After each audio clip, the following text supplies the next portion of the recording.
Hello, hello, hello. Why am I off? What is this? Hi. I need to move my. Hold on. Is that better? Yeah, it's better. Hi, everyone. Hello. Wait. Hello. Hi, hi, hi. It is fucking hot in here, actually. So let me change my AC. I could do it from my phone because I'm in the future. Cool down 70, 67. All right.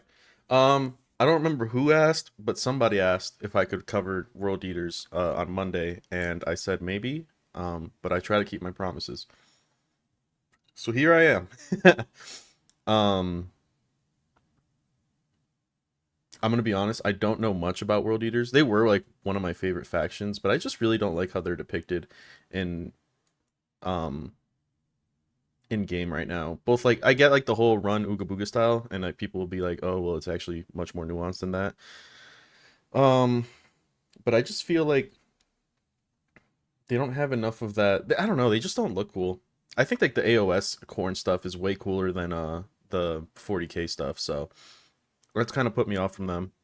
Um, yeah, but I'm coming in here with an understanding of what generally makes a unit good.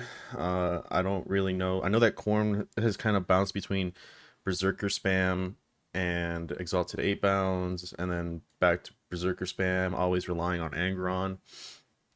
But I don't know what makes like a good data sheet compared to everything else that they have. So yeah, but let's take a look. Um, of course, my cat decides to become a thorn on my side as soon as I fucking start streaming. Let's talk. Shut up, Auspex. The one who was hollowed, follow the channel. Thank you, I appreciate it. Welcome, welcome. We're just getting started on doing a World Eaters review, so you made it just in time if that's what you're sticking around for. Um, so I'm gonna post the link here. Please be sure to give it a view, and give him a like. Auspex is a fucking machine. So, bucket of cable here. Just wondering if you saw my Marshall kit bash on. Yeah. Matter of fact, I saw it on Reddit. Hey, buddy, can you leave me alone? I'm trying to. Whoa, that is a really cool tech priest. Sorry, I just took all the wind out of your sails. I did really like yours though. I'm gonna pull it up. Especially when I saw the paint job, I was like, "Whoa, that is really fucking cool." Uh, all right. Let me switch over. Is it game scene? Boom. This one's yours, right? It looks great, man. I really like how it came out, especially the gold and red with the black kind of coat. It looks great. Yeah, fantastic job. Maybe get to the base, give it a little bit even more life. I think like a mechanical kind of base would look awesome. But I'm assuming you used what? Is that cord claw? Like a rotated cord claw? The sword. I'm trying to see where it's from. That's definitely the marshal's hand right there, because he has like the coat kind of like that. I don't know where the sword is from. It's the Vanguard, Cerberus helmet, right? And then everything else is basically the same. It looks great. Is it the cavalry saber? That's what I was thinking. I could have sworn it was a lot thinner. I didn't think it was that chunky. But yeah, no, it looks great. I didn't even realize it had a bald red contrast. I thought the only red was flesh eaters or flesh tears. I just saw this one though. This one looks pretty good too. I like that paint. It's kind of similar to my red paint job, but I don't use stippling. You could tell it's stippling because of how hard it kind of transitions here. It's not very smooth, but that honestly gives to the look more than takes away from it. Yeah, that looks awesome, dude. It looks a lot like mine, but I use blue on mine. I like how what he did here though. He added a lot more lights than I normally do. I just kind of when it comes to like doing these last bits of details like the lights and stuff, I kind of just give up. I just stop doing it. Um, but no, that looks sick. Hold on, let me put some background music on. Okay. Um, Big fan. Damn, he even did the checkerboard here. All right, homie's dedicated. Fantastic job.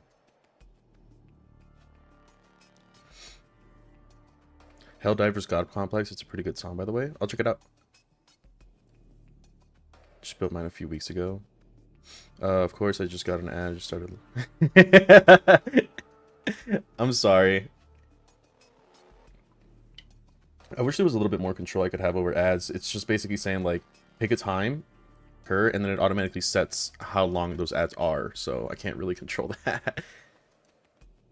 At least in my understanding. I'm still pretty new to Twitch, so I could be completely wrong. Look at Keto. There she is. Is there any good way to kit bash a disintegrator? Maybe we should do this more and just check out Reddit before I don't really hop on the Reddit too much anymore. I used to be, like, addicted to this shit. But not so much anymore. It's because there was one thing that I did. I'm pretty sure I told you guys this before. In my old account, back in 9th edition, there was compilation of resources, 9th edition datasheet tracker. It's no longer here because, I don't know, for some reason Reddit randomly deleted my fucking account. But I created a spreadsheet during the edition 9th edition release when all the spoilers were coming out, and compile them into a Word document for the community. So I used to be like mega in here. Not so much these days. I don't know. It was like before I started to fall off of Warhammer really hard. I'll look back on your feedback in the pod. I liked it, and we were breaking down every. Oh, that is loud. Thank you, Femboy Rush. I might have to turn the volume down on that one. Jesus. John. Hey man, how's it going? Oh, thank you for following. Jesus, wow, we were off to a strong start today. Holy, thanks guys. But yeah, no, I used to be all over the Reddit. Not so much anymore. But I comment every once in a while. I think Keto posted the picture of the Doomcrawler they posted for us. If I can find it. Oh, this is adorable. Wait, I missed this. I like this. Wait, I like this a lot, actually. I don't know how to spell adorable.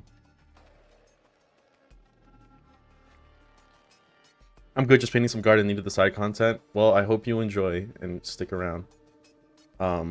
We'll be starting the review here in a bit. I kind of got lost in Reddit. I'm trying to find that picture that Keto posted. Did I pass it already? Meow. Alright, there's the one with the tent. This one right here. I should put this as an emote on Twitch. Got you up while I'm in the Fulgrim painting hole. Yo, good luck, man. That thing looks painful. Every single paint job I've seen of Fulgrim, I'm just astounded by the gradients that they do on his kind of like eel-like body. I'm just like, God, man. Makes me want to fucking kill myself. I played against World Eaters today. Yikes. Yikes in a good way or yikes in a bad way? I've been hearing bad things about them. What was I looking up here? Oh, yeah. Wait, did my comment get deleted? Question mark? Or was it on the other one? I think it was this one. Oh, yeah. Somebody put, y'all need to make pins or stickers or something, and I put interesting idea. I mean, I've kind of been brainstorming it in the background. I really have to get with Keto and talk this one out, but if the channel, I want the channel to get a little bit bigger and the presence to be bigger so that we actually have a payoff for it, but I would like Keto to make merch. And I would like to push it. I don't really know how that works though. My biggest concern is like, I don't want to be like, hey Keto, let's make merch, right? And then I'm just like, I don't know how this works, therefore I'm going to give you a bad deal. So I want to ask around to anyone who's made merch before and be like, hey, what do you normally pay your artists and stuff? Because for now, whenever I get Keto for the channel, they give me a price and I pay them, right? And I feel like that probably wouldn't be fair with merch. I've heard that some people are just like, oh, they just give him a really big comm and then call it a day. But I would want to do something like, give me what you think is fair, and then I'll add like 10% of the sales to you, so you continuously get paid for whatever is, you know, what if it succeeds, you see profit from that success, not just the commission and then be like, oh, well, that's kind of shit. But if we can make like pins or stickers of this, I think that'd be kind of cool. Oh, somebody said hi. Hello. I think it would be cool though. I think it would be cool if we could make little pins of this. I have a bunch of pins on my backpack of like Final Fantasy and Metroid, Monster Hunter. So imagine like having a little pin like this or a sticker on like a gym bottle or something. That'd be cool as shit. I'll have to do some logistics, but I think I'm still too small of a channel to be doing something that ambitious. You know what I mean? Time to hit up the Brickster. I don't know. Bricky's channels are usually pretty big, right? At 8. I don't think Bricky knows about me anyway. I talked to Aurelia the other day. Yikes says that he got cable to turn 2 by the 33rd. His divine majesty's honorable Praetorian Grenadier. I like that name. That's really cool. Yeah, yikes. Holy shit. I tabled World Eaters on stream, but it was Index. And I was playing Tau. And Lily played it wrong, I think. I was looking back at the VOD, and when Lily was getting shot by my Meltas, she was removing models equal to the damage. And I was like, wait. You totally played that wrong. I should not... Because, like, if I did, like, say... an 8 damage Melta shot into an Exalted 8 bound, you don't remove 8 damage worth of models. You remove 1 model because it took 8 damage, right? It's not combat. So I was like, I think you definitely played that wrong. I'd absolutely love it. Just a heads up, make sure the rights to the art are part of the deal. A lot of creators get screwed over by that. Yeah. And that's why I said I would have to hash it out with Keto. I'd hate to be like, hey, I really hate... Because me and Keto, we have a very casual relationship. And I would hate to just kind of be like, hey, I want to make merch, but I'm going to have to ask you to sign this contract that says that I have all commercial rights to the art. I understand why that makes some... why that may make some people uncomfortable. So I just, you know... That's going to be a conversation that I'm probably not going to look forward to, because I don't like to, I don't know. I don't like to be that guy. You know what I mean? Like, that's why I never ask Keto for a price or ask them to put the price down on something. They tell me what the price is, and I usually pay them over. Like, sometimes I pay them, like, I give them an extra 10. Sometimes when I'm a little strapped, I just give them what they ask. I know they used to say, like, oh, give me half now and half later. Now I just give it to them in full, because I don't want to... I'd rather hold a good relationship with them. You know what I mean? Oh, you could just get in touch with him and he does the process. Yeah, Bricky's really grown. I think I would want to do it on my own, though, to be honest. I know how easy it would be, but I think Bricky also started the same way, where he was kind of like, he just started with like a t-shirt press. Yeah, see, a little pin like that would be cool. It depends. I think I would like to do it on my own, but I definitely don't have the space for it right now. If I was in my home in Japan, I would absolutely have a little factory. I had like a 2-story house with like 4 different rooms and a full-size garage. Now that I'm back in the States, it's my place is a lot smaller, so maybe I can't run an operation out of here. Where's the fuck is the store? Did I miss it? For business, for creators, art creators. I know Numbskulls is also part of their operation. I don't know, maybe I could like start with them and then get out if I feel like doing it on my own. Here we go. What is Adeptus? I'm gonna be honest though, I like their stuff, but not enough to buy it personally. I played my buddy's World Eaters the other day. We were comparing the tournament list to the upcoming Edmonton Open in June, and I tabled him turn 2. We weren't sure what he could have done differently. Breachers are just a nightmare versus World Eaters when they're shielded by 2 layers of screens. Yeah. Same, done 2 commissions with Keto, and then my first one was excellent communication. My buddy and I got a commission. We paid up for an extra best side mech artist. Yeah, no, 100%. There's another artist. They're sometimes in this Discord, in the Reddit. I could probably find some art with them pretty recently. But yeah, no, I'm hoping that Keto is getting commissions out of me growing as a channel, because I kind of was... my idea was to kind of include as many people as possible from the AdMech community. And I've seen people start like being like, "Oh, you do commissions?" You know what I mean? So I hope it's turned to a fruitful relationship for the both of us. Where the fuck is this artist? I think their name is like Sab or something. Is that her right there? No. I thought about getting art from different... There was another artist I wanted to get art from, but they never replied to me. Because I wanted to make it so that, you know, every piece of content I have, so like the Forge World series is gonna have like different art than the Voices in the Code series and stuff like that. And then my stream would have different art and stuff, but like they haven't really gotten back to me, so you know, Keto keeps the money, and I'm happy with that. I'm really glad that Keto's part of the community too. I didn't like expect them to hop into the Discord and talk to us all the time, but it's really cool that that they are doing that. Oh my god, where the fuck is it? Hey, look, it's my video. New Sphere Meditations? Wait, what is this? Hold on. What the fuck is this?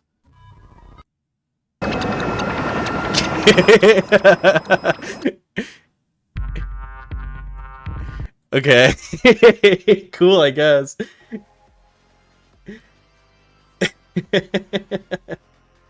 Yeah, sure. Okay. Let's keep going. I'm gonna find this real quick before we start the review. Did they really not post that often? Oh, hold on. Give me a second. Oh, Archotechna. He just released a couple new songs. I want to get him into the Discord too. I use his music. He gave me permission to use his music all the time, so he's just like, yeah, just credit me, and I think I've done a pretty good job about doing that. But it'd be cool if he came and talked to us. Maybe I'll get him for an interview or something one day. Oh, it's Sefu. This girl right here. Can I not? There we go. They do some really cool AdMech art. I really like this. They have like a more, I guess, I don't even know if I'd say realistic. I don't know, their art style is just really cool.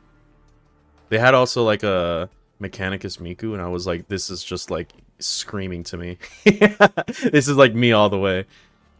So Luth is also great, but does a fair amount of sketching. Oh, they're comic. Yeah. No, I really like this person, Sefu.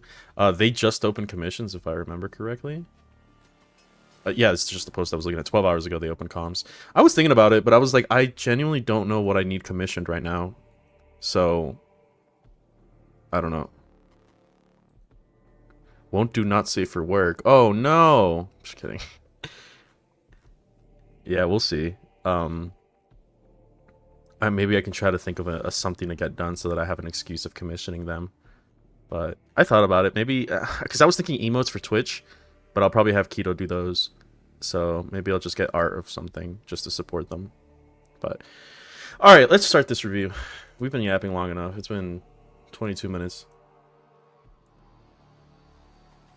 Oh yeah, wait, I wanted to check this out. There was like one shirt that I really liked. But like again, none of the stuff here is enough for me to like want it. This one's pretty tight though. I do like that. What the fuck is this Watchers in the Dark art, bro? Oh god. I like just the little ones, but I wanted to get the AdMech one, and I don't like how that one looks. This one right here. No, there's a cool shirt from, I think it's Numbskulls. They have a cool one. Jesus, he has so many creators. Easty is here now? I haven't heard of half of these people. Well, Matara Khan, yeah. Shuto, I don't know. Vixoria, he's doing a new collab with her. I've never heard of her before. Not that I'm really into the VTuber scene anyway. Gay Wrath? Wait, I like this. I should give this to Lily. Lily wants the shirt that says, like, the nails are biting. That one's pretty cool. These are the ones I was talking about. It's like the ribcage of the respective gods. I think these look sick. I think they could have been a little bit bigger. Like a wraparound design, maybe. I love Numbskulls. Yeah, they're pretty cool. I like them a lot, too. They just upload very little, but, I mean, I think they animate everything themselves, so... Damn, I wish I had more time to do art for myself for my hobbies, but uni has me in a chokehold. Yeah, I 100% understand that, man. I started sketching recently, too. I posted that on my Discord. I haven't painted or just drawn in, like, 15-something years. But I was like, I want to learn how to draw. Everyone's making cool art. I want to make cool art. Anyway. Let me lower the volume just a little bit, and then we'll get started. That's not lowering. That's making it louder. There we go. Alright. Again, I put the link in the chat. Go give Auspex a like so that I'm not stealing views from him, even though I only have like 20-something people, maybe. So, alright, let's do it. Talk about the new rules for Angron's Wrathfilled Legion of the Blood God, with a review of Codex World Eaters for 10th edition 40k.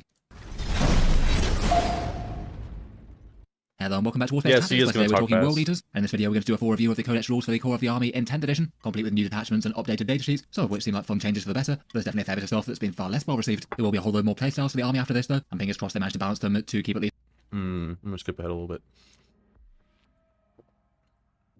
Alright.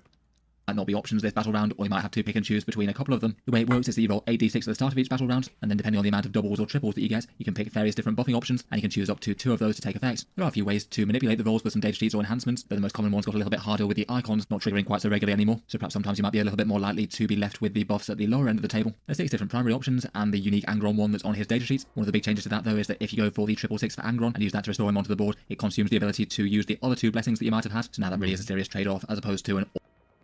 Wait. What?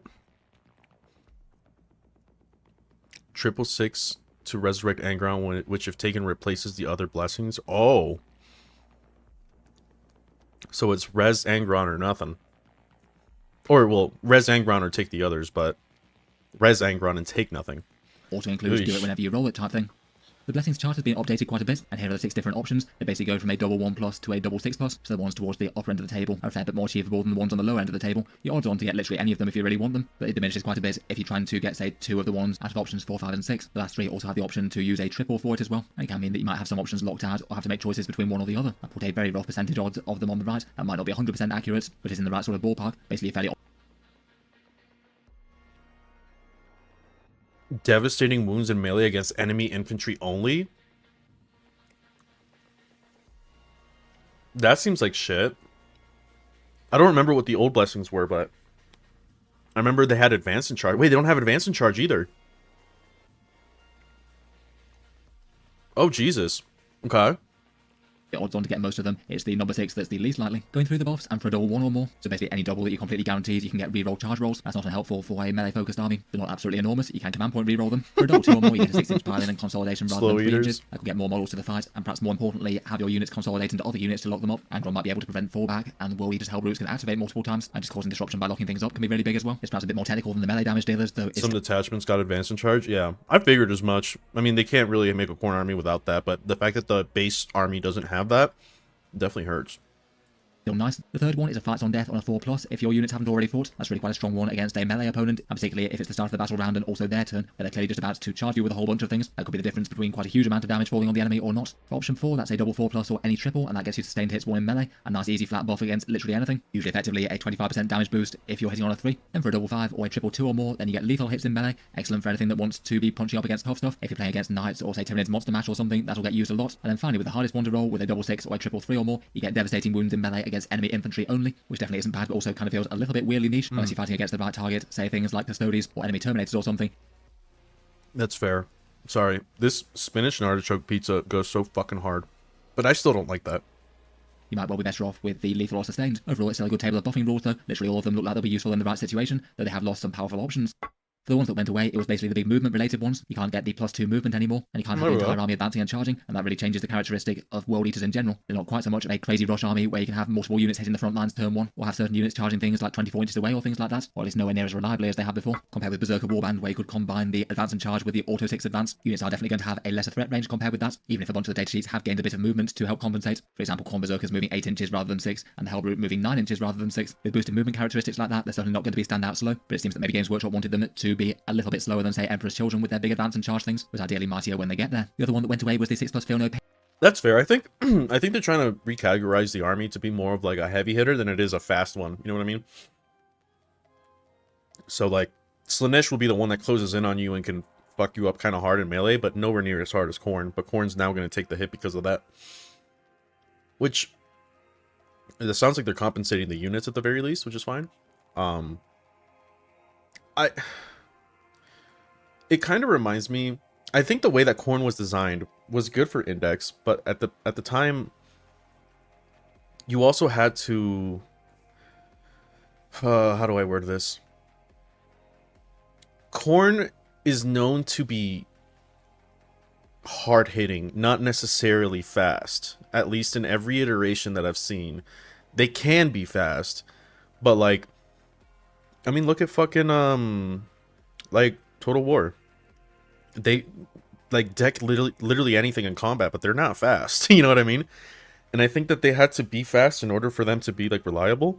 But it's kind of giving like ninth edition in the sense of like when everyone was just trying to find out how to get a turn 1 charge and everything that did was basically just fucking busted.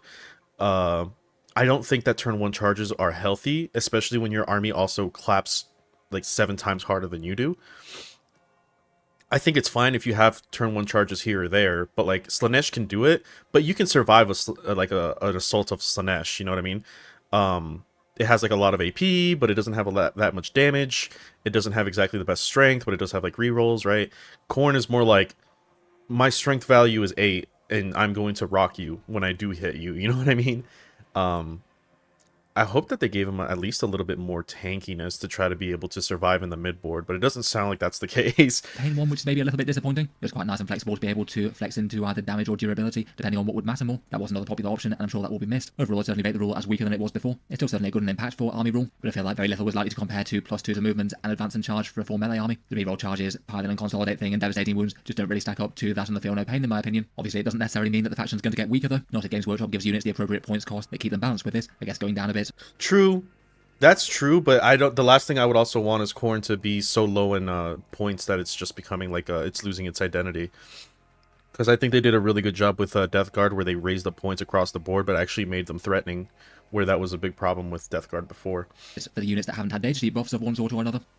Otherwise, for core rules, there's a minor thing to talk about the allied demons as well. As mentioned, there's now some demon datasheets in the book. You can only use them in the one detachment in the Khorne Demonkin one, and the units on offer are the Bloodthirster, Scarbrands, Bloodletters, Bloodcrushers, and Fleshhounds. You don't get literally everything in Index Chaos Demons, so no Skull Cannons or leader characters for the Bloodletters on foot, unfortunately. And this is now the only way to ally Khorne Demons after Games Workshop's digital update that they did to the Demons Index. They didn't tend to be very commonly played in competitive lists or anything like that, but maybe a little bit of a flavour loss if you just wanted to throw in a Bloodthirster or a few Bloodletters into a regular detachment. In any case, the core rules for the Demons basically keep them locked to that detachment. They don't get the World Eaters keywords, so they don't really interact with the vast majority of other datasheet options in the Codex. And they also don't get the Blessings of Khorne by default either, though there is an option to unlock those for them in the Khorne Demonkin detachment. Their Pacts of Blood rule that they have on each datasheet basically means that you can't take the Blood Legions as your primary army keyword, just to emphasise that the datasheets here are just very much an add-on to World Eaters and not a faction in their own right.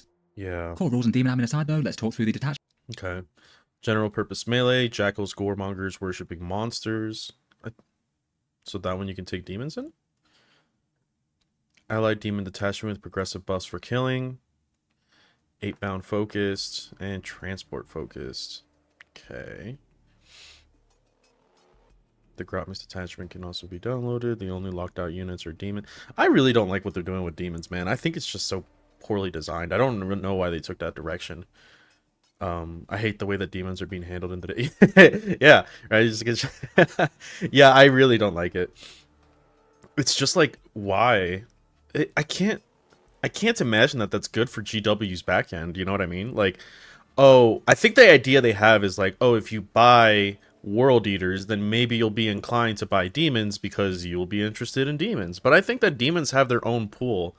Like, I think that a demon codex and a demon dedicated army would sell more than just having them split off in different directions for people to pick up like 3 to 4 models, when instead, if you sell an entire army, they pick up an entire range of demons, every single deity, you know what I mean?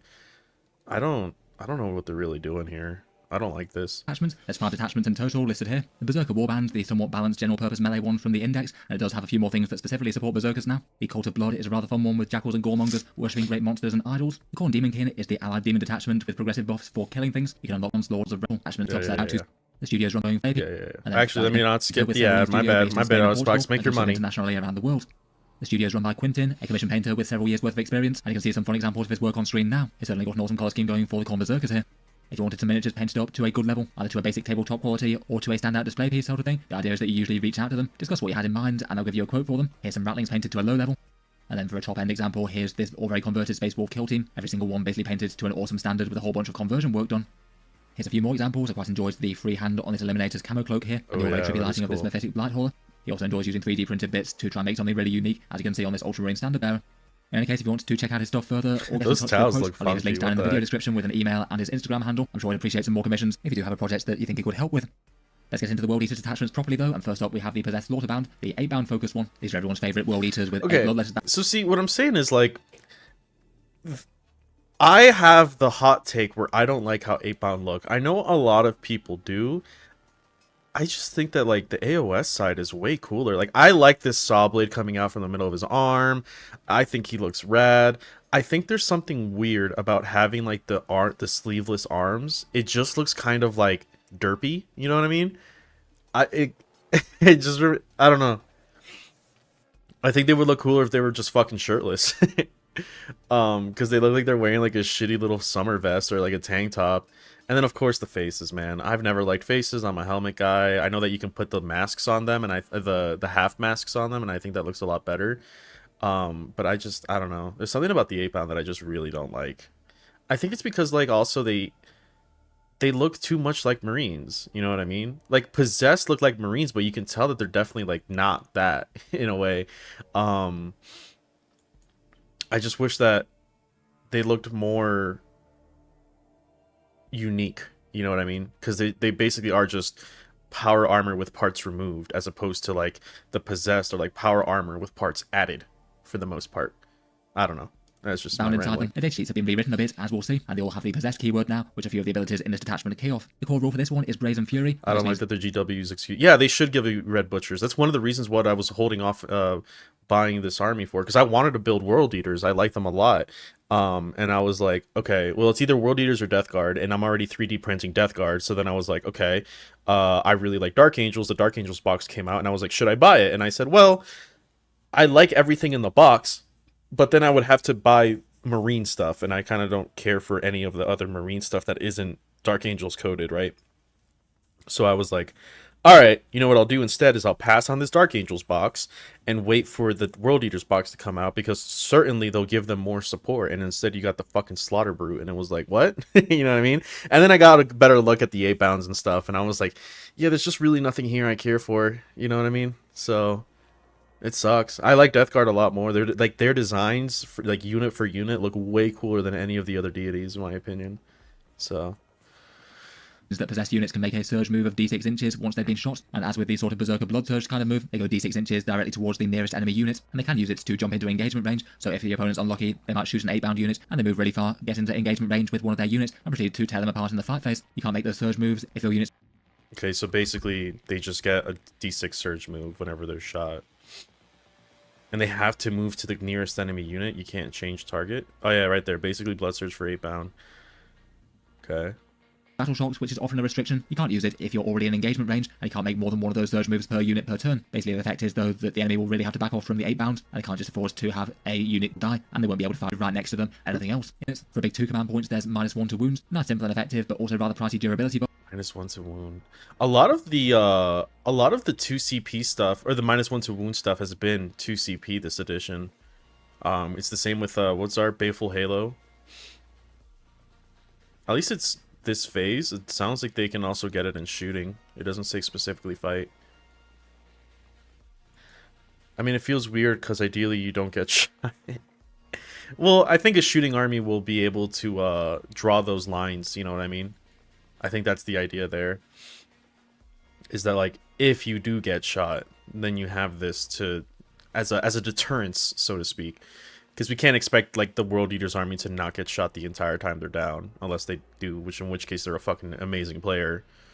Buff. There's no restrictions on that, so I guess if you were being attacked by things like Strength 5 attacks, that could make those almost completely worthless. But in any case, it does look like quite a nice defensive buff. I guess it could be nice enough for a squad led by a Slaughterbound as well, to raise the chance that the squad survives long enough to heal models. Next up, for 1 command point, we've got Demonic Strength. Possessed units in the fight phase get +1 damage against certain targets. The regular 8 bound gets it against anything that isn't a monster and vehicle, and the Exalted ones only get it against monsters and vehicles. For 1 command point, that feels very, very useful, and helps them directly do their primary role of That's pretty solid. I mean, you wouldn't be putting 8 bounds against vehicles to begin with, and you would not be putting Exalted 8 bounds against infantry if you could help it, right? destroying the biggest stuff around. Regular 8 bound will be tearing Terminators apart, and the Exalted ones will be ripping vehicles down even easier. That feels like Also, the difference between 8 bound and Exalted 8 bound isn't that great, right? Like in terms of model design, I feel like they could have definitely done more there, but or it's WTC terrain. That shit is so melee sided, it's not even funny. Yeah, Lily and I were first playing in a bunch of WTC terrain, and then lately I've switched to GW because of one, Tactical Tortoise has that map pack that looks really fucking cool, so I thought it'd be better for streams. And 2, the fact that the Pariah Nexus tournament pack gives you the layouts for the missions, so I felt like that was a little bit more fair. But when we were playing in WTC all the time, Lily had like I think like a 4-0 win streak against me with Tyranids versus Admech, And once we started playing in GW, I could definitely tell the difference.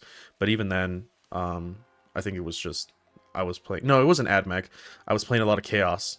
They had a 4-0 win streak on me against Chaos because Chaos just was really bad into nids. So UKTC is really nice. I'll have to see if there's a map pack for it on TTS because that's where we play.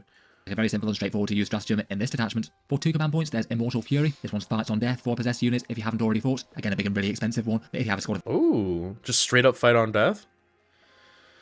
2 though. Eesh. I guess it's a good deterrence too if like you really need to fight, or if you didn't roll the Blessing of Corn, because I think one of them gives you a 4+ fight on death. 8-bound that's just about to get charged and killed. Well, guaranteed, I think that's pretty worth the it. amount of damage Yeah. they'll do to the unit that's killing them. Will be good to have 2 command points in the bank to be able to threaten this. Obviously, it's a bit on the situational side, and you do need to have the command points available. It won't help at all against ranged armies, but it's really quite a good counter to melee things trying to wipe out your possessed. For 1 command point, we've got Rapid Manifestation. This one's a sort of weird one for Exalted 8-bounds, meaning that they can deep strike anywhere that's outside of 3 inches of enemy units. Huh? After they've done that, they can't charge. As per the Wait, balance what? rules, it's 3 inches. Wait. So you can D-strike within 3, but you can't charge. Oh yeah, and the data slate makes it 6. You can't deep strike something closer than 3. Because I was about to say, I was like, I feel like if it was deep strike within 6 and then you're eligible to charge at like, I don't know, a -2 or something, it would be worth it. I mean, I guess the idea here is, right, you deep strike in and you force them to shoot you, right? So that if they do shoot you, you make a surge move in, right? It's kind of like holding their balls in a vice. But doing it from 6... And then, yeah, I don't know about that. For 2 CP, though, I think the Demon Prince does the Captain thing, though. Yeah, they do. They reduce the CP cost of a Death Guard unit within 6 by 1. So. Oh, wait, you're talking World Eaters. I'm thinking Death Guard. Yeah, it might. I don't know. I have to check once we get there. Interesting. That will be 6 inches, so not quite as powerful. Oh, as true. written in the Yeah, Codex. he brings In up a general, good I can't help but point. Even if you don't use this to charge, you could use this and Rapid Ingress and put 2 units down. That's pretty cool. think that this one feels a bit on the questionable side, really. If they can't charge, then it means that they'll just arrive somewhere close to the enemy, and then presumably the enemy will try and kill them as fast as they possibly can. I guess the dream might be to be able to put an 8-bound squad somewhere in the enemy backfield, but also somewhere that's safe enough that they wouldn't be able to move. I think the idea is, well, at least when it was 3, 6 makes it a little bit harder, but the idea is to drop in and then force getting shot by something, and then, you know, you consolidate into the thing that you deep strike 3 into, and then therefore that would make you immune to shooting because you're in engagement range. But 6 makes it risky because it would suck to deep strike in 6 and then roll your D6 surge move and get it like a 2. You know what I mean? And now you're just like, fuck. Move and shoot them. I think the idea for 3 was the fact that you have to force a surge more likely than not. But you know, you are gonna pay a little bit for it. Hey, Infinite. Or charge them first, and then when it gets back to your next turn, they can go after something important. Feels like it's an alright delivery option to have in the toolbox along with Rapid Ingress if it should make more sense. It doesn't feel quite as useful as certain armies that might have shooting units. Yeah, I don't know It feels about like that it's using one. for things like secondary objectives for the most part. For 1 command point, there's Warp Stalkers. Possessed units in your movement phase can move through enemy. But they can only surge 6 max, so they can't get an engagement range because they get... That's what I'm saying. I think the idea when they printed this codex for the 3, but not charging, because people would look at the 3 and be like, holy shit, like that's insane, right? And then again, that would force you to be shot, and it's like, if you shoot me, I'm gonna consolidate into you. It's a D6 surge move, but I'm probably gonna make it. You know what I mean? I have like I just can't roll a 1. So now with it being 6, it's like marginally worse because now you're really risking that D6 roll, you know what I mean?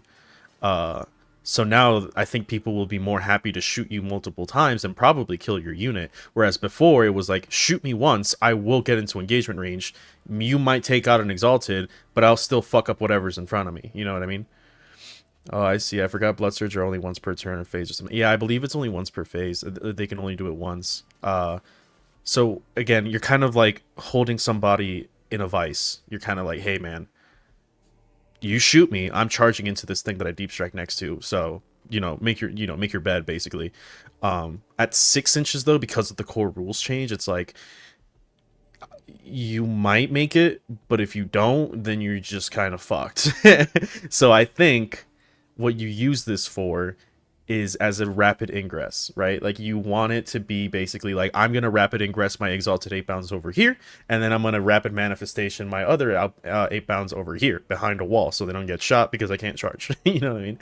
Models besides monsters and vehicles, and they also pass desperate escape tests, and they can also use that in the charge phase as well, sorry. That could mean that they're able to jump over enemy screens and hit some big important things behind them. Feels like they'd often have enough movement to clear things, as they have a big 10 inches now. Finally, for one command point, there's horrifying violence. A possessed units Oh wait, I battle totally shock. missed Warp Stalkers. Possessed keyword unit in your movement phase or charge phase can move through enemy models and auto pass desperate escapes.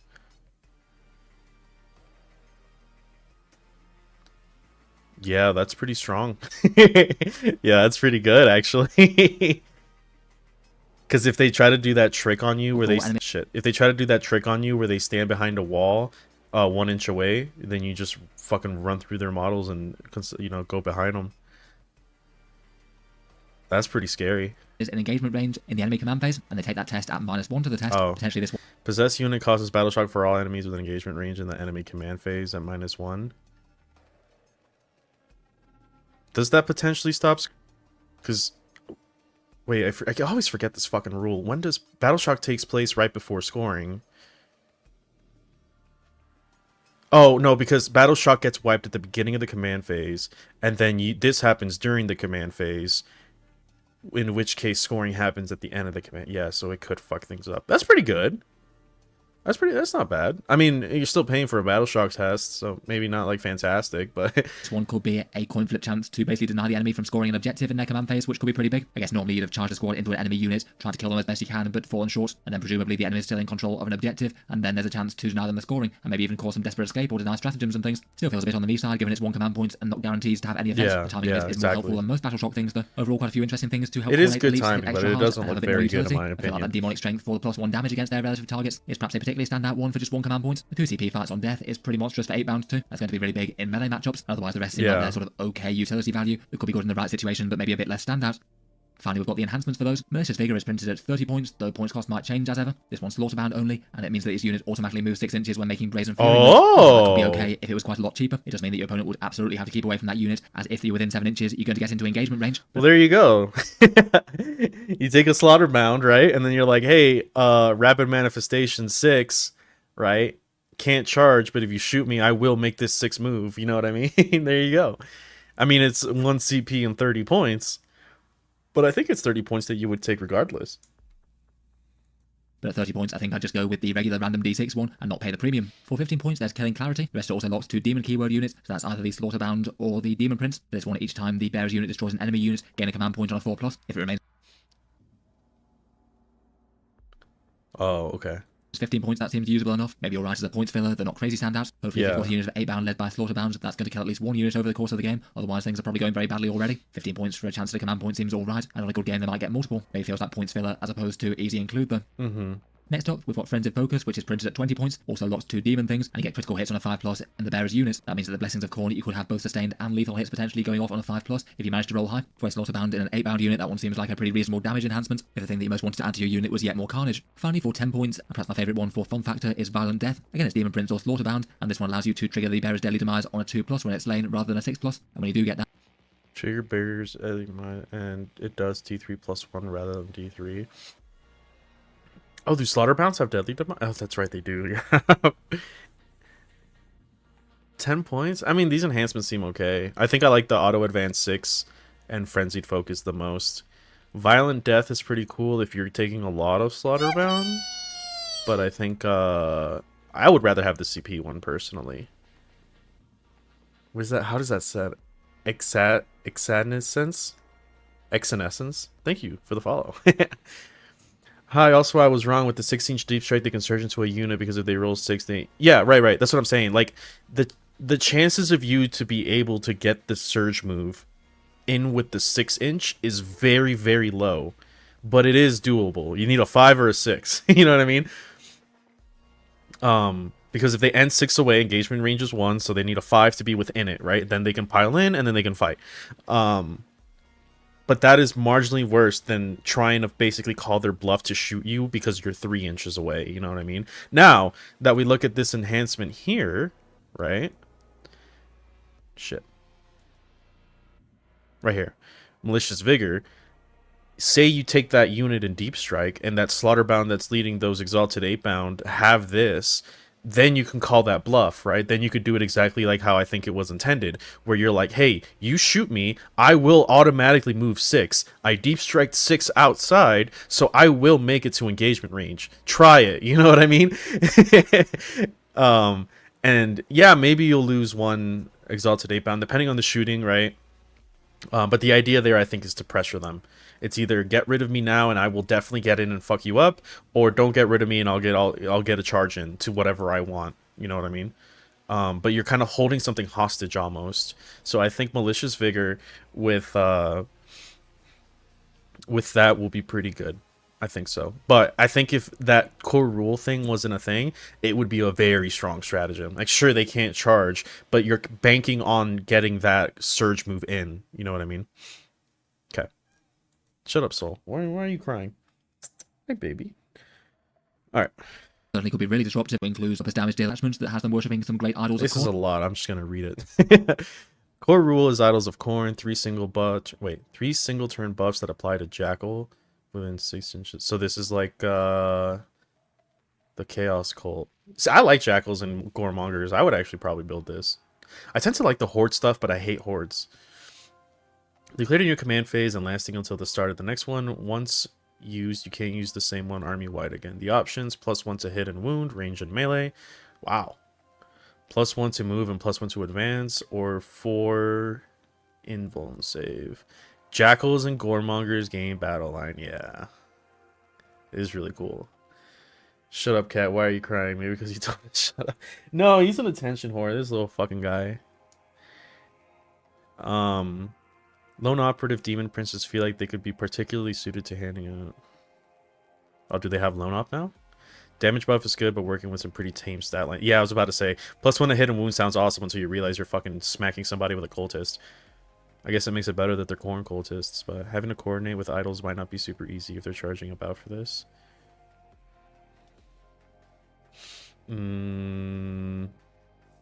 So, yeah, you basically have an army rule for 3 turns, because you can't use it more than once. So it's like a wah, basically. Movement 1 is okay, adds more reliable threat range. Yeah, the 4+ invuln save is so good for a unit like that. Yeah, I agree. Okay. So basically, at the start of your turn, choose one of these. You can't choose it again. +1 to hit a wound, +1 to move, +1 to advance and charge, or 4+ invuln save. And then your guys get battle line. Cool. You can only attack units that they're in actual engagement range with, but basically means that you could fight in more ranks against those squads. I guess not unhelpful for a big massed up 20-man Jackal squad if it does get you some more attacks into the fray. I feel like these ones might often not really add up to quite worth it enough to justify a command point though. For one command point, we've got Bloody Vengeance. When a monster or attack unit is destroyed, you can use this. That's cool. I really like that. Just like everyone can fight. Everyone's in here. When a model or a Titanic unit is destroyed, you can use this every time a Jackal or Goremonger's unit attacks the unit that is destroyed. Wait, every time... Hold on, I feel like I missed something with the army rule. Did I read that right? 3 that apply to Jackals or Goremongers within 6 inches of a World Eater monster. Oh! Did I read this wrong?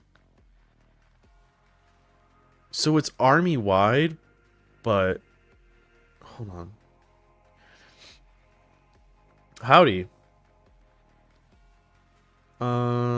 When a friendly Jackal Goremonger unit is within 6 inches each time a model makes this attack. Oh! Wait, that's like marginally worse.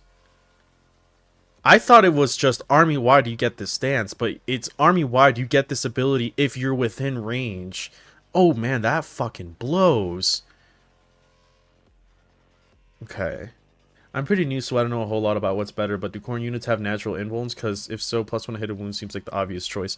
They don't. Well, we're going to find out because this is a new codex. My understanding was that they had feel no pains was the only thing that they really had to save themselves. At least the Jackals, I think, had a +6 feel no pain. I don't know about Goremongers because they're a pretty new data sheet since they got introduced in Kill Team. So we'll get there. Okay, but you can run 3 Lord of Skull. Shut up. I mean, yeah, that's a pretty big aura. Do you want the link to the full codex? No, I was just reviewing it right now through Auspex. On top of that, both the Jackals and But the yeah, Goremongers gain. Yes. that doesn't seem For great. stratagems, first up we have Okay. Bloodthirsty Horde for 1 CP. This one gives Jackals or Goremongers a Yeah, 3-inch they kinda engagement wanna range do this this. fight phase, at least for determining which models can fight. You can only attack units that they're in actual engagement range with, but basically means that you could fight in more ranks against those squads. I guess not. Whenever a model or Titanic unit is destroyed, you can use this. Each time a Jackal or Goremonger unit attacks the unit that destroyed the model, you can reroll the hit roll. Yeah. Okay, that's alright. Drawn to slaughter. One Jackal unit just destroyed gets placed in strategic reserves at full okay. 2 CP. Yeah, I guess you could bring back 20 Jackals, which is better than like 20 Guardsmen or something. But you can only use it once because of the balance data slate, yeah. RIP. Rest in peace, Crew, when they got hit by this and they were the least problematic about it. In the shadow of brass idols. 6+ feel no pain when the enemy shoots or fights a Jackal Goremonger unit. If within 6 inches, they get a 5+. Okay. Hey, that's pretty good. So like if you really need to defend yourself, you could like pop 4+ invuln and then pop a 5+ feel no pain. Yeah, those things are gonna be pretty tough to fucking kill.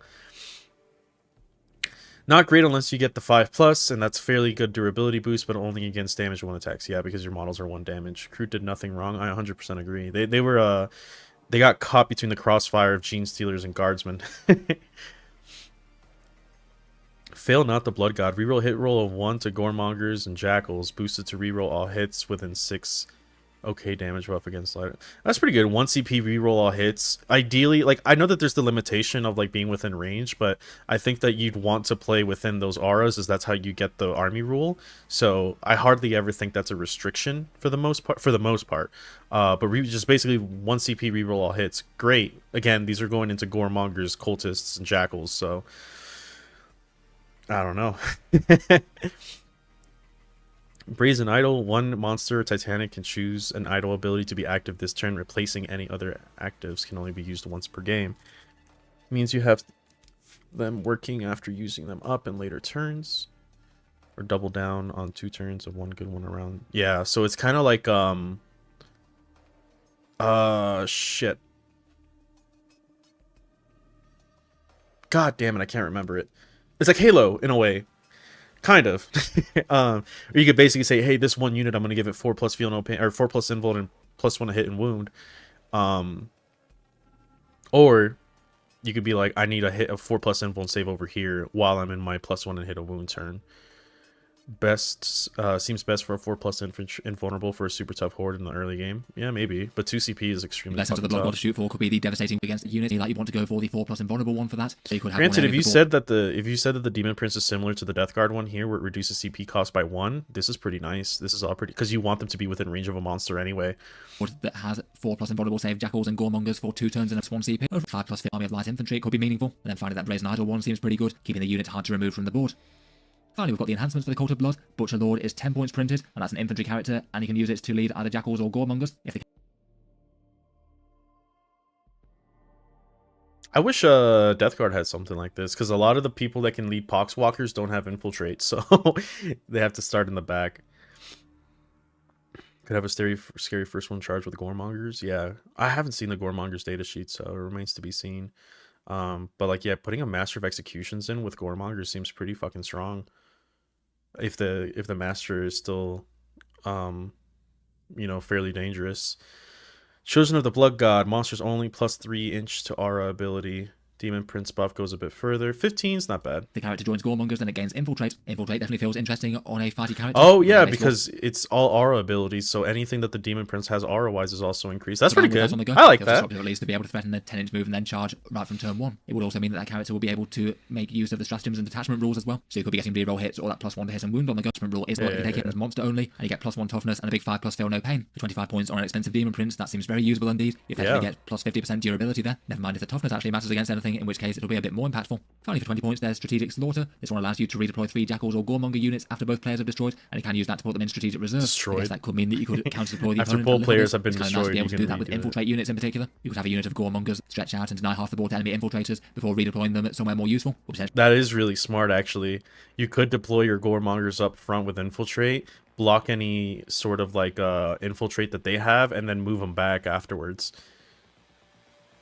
If only you could deny scout moves, because I'm pretty sure scout moves are a beginning of game trigger. So you can't deploy your goremongers in front of their scouts and then deny it. You'll have to keep them there. Potentially move them around so they'd be in a very good matchup first turn. Maybe safe if the enemy goes first, or ready to jump on something if you do. Overall, I'm maybe a little bit apprehensive as to how good the detachment's going to be, just due to the low damage output of the jackals and goremongers. They'll absolutely mess up some targets, but will just come up short against others. Maybe it could be enough though if it's just one heavy element of the army to have some tough hordes to move forward and take the midboard, and then you still have a bunch of more tank busting, scary melee damage dealer units to back them up. A few of the stratagems seem good. The 4+ invulnerable save and 5+ feel no pain, it sounds like it could be very tricky to deal with. I feel like the enhancements are pretty usable. I feel like you could justify any of them at this point's cost if you're taking a jackal heavy army. Next up, we have the transport and vehicle focused one in the Gore-Track Onslaught. This one seems particularly tailored to Rhino Rush Berserkers more than anything else. The core rule they get is Rush to the Fray. This gives you a +1 to your charge rolls and a Lance keyword for anything that's jumped out for transport this turn. So basically means that Berserkers are going to be a bit better at charging down their enemy out of a Rhino and hit harder when they get there. Given they drops down to Strength 4 though, it might well be a much needed buff just to keep them relevant. Out of a Rhino, that means they get a really big threat range in this one just at base, around about 19 inches threat range on average for Berserkers jumping out of a Rhino, and they can go further than that with a couple of the stratagems. Land Raiders maybe feel like they're in a slightly unfortunate...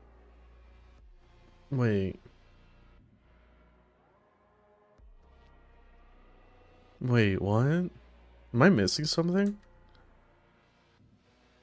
Okay, I gotta dip to bed. Have a good review, everyone. Thanks, man. Thanks for sticking around. Appreciate it. Thank you for the follow, too. Am I misunderstanding something here? +1 to charge rolls and lance keywords for units that have disembarked from a transport. I'm going to assume that rhinos have assault ramp.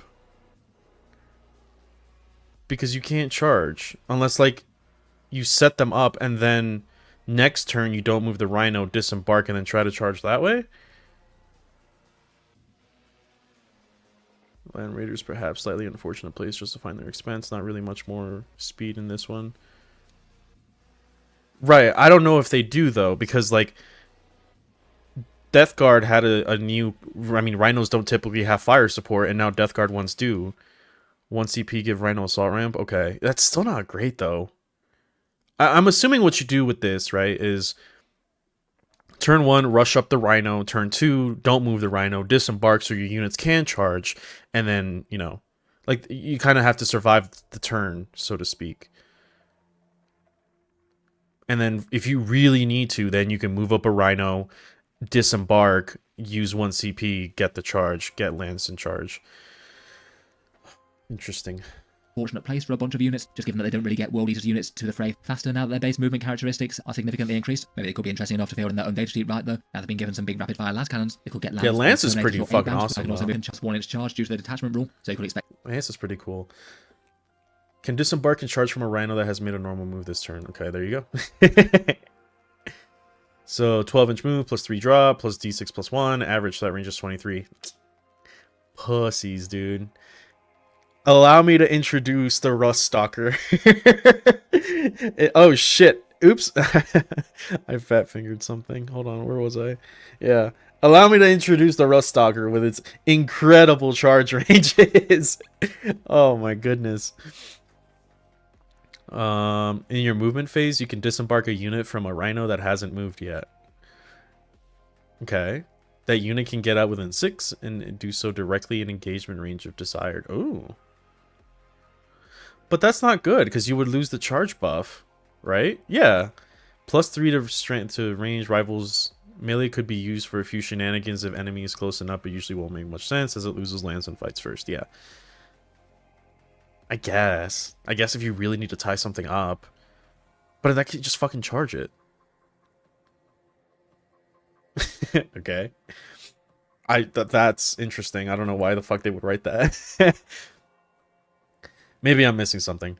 1 infantry unit wholly within 6 inches of a transport they can embark in can do so at the end of either player's fight phase. Oh. Wholly within 6. That's better than the fucking wholly within 3 that Explorer Maniple has.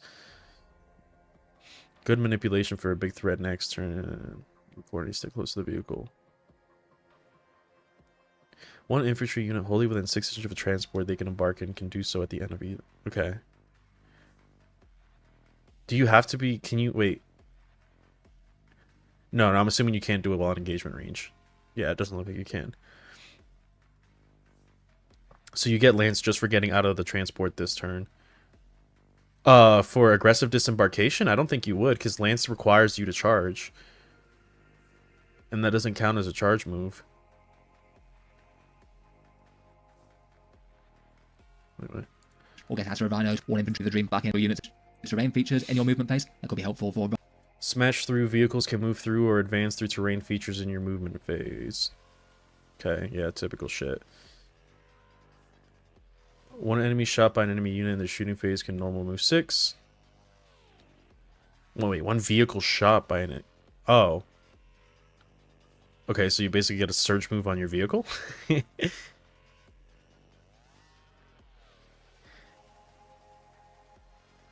Okay.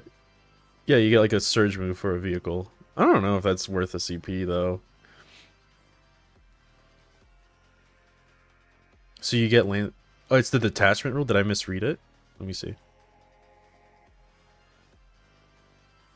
Well, let's...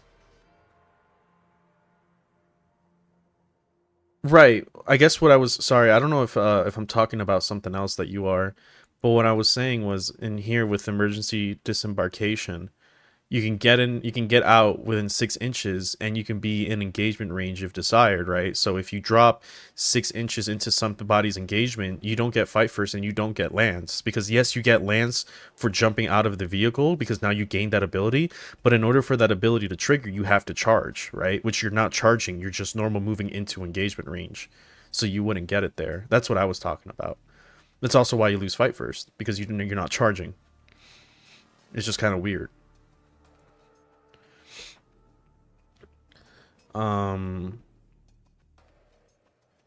But yeah, okay. So after enemy has shot a rhino and causes it to lose wound in their shooting phase, berserkers can immediately disembark and make a blood surge. See, that is cool. That's cool. Oh, look, even this is fairly crazy. 3-inch disembark and 3-inch move. Yep. Wait, why does he say 3-inch move? Oh, average, right, because you need to still roll the d6. Guaranteed melee at 7 inches, might get up to 12 if they roll super high, yeah. Meaning enemies can't get too close. That is, yeah, this looks fucking sweet. My eyes glaze over whenever I hear about World Eater rules. I assume whatever the angry red man touches is dead. Yeah, I mean...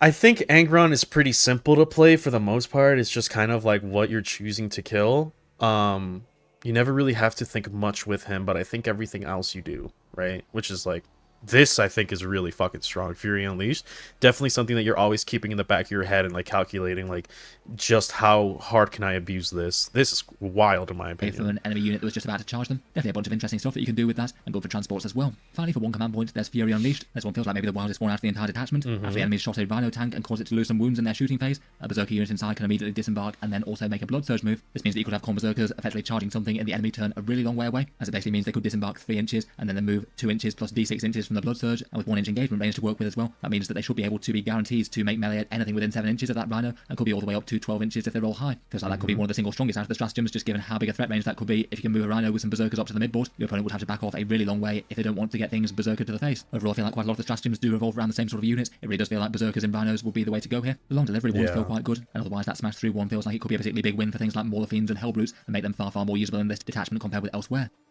Finally, for the Gore-Track Onslaught, we've got the enhancements. Murderous Onslaught is just printed at a very cheap 5 points, and this one means that you can't fire Overwatch at the bearer's unit if it disembarks from a transport this turn. Maybe a tiny... Oh, that's cool. 5 points? Yeah, like... You're definitely not like auto running it, but it's just such a nice thing to have for 5 points. On the niche side, is not every army's got things worth overwatching with against some corn berserkers or something, but at the same time, for only 5 points, it seems like an absolutely fine thing to have if you've got a berserker unit with a master of executions inside it. Maybe it's more the case as to whether or not you'd want something else instead, though. Otherwise, aggressive deployment is printed at 20 points. This one's scout 9 inches if you started inside a dedicated transport, so again, it's be a master of executions inside a rhino. To me, that one feels a lot more impactful, really, given how you could have rhinos doing reactive moves or that mad blood surge thing. Being able to move them forward super fast seems... Wow, yeah, imagine like scout knighting forward, a rhino fucking running it up, and then somebody shoots at it, and then you just spill out your bloodthirster or your berserkers. It's really quite problematic. That could mean that you could have some pre-guaranteed first turn charges with corn berserkers if the enemy doesn't screen this from moving forward. Next up for 10 points, there's Unleash Hell. Again, if this one's cheap, it's kind of nice. You either nominate one vehicle within 6 inches of your character, or a transport if you're embarked in it, and then after that vehicle or transport is shot, one enemy unit counts as suppressed, and that makes them -1 to hit until the start of your next turn. It's not an enormous debuff, but if it's convenient, Wait, what? One vehicle within 6 inches or a transport you're embarked in. Oh, right.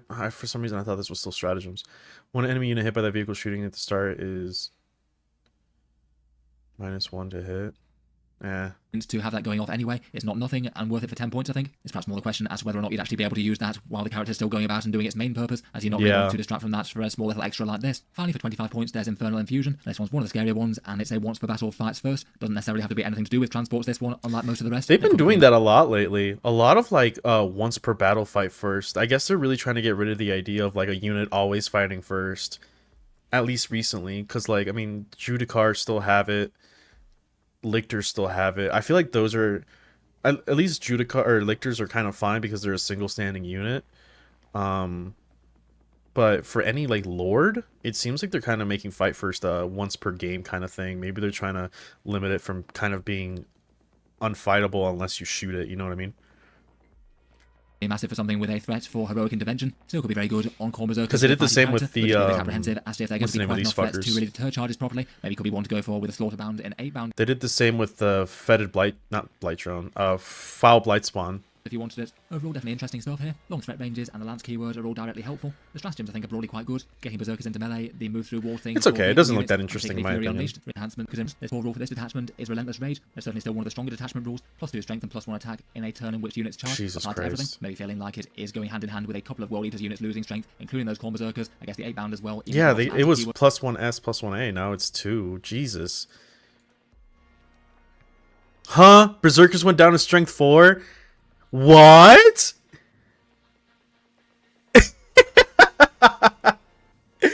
There's no shot they did that to them, bro. There's no way. How? They're S4 now? They're fucking berserkers.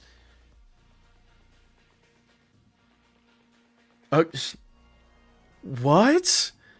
It's true? Dog, what?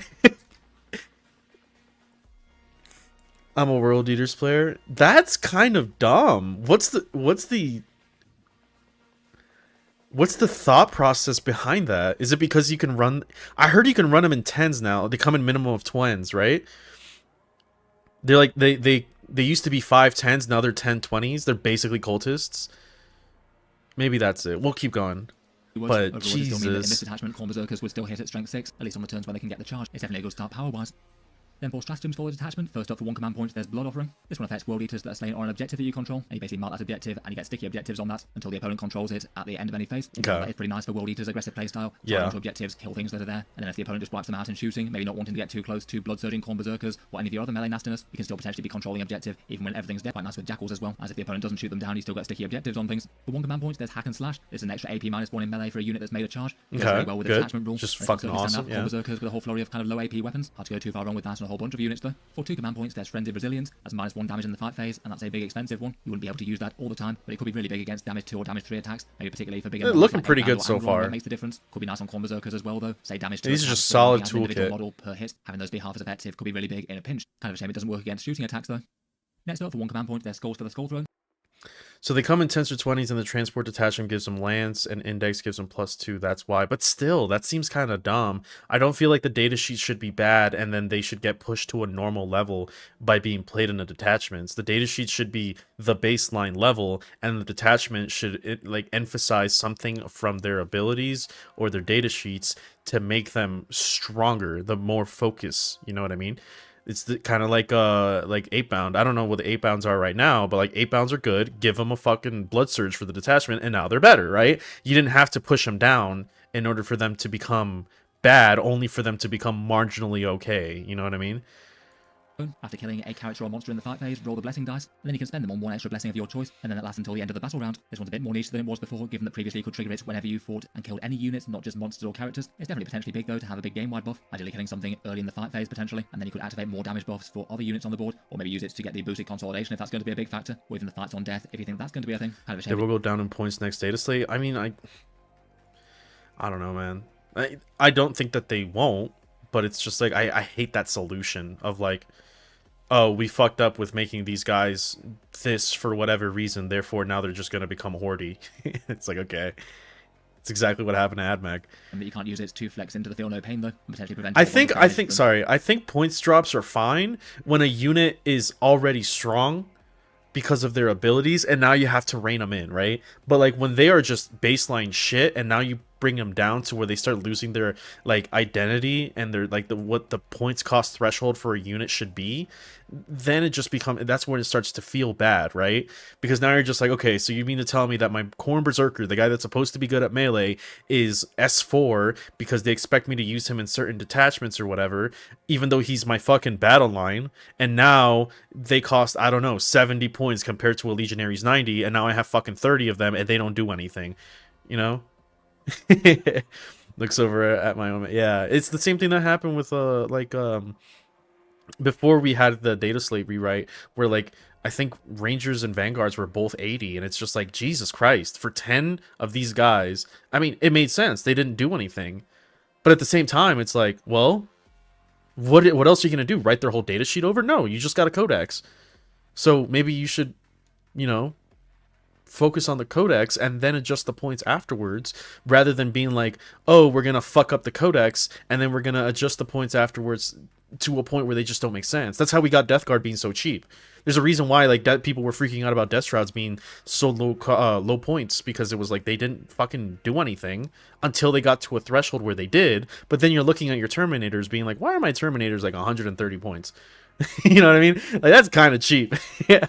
From the enemy. For one command point, there's Apoplectic Frenzy, and this one's a Khorne Berserker specific one, basically allowing them to advance and charge, though weirdly enough it sounds like you trigger it just before you've rolled the advance roll, when they're selected to advance, so you don't actually get to see the result to see how impactful it's going to be. So though it's definitely interesting as one of the only advances and charges in the Codex now, and given that they move 8 inches and could be Okay, so advance and charge is 1 CP now.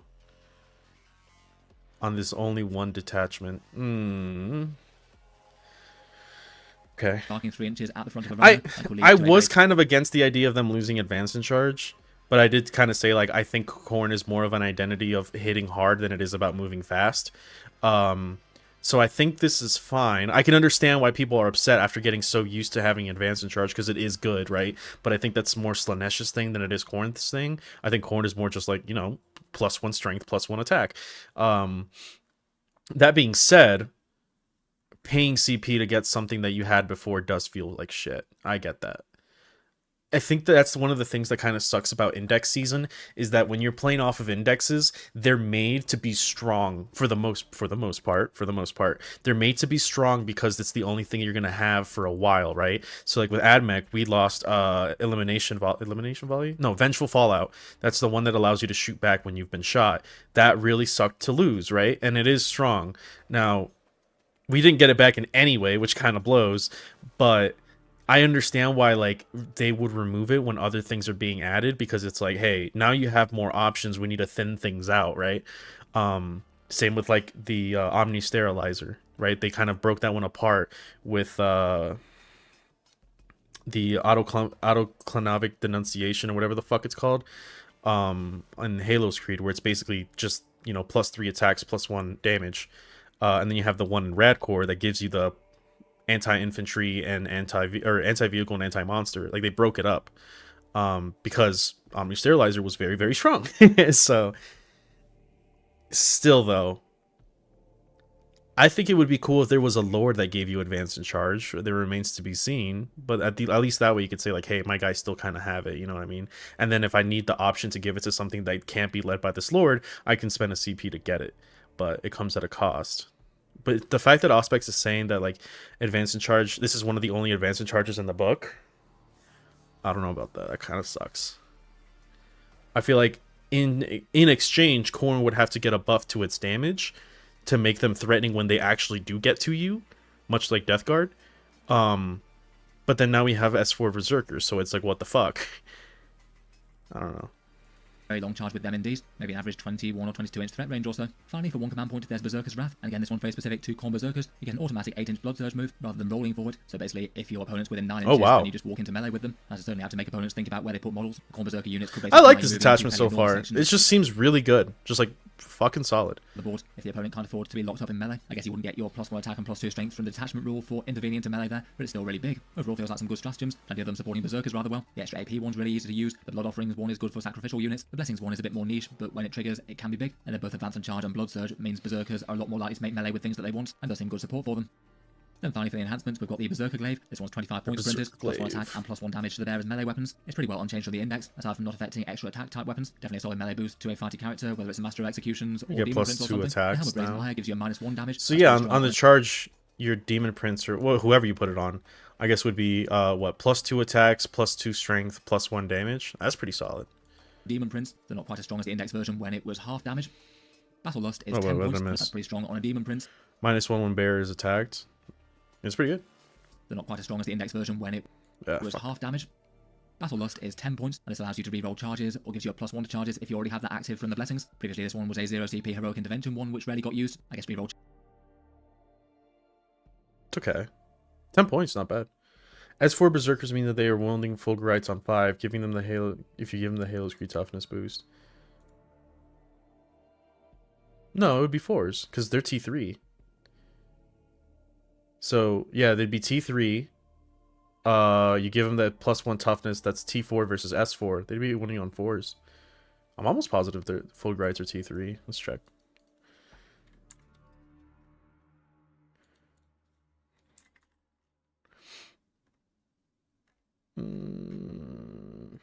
Yeah, they're T3. Oh, yeah, sorry. Sorry, I didn't really consider that. I just thinking of baseline data sheet. Yeah, that's crazy. Wait, what are they now? I kind of want to see. World Eaters. Corn Black Earth. Are they just S5? Yeah, so they went down 1. Maybe it's because they have innate -1 AP. I guess that's probably the reasoning there too. Because I always compare them to the Legionaries. Every single like flavor of ice cream. No, Astartes chain swords are minus. Yeah, so they just have chain swords. Wait, 4-3-4 minus. Okay, 4-3-4-1-1. 4-3-4-1-1. 4-3-5-1-1. So they just get chain swords. Unless they got like an extra attack, we'll see. But as of now, they just lose a strength and that's it. They just get chain swords. Okay. Okay. charges could save you a command reroll or two, but it doesn't feel like a particularly pivotal one to have. Could just add a touch of reliability to that squad. Maybe nice enough as a points filler. And then finally we've got the new version of the Favour of Corn, printed at 15 points, and this means that each time you've got a Blessings of Corn roll on the go, you can reroll 2 of the dice out of the roll, rather than rerolling the entire thing once per game. And that is pretty good odds if you want to fish for the high numbers, or trying to get Angron back. Quite nice that works every round now. Maybe the biggest issue with it is that you just have to have a character that's out of a transport and sat around surviving, as opposed to throwing himself into the enemy. Maybe still could be interesting for something like a Lone Juggernaut Lord, or Demon Prince providing command benefits. Depends whether the overall spend on the character is worth using it in that way. Overall still some pretty usable enhancements though. I do quite like the Favour of Corn one. The extra damage is nice, and the defense seems alright for a Demon Prince. Generally speaking, I wouldn't say it's changed enormously in power from the index. I feel like the main changes are more common from the changes to the Blessings Data of Corn. sheets. This detachment actually gives you extra strength on the charge now, which isn't the worst thing, but it doesn't offer quite so much general purpose movement now. Being able to combo. Well, yeah, efficiency wait, hold over on. button- Wouldn't this rule just put back berserkers to what they are right now? Because if they are strength 5 right now and they get +1 strength, +1 attack, they would go to 6. And if you run them in the Codex at 4, +2 puts them to 6. and charge on anything was kind of mad. And that seems to be part of the whole. That's Getting a little bit fucking slower. evil. Going to be the best attachment if you actually want to run berserkers though in good numbers. The damage buff makes their chain blades way more relevant. They'll like the extra AP stratagem, and then they've got 2 good stratagems specific to them. With Yeah, advanced hack and charge slash the looks blood really surge. good. Finally, for the World Eater detachments, we've got the Corn Demonkin. Man, I'm gonna be honest, I don't give a fuck about demons. I just lost all interest in them after the Demon Codex got nothing. What is it? Alright, let's see. You can field up half the points as demons. While your World Eater or Blood Legion unit destroys an enemy unit, you get like 3+, you gain Blood Tithe. Okay. At the start of yours or the enemy's command phase, you can spend points to activate 1 buff from the list. This stays active until the... Oh! This sounds familiar. Yo, it's from 7th edition. Okay. 5+ feel no pain, psychic plus mortal wounds. Oh. Okay. 5+ feel no pain versus psychic and mortal wounds. Gain lance keyword on weapons. Gain +4 imble save. And then blessings of corn at 5. It only applies to your Blood Legion for the most part, though. That's kind of cool. The more you kill, the more you get. Demon one, where you basically take up to 1,000 points worth of their They 5 need to demon destroy an data sheets, entire and you get various unit, and benefits it's only for on a fighting side by 3. side. The name harks back to their 7th edition Codex of the same name, and they also have a Blood Tithe, which they had back then as well. Very different rules though, and this time the Blood Tithe generates a point every time you slay an enemy unit on a 3+, and then you can spend them this time. Could be one of the unit and actually act buffs. This ends up maybe. For the stratagems, first up they have one called Summon by Slaughter for 1 command point. This one's a fun and pretty interesting one for bloodletters, and it basically allows you to arrive from strategic reserve in an interesting way. When this triggers, a bloodletter unit can basically appear within 9 inches of one unit that was just destroyed, either friend or foe. Before you remove the last model in the unit, you set the bloodletters up That's within 9 cool. inches, and they don't have any sort of restriction as to where they can go around enemies. Besides not being in engagement range, it means that you could set them up really close to the enemy, and you can do this in any phase. So you could say do it in your own shooting phase. Oh, and wow. Units shoot something dead. That's and then kinda the bloodletters turn up, crazy. hopefully making a really short charge on something nearby. Or perhaps say if the enemy charges and kills one of your units, you could have bloodletters turn up just all ready to countercharge the next turn with a really short charge distance. The out of sequence thing just means that there's a really good chance they can just walk up to the enemy and start hitting them with Hellblades. Could be a seriously weird thing. Yeah, as well, that's just to like allow really bloodletters to good basically actually. just walk straight into the I very really midst of like enemy that army. one. You might be able to get to units that you'd normally never be able to with a normal army in the game. Moving on though, for 1 command point, there's Demonic Fury. A World Eater's unit within 6 inches of a Blood Legion unit gains Lance in the fight phase, and if you happen to have the Lance Blood Tithe ability active, then that World Eater's unit also gains Twin Links on its attacks as well. Wow. It's spectacularly easy to wound enemies if you have both of those on the go with pretty. Yo, okay, wait, these are looking actually kind of strong. So it like works. +1 to wound doesn't replace if they already have Lance, because then you just get Twin Linked. Wait a second. I thought the Lance ability was only for Blood Legion, not for the Corn guys. Not for the World Eaters. Did I miss that? Yeah, it says Blood Legion units gain the Lance keyword. Do your World Eaters also gain the Blood Legion word? Because otherwise that wouldn't work.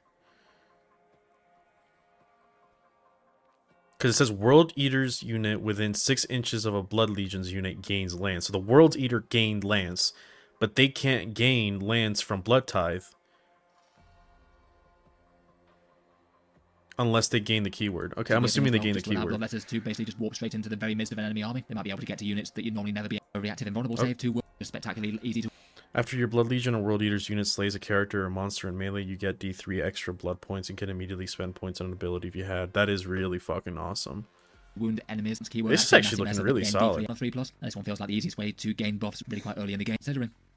Next up for 1 command point, we've got Blessing of Burning Blood. This one gives you a reactive invulnerable save to World Eaters units when they're within 6 inches of a Blood Legion's unit. If you've not got the invulnerable one active for the Blood Legion's unit yet, you get a 5+ invulnerable save. If you have, then you get a 4+. That seems rather nice on Corn Berserkers, or basically anything else with a 3+ save, to be honest. Definitely way better if you got the buff active though. For 1 command point, there's Demon Tide. 1 Blood Legion's unit within 6 inches of a World Eaters unit heals in your. Oh, I understand the wording now. If that ability is active, they also gain that in addition to. Okay, I got it.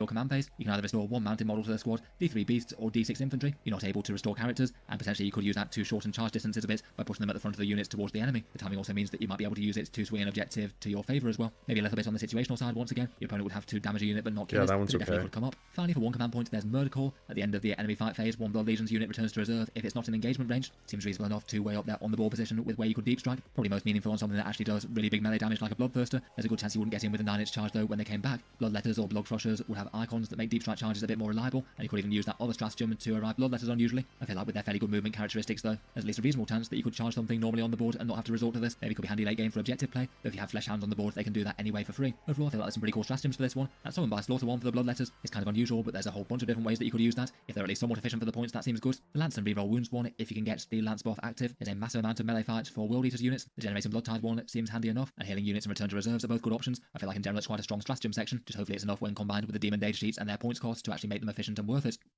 Finally, we've got the enhancements for Corn Demon Kin. First up, Icon of War printed at 25 points. That one's for a World Eaters model and Blood Legion's units within 6 inches. Gain the Blessings of Corn, so you can have your sustained and lethal hits there. That could be a really big buff to those units coordinating and fighting side by side. World Eater's model grants Blessing of Corns to Legion within 6. Okay. Oh, it's pretty good. For 20 points, there's Bloodforged Armor. Especially since they bounce off each other quite a bit. Points. That one can be taken on the Blood Legion's units, so you could put on a Bloodthirster to make it extra tanky. For 20 points, that seems alright. Disciple of Corn. Wait, did this just skip over the second one? That I was not paying attention. Bear has 2+ save, and if destroyed, you gain 1 blood point. Okay. Pretty good on a demon? Can you put that on a demon? Armor. The bear has a 2+ save, and if destroyed, you gain a Blood Tithe point. That one can be taken on the Blood Legion's units, so you could put on a Bloodthirster to make it extra tanky. Yeah, just put it on a Bloodthirster.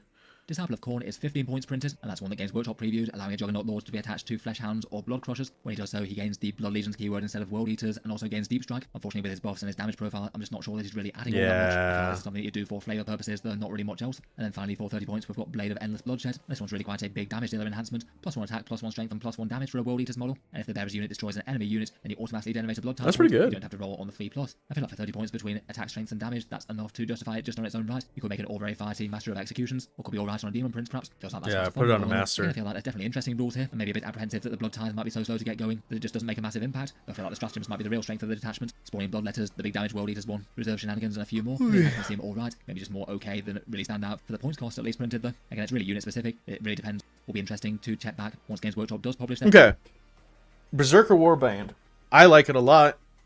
The nerf to blood or Berserkers doesn't seem to be Cult of Blood seems more flavorful. I don't know. It could be another situation where we have Chaos Cult kind of just like wipe the fucking tournament scene when everyone thought it was bad. For the record, I thought Chaos Cult was fucking awesome. I don't understand why people were shitting on it so much. I didn't expect it to become, you know, like one of the best, but I did think it was good. However, I don't know about Cult of Blood. It remains to be seen. I need to see the data sheets. Khorne Demon King actually looks pretty fucking sick. I think it takes a bit to get it started, right? And it's really gonna swing on whether you can do that. Then Possessed Slaughterbat, I really wasn't too impressed by it. It just looks okay. Gore Track, not great. I only like the spill out Berserkers on it. I think the two that kind of caught my attention the most are Khorne Demon King and Berserker Warband. Colts looks like it might have potential. So those are my takeaways. Let's see. No data sheets lost. Okay, so we could just skip ahead. Slaughterbound. Okay. Be revealed as mentioned, though it's printed at 90 points, so perhaps somewhere around that. He's a character to lead either 8-bound or Exalted 8-bound, with a 10-inch move, 6 wounds at toughness 6, and a 3+ save with a 5+ invulnerable, so it is fairly chunky and tough to take down. When he leads 8-bound, he gets their special deployment rules, so he can deep strike with Exalted 8-bounds or scout with regular ones. Okay. For his damage output, he hits with a whole flurry of strength 8, AP 2, and damage 2 attacks, kind of similar to the regular 8-bound in their own ways. He does hit on a 2+ though, and he has one particularly powerful melee turn where he gets +3 attacks and devastating wounds. It sort of feels like a bit of a mirror of the Space Marine Captain rules with that one, both in terms of a power fist style profile and that kind of buff. Then finally, for his special rules, he's got Deadly Demise, which is kind of fun. Has the potential to go up with a big explosion and shower mortal wound everywhere. I guess that represents the Bloodthirster bursting out of him and causing some carnage. And then otherwise, his leader special rule is Rage Eternal, and this allows you to restore one slain 8-bound model to the unit in your command phase if the squad had taken casualties. It's definitely an interesting special rule, and that's a big valuable model to restore. Yeah, bringing back an 8-bound is pretty fucking scary. When he gets to trigger that, maybe it's the mortal question as to whether or not he would be allowed to trigger that, as if you've charged the unit off and killed something in combat, they're probably going to be a big priority to focus down. And there's going to be a pretty big incentive for the opponents just to fully wipe them out, if they know that if they don't, there's going to be an 8-bound regenerating. Overall, this feels like a bit of a high-risk, high-reward sort of special rule. Could be really big if it triggers though, and you could put that 8-bound model in a position where it shortens. I think it'd probably be better to run him with Exalted than normal 8-bound, simply because bringing back an Exalted is way more bang for your buck than just a standard. The charge for the next turn, depending on what they're going after. Could be interesting in that Slaughterbound attachment, where he's got a few fun enhancements. That one to trigger the Deadly Demise automatically could be kind of fun if he goes throwing himself at the enemy. Overall, though, it feels like he maybe doesn't perhaps too meaningfully change the unit's role, which I think is a bit of a criticism that you could level at the majority of the World Eater's small cast of characters now, unfortunately. Yeah. Moving on to the World Eater's infantry units, though, and first up we have the iconic Khorne Berserkers. Previously, they were 90 points for 5 or 180 for 10, though they've had a bunch of big changes, one of which being they're now in 10s or 20s now, as opposed to 5s or 10s. So I guess perhaps 10 if you want them to run up in a Rhino, and you can have entire hordes of them foot slogging across the board if you like. Unless they give a cheaper points cost for the big unit, though, I sort of feel like people are more likely to go for smaller ones, at least from a strength point of view. We're just not sure how much sense to make for massive units of not really all that tough Space Marines to go exposing themselves to enemy fire. In any case, though, otherwise they've got their standard Space Marine stat line. As with a bunch of units, they've gained some movement, so they move 8 inches rather than 6 on their base profile. But that is to compensate for them not being able to get the whole movement buffs anymore. Blood Surge is D6+2 now. Oh, okay. So they got a bunch of movement buffs in exchange for their strength going down. See, I feel like that's just such an antithesis to what Khorne should be, though. Like, I get the whole charge, angry, yada, yada, yada, but I think I'd rather my Khorne unit be the guy that smacks hard as shit. So, maybe that's just me. But that seems more of a Slanesh thing. Like the rest of the units in the book, I think that Blood Surge should be a way to be able to signify that your guys are just angry, frothing, trying to go and kill you. But the idea of Khorne is strength. I feel like Slanesh should be the more advanced move, whatever. Anyway. They hit on a 4+ for their ballistic skill, so they're not really quite so accurate with those plasma pistols anymore. Their melee unfortunately has taken a bit of a nerf though. 4 attacks each with the Berserker Chain Blade at AP1. It is now strength 4 rather than strength 5 though. It feels like they're a lot more dependent on getting that +2 strength from the Berserker Warband or maybe the Lance from the Gore-Track one. Otherwise they get a couple of Cornate Eviscerators in the unit, each at strength 8, AP2 damage. You get 1 per 5 model of those, and they're going to be doing the heavy lifting against tough stuff now. Otherwise, they've also had rewrites to their special rules as well. The Icon of Corn now only triggers if you've killed something in the previous turn, so you can't just camp on objectives and use it now. If you kill something, then you basically get an extra 1d6 to roll at the Blessings roll, so it gives you a bit of a better chance of getting some of those high numbers, I suppose. Then finally, the Blood Surge has been buffed. This is the one where if you get shot and you lose a model, then you get to move d6 inches towards the nearest enemy unit. Now it's gone up to d6 plus 2 inches, so the enemy can't know that they're safe unless they're over a massive 9 inches away from your squad. Otherwise, if you roll high, you might just move straight into melee with them. I feel like if anything, the datasheet is sort of weirdly focused on that rule now. They sort of feel like an area denial threat where you could put them in the mid-board. Yeah, and the opponent's going to have to back off or not shoot them or try and deal with them by charging them. Overall, there seems some fairly unusual changes for them there. I'm not really too sure why they took off the strength 5 for them, which they've had for a long time. I feel like the 8-inch move is nice enough to compensate for the army rule getting less of that, and the Blood Surge maybe feels a bit weirdly all or nothing powerful, a headache to have to deal with, but maybe not in a way that World Eaters players have an enormous amount of control over. In any case, it looks like this is the new profile for the core of the army. Hopefully Games Workshop will give them a points cost, which will be reflective of their value in game now. Yeah. Next up, we've got their cultist hangers on in the Jackals. Broadly speaking, I feel like their datasheet hasn't really changed too much overall. Pre-Codex, there were 65 points per 10 of them, and you can take 20s, and their main purpose was to be a cheapish unit that can deal a bit of damage against light infantry. They're T4? Importantly, just be expendable to do second. Wow, that's kind of impressive for guys with just shirts. Oh, lost 6 plus feeling pain. Eee. Lost sustained hits on their weapons, but most profiles gain 1 to attack. That's probably better. Dishonored Chainblade called Paired Manglers. Smaller Changeblade gained 1 attack, but goddamn, I keep right-clicking by accident. Wow, why are they lowering the strength of everything in Corn? That just doesn't make sense.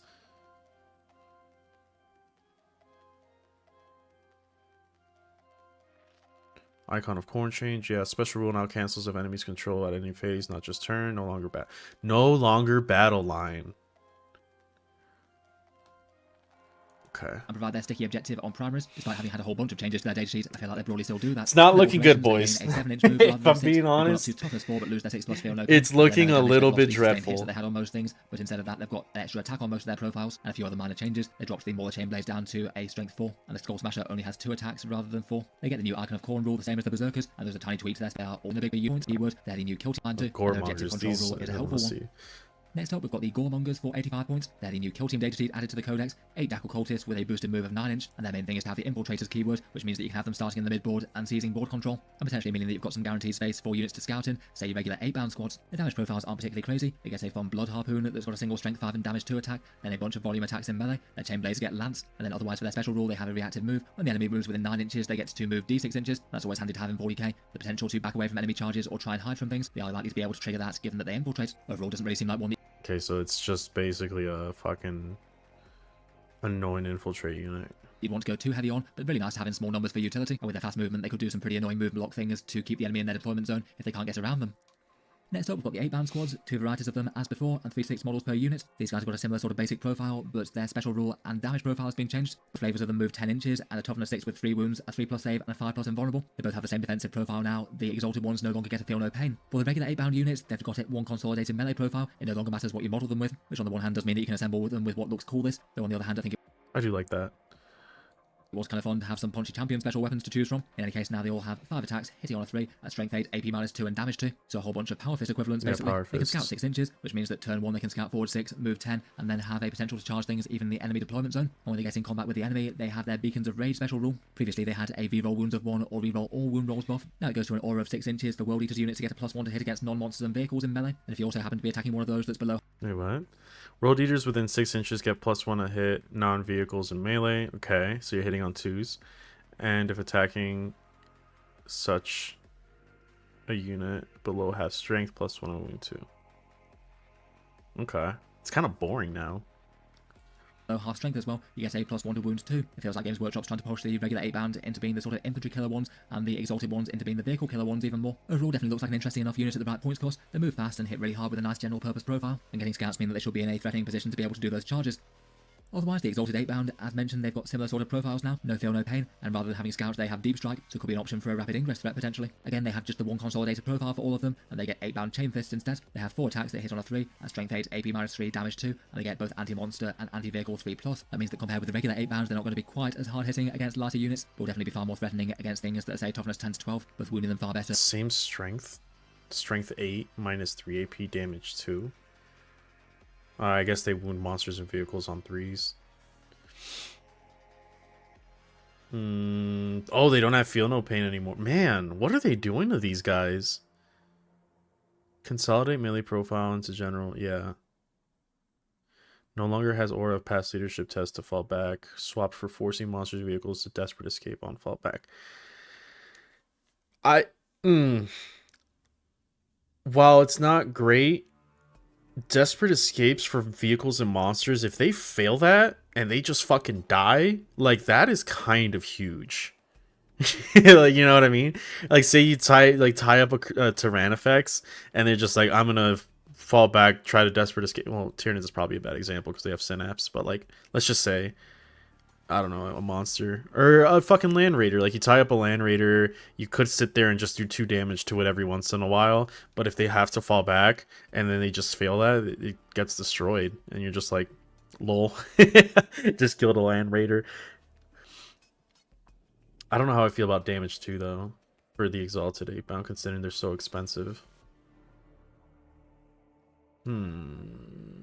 Interesting. And also going through their saves more easily. If going by the points cost in the Codex, the Exalted ones are listed as more costly than the regular one. That's not, we'll have to see. I don't know why they would take away the 6+ feel no pain. Maybe because it's part of the. I don't remember the Blessings of Corn, but maybe it's part of that. Their special rule less useful. If you're in melee with a monster or vehicle units, they must test Desperate Escape if they fall back, which just every so often could be really big if it actually winds up destroying a unit. But on the other hand, if it's just the 1 dice, odds are they still pass it, and your opponent can still command reroll it. So only a 1 in 9 chance to kill a vehicle if that's the case. I feel like it's not quite as powerful as the aura of failed leadership preventing fallback. That could be pretty game changing in the right circumstances. Both units still look like focal ones for big hitting, fast moving damage dealing for the Codex. Definitely overall less powerful between losing some of the fast moving blessing enhancements, some of the Sergeant War gear and special rules being tweaked around. I feel like they probably would have to be a little bit cheaper to make them stand out, so hopefully they'll get a good points cost.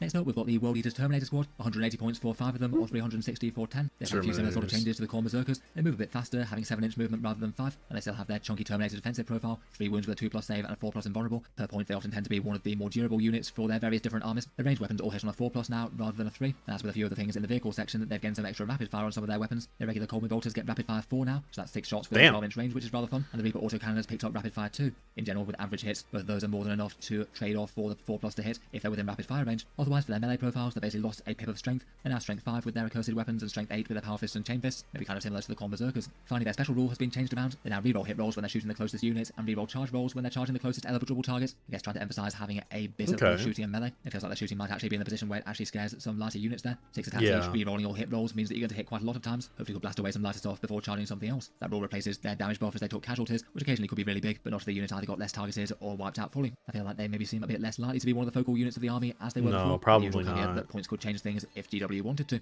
They just don't seem too Lastly, for the more on foot units, we've got the World Eaters Chaos Spawn. You get 2 of these previously for 70 points, Codex printed at 80, and like a bunch of the other Spawn variants, they've seen some fun improvements. Like the Death Guard ones, they also scout 6 inches, so it can be another annoying threat in the midboard. They move fast at 10 inches, and then when they hit in close combat, they have their hideous mutations. Previously, they were strength 6, and they dropped down to strength 5, but they have picked up 2 extra attacks, so each Spawn is hitting with D6. Jesus Christ, bro, what is this? Why are they lowering the strength on World Eaters of all fucking factions? Particularly with some of the blessings on the go. Otherwise, they still get their 5+ feel no pain. They still have some OC, unlike the ones from core Codex Chaos Marines, and their special rule is to slake its rage. That's advance and charge, which replaces the regeneration one. That means they could be charging things very easily turn 1 if you want to cause disruption. That could be around about a 19-inch or so first turn move and then charge between scout and their movement characteristic. Even with Jackals being pretty efficient, that is kind of crazy. They are really fucking fast. Of damage threats to act as outriders, trading units and jump on objectives, and maybe burst for the Berserker Warbland sticky objectives.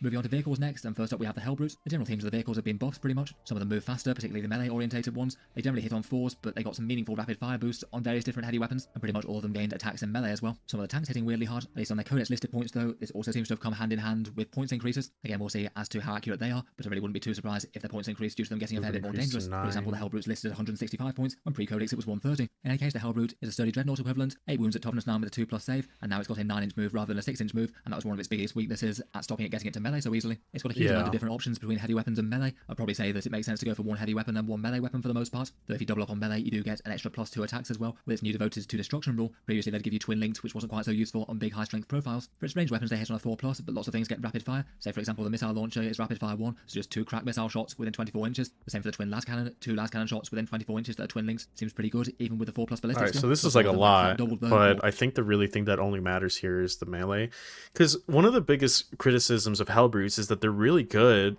but their melee is their better part, and it's really hard to get them into melee because they're so fucking slow. But 9-inch move. This guy can close in pretty quick. They're not exactly the most durable, but when they do go in, now that he gets +2 attacks instead of twin linked, and he has the ability to be able to fucking fight multiple things, I think you'll see him in lists. I think you will. Multi-melter's only rapid fire one. Anyway, It's it's going to be a lot of talking about his guns. Next up, we've got the Mauler Fiend and Forge Fiend, and this one got some kind of similar changes. It's up to a 12-inch move from 10-inch, so a bit more Damn. range at the expense of losing those blessings that boost the movement. It feels like this one in the Hell Root could be quite nice with that smash through walls. Damn! 8 attacks on fists? BS4 on Melta. But 3 shots eat at 3 inches. Rapid fire 1. They should have just done rapid fire 2. +1 to charge and +1 to hit enemies below starting strength and melee. What, buddy? What do you want? Boosted a +2 to charge and +1 to hit and wound below half strength. Yeah, if you can make that Magma Cutter connect. Or just tag something with, like, I don't know, a fucking Corn Berserker pistol. And then you'll get the +1 to charge. It is really fast, though. Holy. Looks pretty good. Last jump from the Gore track. For its damage dealing, the Magma Cutters get rapid fire 1 but ballistic skill 4. That means they'll get 3 shots each within 3 inches if it gets super close. Otherwise, its melee profile got increased as well. It now has a pretty massive 8 attacks with those strength 14 and damage d6 +1 Morphine fists. That just seems oddly lethal for anything it can get its claws on. The special rule was changed around slightly but keeps the same sort of spirit. It's now +1 to hit and +1 to charge enemies below starting strength, and then boosted to +2 to charge and +1 to hit and wound against things below half strength. Maybe it could be worth just trying to do a chip wound or 2 with some sort of shooting to make it a bit more effective against them. Overall, it just seems significantly more dangerous. A bit fast. Yeah, it just Probably looks the most good. interesting bit of it. Again, I heard this thing is fucking crazy. I want to tear this bitch apart. +4 ballistic skill, but gained rapid fire on weapons. Okay, so ideally you want to be what, 18,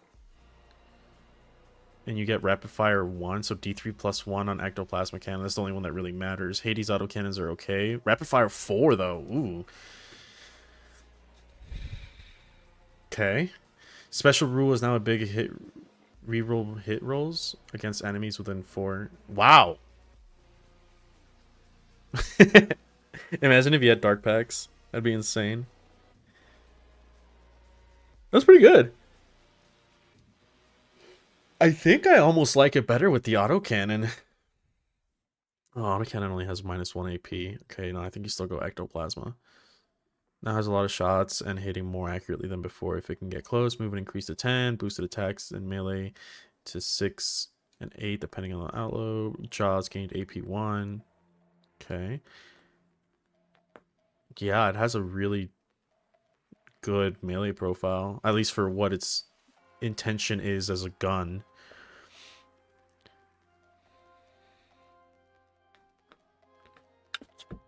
Yeah, ectoplasmic cannon is kind of, I don't know. I think Hades autocannon is actually better here.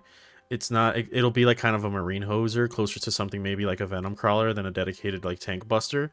But that melee profile plus those Hades autocannons, it basically looks like a fucking venom crawler. Plus, but gaining the rapid fire keyword, the ectoplasma cannons all have rapid fire 1, so that could be another 3 strength 10 damage 3 shots within half range. It'd be cool if it just said reroll hit rolls against enemies within 18, so when you go into melee you can also reroll hits. That'd be cool as shit. Given that you basically get double damage.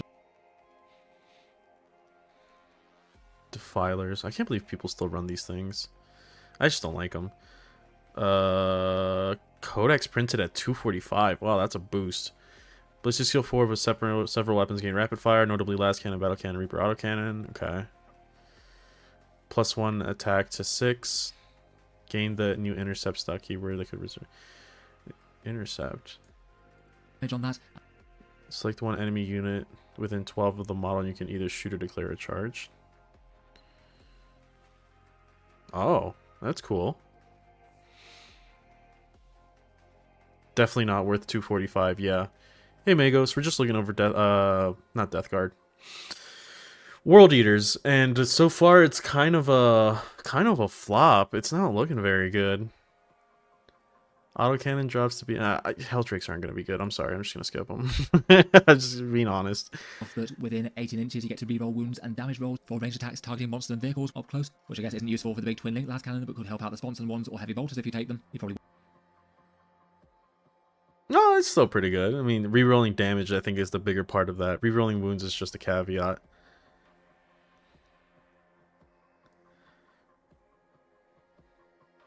turret got our turret. Oh, the Predator twin last cannon? Holy shit. They wouldn't or annihilate. Yeah, so 3 last cannon shots and then plus 1 more. Okay. Plus 3 weapon skill and more attacks and melee. Great. Special rule boosted to all damage roll. Yeah. Yeah. Yeah, I like the damage roll part of this. Shit. Destructor. Plus 4 ballistic skill to some guns. Kind of sucks that your dedicated like shooting thing is plus 4. I mean, it's a yeah. But I mean, I don't have pity. I'm a fucking AdMech player. Heavy bolsters and autocannons did. Autocannons now rapid fire 6, huh? What? Holy!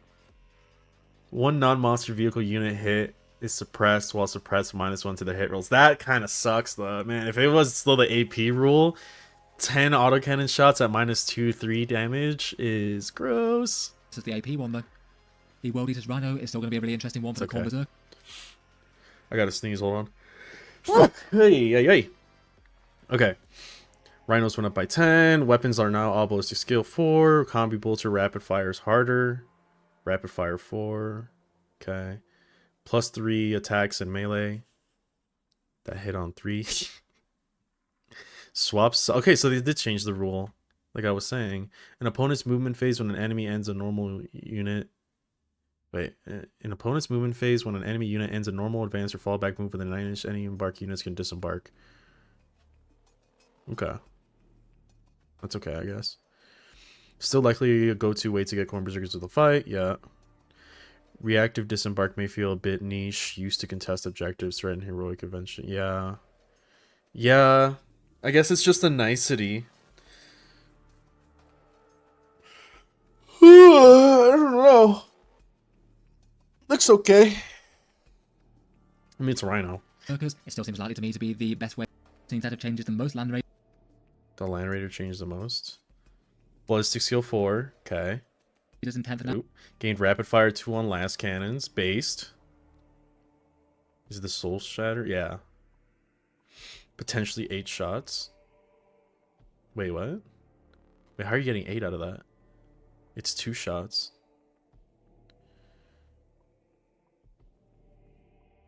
Oh, because there's two auto cannons, or there's 2 last cannons on it. Yeah.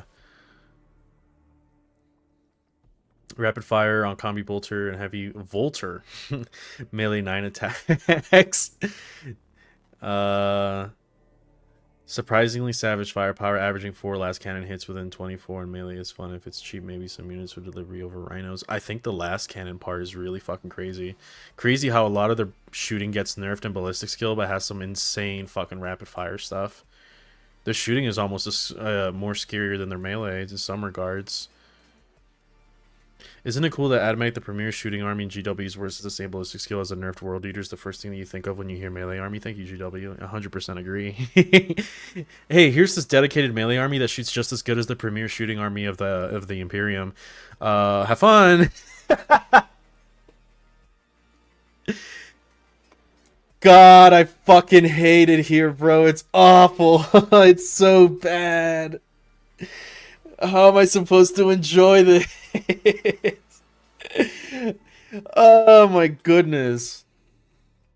Only GW makes the best choices. Now, its base profile is the same as ever. A big chunky assault tank with toughness 12. God. Toughness 30. Why would they play favorites? That's a good question. Movement 12 up from 8. That's pretty good. +1 attack on strike and 3 on sweeping. Okay. Sweeping is looking like what? 8 minus 2/2, so just a bunch of power fist attacks. Okay. That's pretty fucking strong. It's kind of like Mortarion. Well, I think better, but... Swaps Blessing Dice Manipulation for rolling an extra one. I don't know if that's better. Gained a Night Style movement, so it would be a bit harder to move block. What did it gain? Titanic or something? Oh, Super Heavy War Engine. Can move through enemy models in the movement phase. Besides Titanic, can move through terrain 4 inches in height. Can move through terrain over 4, but doing so, it does the, Battle Shock thing. Roll 1 additional d6 for Blessings of Corn at the start of the model. If this model is on the battlefield, I think that's pretty good. Weapon choice, Gatling Cannon versus Hurler. Plus one of the other 3 guns. Looks pretty good. Solid damage increase and blessing style is a bit more useful. 13 with 24 ballistic weapons on me. Stable as it beats more so big numbers. Angron himself. Big boy! Seems to have taken quite a lot of nerfs in this update. Angron's a big, scary, monster, epic hero character who flies around at a fast 14 in. The World Eater's meta is going to be 3 Lord of Sky. I think those rules can stack the reroll, the getting additional dice. Even though the blessings don't look as good. Melee changes: -2 attack and -1 on sweep, -2 strength and -1 AP on sweep. Oh my goodness. But both gain devastating wounds. Sure. I guess devastating is kind of worth it, but -2 attacks and -1 strength on sweep. That puts it at 7. You're not... Okay, you're not wounding as well there, because 8 is a pretty big breakpoint. Strike loses 2 strength.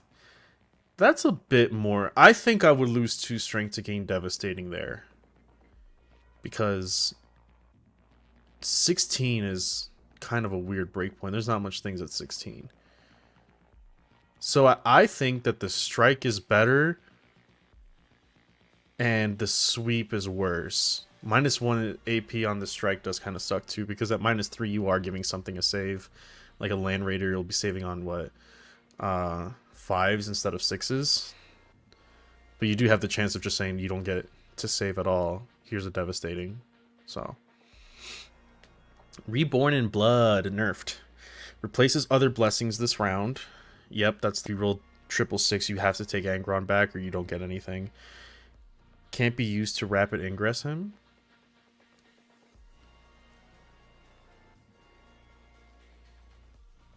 Wait, why not? Oh, he arrives from Deep Strike in the reinforcement step. Oh! So he doesn't go back to reserves. You have to fucking Deep Strike him in the... That sucks. Comes back with 8 wounds now, not 16. Whoo! So the probability of you getting him back remains the same, but you only get half of Angron back. And very close to bracketing, too. God. Replaced his rerolls and +1 to charges with his 3 new abilities as listed. Okay. When making Blessings of Corn, if Angron is in the battlefield, reroll up to 6 dice. Okay, that's pretty solid. Enemy units falling back within 6 must test leadership. If they fail, they must remain stationary. That's okay. World Eaters within 6 and ignore modifiers to move, advance, charge, weapon skill, and hit rolls in melee. That's pretty solid. So his presences are pretty good, but the coming back at 8 wounds is... I mean, I get it, because a lot of people are like, oh, you know, the moment Angron comes back in, you make back so much, like, that you would have already lost. And a lot of a game can bank as to whether Angron comes back. Especially since, you know, 2+ save. But it's not like he has an invuln. So it's not that hard to chip shit off of him. Is worse than he was before, but still powerful for the right points cost and fairly hard, similarly hard to kill. Is he that hard to kill, though? I feel like if you just, like, have any sort of AP against him, he just kind of falls apart. I mean, our last cannons, like, say an Iron Strider with Conquer is forcing him to save on 6s. And they can easily take fucking, like, half his health away in one shooting phase. Granted that we fucking hit because we have a 4+, but... Reviving is still a big deal, but maybe sensible to not make it quite so all or nothing. Yeah, I think that's what they're trying to do, is just not make it so all or nothing. Does he have a 4+ symbol? Where is it? I don't see it in the rules. Oh, it's like way the fuck down here, huh? Okay. Alright. I retract my statement. Usually I see the 4+ info like either here, up in the core, or the core, or like right below the save. Interesting. Yeah, okay, so I do kind of get the sentiment of like, if Angron comes back, you just kind of get fucked. especially if he comes back like 3 times a game. But that still kind of blows, considering that he only went down, what, 20 points? 25 points? Buff seems a bit on the unhelpful side. Prevents fallback could be big but unreliable. I think the only one I really care for is ignore modifiers, because it's also if something is -1 a hit on in melee or something, then you just like, yeah, like that just gets around protector. You just don't give a shit. Inches. It's fairly sturdy and tough. He's not looking great though. Profile, 30, like his rapid English. Is this all just Angron? And not crazy. Born in blood. Acts of dismemberment. Moves 8 from 6, loses fight first to later unit. Yeah, wow. Okay, that's not great. Reroll advance and blood surges while leading a unit. If kills a character, gain 1 CP. Can lead Khorne Berserkers. With the new blood surge move, I think rerolling blood surge in advance is really fucking nice. But losing fight first could be a little bit problematic. Then again, now your Khorne Berserkers come in 10s, so maybe not so much. Losing fight first is massive and completely changes his role. Yeah, I agree. Will now likely come with a big points decrease. Now more adds melee muscle, some slightly situational buffs and bears and enhancements. I would much rather they have fight first than reroll advance and blood, because it just seems more cornate to me. But I don't think re-rolling blood surge moves is necessarily bad, because now that it's d6 plus 2, you can get so much more mileage out of it. It definitely changes his role, though. I don't know. I don't think I would take him as much as I would have before. Same updates with an 80-point price tag could be okay as a sort of cheap threat unit and maybe an enhancement caddy that was very rarely seen leading units. The main issue. Drop to a 3+ save from 2, replaces current special wounds of impacts and reroll advanced charge. Buffs Berserker movement by 2, it can move through terrain. Models in squad can fight at 3 inches, ballistic skill 3. Can lead 8-bound, exalted 8-bound, or Khorne Berserkers. Nice, he won't awkwardly stop his unit from moving through walls now, yeah. Still doesn't provide a lot for his unit. +2 movement and helps cover a small weakness where the current Berserker's weakness could bear enhancements. While leading this unit, models have a move of 10, and when moving horizontally through terrain features. It looks like they just gave back a lot of the move from like the Blessings of Khorne since they removed it, but they didn't give him anything to actually punch harder, which I think is like the whole point of Khorne. 3-inch engagement range is kind of nice now that you can take him in 20s, but it also begs the question as to why can you take him in 20s. I don't know. It was that his mounted keyword couldn't go around terrain, which he almost seems necessary if you're taking a block of 20, even a block of 10, because not all of them are going to be able to make it into combat. 8-bound or Berserkers, at least they fixed that, and now when he leads a unit, he gives them a 10-inch move characteristic, which is just relevant for the Berserkers, but not the 8-bound, and he can move horizontally through terrain features, so he can go keep just with his swords, cowards. Lord Avocado! Drop to 3+ save from 2. Okay, that kind of no reason for that. Drop to movement 10 from 12, so he got slower. Gains deep strike, loses previous ability to make 2 units scout and fallback, shoot, and charge. Provides deep strike and walk through enemy models and terrain through his unit. Gains mortal wound impact this year from the regular Juggernaut Nord. Yeah, so models in this unit have deep strike and can move through terrain and enemy models and auto pass desperate escape tests. Okay. When this unit finishes a charge move, one enemy unit with an engagement reach may take mortal wounds. Okay. So deep strike doesn't really matter too much because at least Exalted already have it. Scout 6 is what he already has, so he can just scout with 8-bounds. I guess normal 8-bounds can gain deep strike through him. Move through enemy models and terrain literally doesn't matter for anything that he can lead except himself. So, well, the enemy models, yes. The terrain doesn't matter. He just doesn't stop himself from moving. Cat, can you leave the keyboard, please? I'm trying to do stuff. Loss of... Yep, there he goes. Loss of scout moves is a big blow for him. Yeah, because now you can't shift up 2 units. He can only shift up himself. Doesn't look great. Not looking good, chat. It still gets the bladed horn attacks of the Juggernaut too. He's got Scout 6 inches, which means that he could join 8 bounds to Scout forward, and also has Deep Strike as well, so could Deep Strike with the Exalted 8 bound. And he gets a similar sort of special rule to the movement one on the Juggernaut Lord. He doesn't get the 10-inch movement thing, but he does grant his unit Deep Strike, and then when they're on the board, they can move through terrain and enemy models as well. Means that you could have him Deep Striking with a great big unit of 20 Corn Berserkers or something, which could be a kind of hilarious and slightly silly feeling rapid ingress threat. Otherwise, it always Yeah, I think maybe just for the Corn Berserkers is you care about. Perhaps has kind of Betrayal is actually one of the more Alright, let's take a good look at this guy. Gorechild buff to S7 from S6. Okay, so his melee gets better. All the berserkers get worse. It'd be cool if like there was a leader that gave +2 or +1 strength to the, like +1 strength and +1 to charge to the unit it was leading. Like that would be cool. So at least you could make up for it and then actually have a net benefit from running something from like Berserker Warband instead of just defaulting back to 6. Regular plasma pistol now rather than non-hazardous one. Oh, did you not have hazardous before? Trades personal fight on death on a 2+, the chance to revive on death.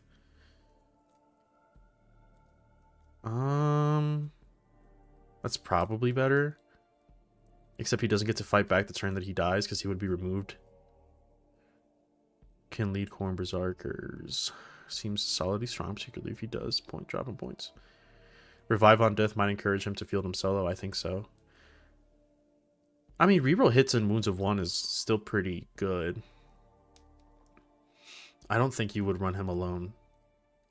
I think he'll be a lot like Fabius Bile, where you take him with a unit to try to hold points, and then when he dies, he just gets back up, so you continue to control the objective if he's being shot. At the end of your charge phase is a model within a unit. Oh, yeah. The Betrayer. First time a model is destroyed on a 2+, set it back at the end of the phase outside of engagement range, yeah, and as close as possible to the original position with 3 wounds left. So he can't fight and kill something back that he otherwise wouldn't, which is kind of what he would want to do.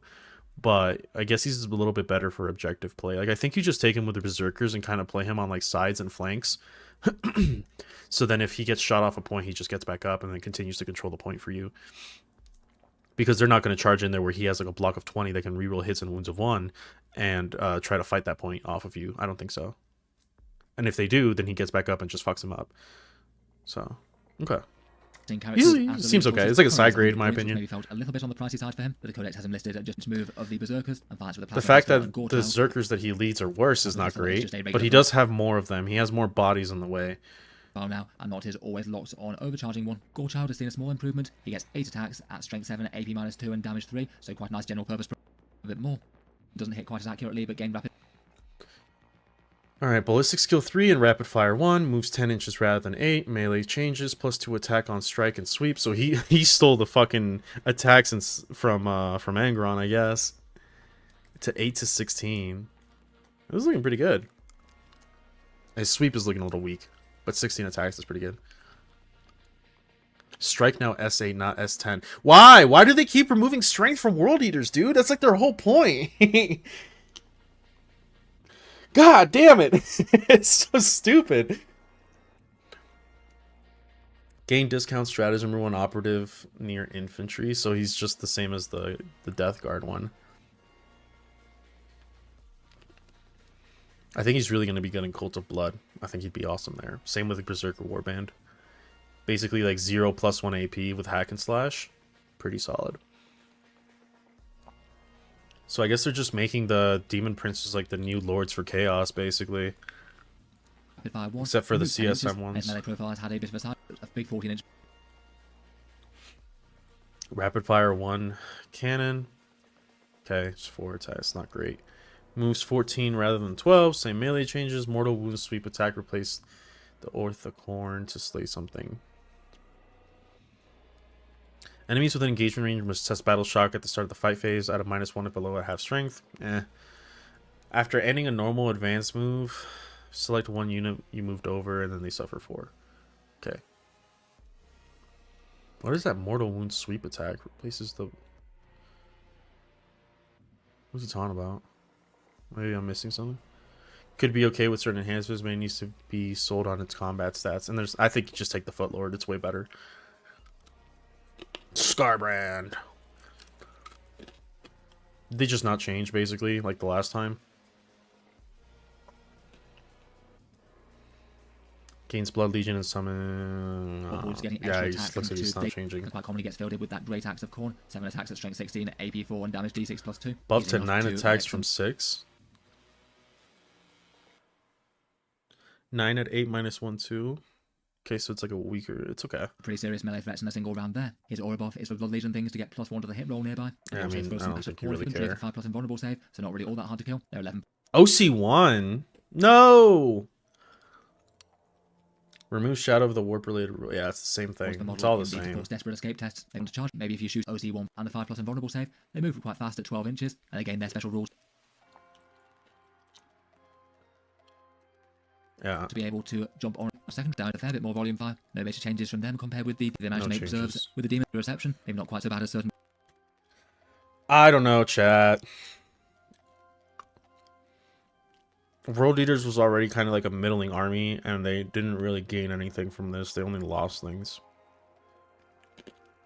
Their shooting looks scary.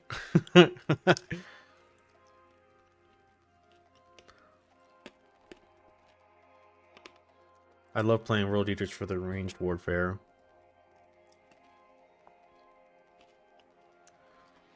Yes, they were too strong. Not like literally every melee army this edition has required strength buffs to not suck. Yeah, that's what I'm saying, man. Especially with toughness going up across the board, to lower their strength is like doubly bad.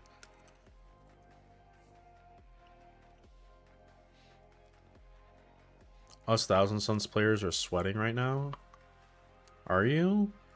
Oh, for the Codex? Because they don't know which team is going to work on them? World Nibblers. That's great. Turning Khorne Berserker chain axes into melee heavy bolters instead of everyone else's chain swords would make me a lot more happy. Yeah. They're just chain swords.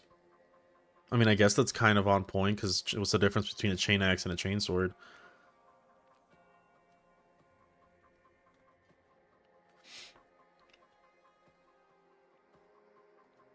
As for Berserkers, this is just a sad thing to see. Yeah.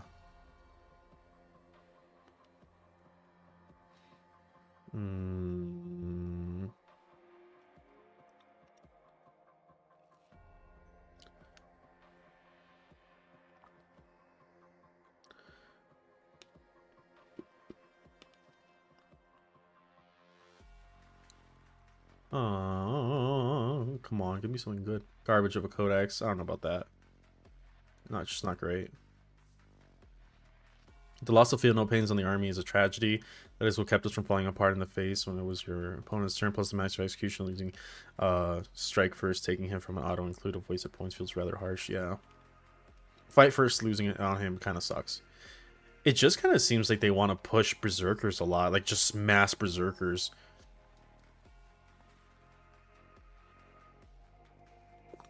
Chaos Spawn and ironically they look good. Okay, they just move really fast, but I don't think they can hold off. Yeah, the rapid fire seems kind of crazy. Maybe they will get a buff if the new Death Guard leak is as cracked as it sounds. It is looking pretty cracked. I think they're gonna get a buff. I don't know. I don't want to doom. Like I said, I don't want to doomsay DG just yet, because it might be just like another Soul Shattered Arsenal or Star Shadow Arsenal thing. But looking at this in comparison, it's very easy to see. Then again, Death Guard has always been struggling more than World Eaters in the first place. So like World Eaters getting a push down from their index and Death Guard getting a massive push up might just, you know, even them out for the most part. Because mine, like Death Guard, there was one point where they were like at a 40-something% win rate. Like they were just not doing great. And they kind of are, they're kind of like usually between like 45 to 40 is what I see. Sometimes they spike up a little bit and get to the 50s, but World Eaters has been pretty up there. Not like fantastic. They've been like usually middling 50, 52. So like pushing them down to like say 50, 52 to 50, 48, and then pushing Death Guard from like 45 to 48 to 52, you know, or 54, like that's still within bracket.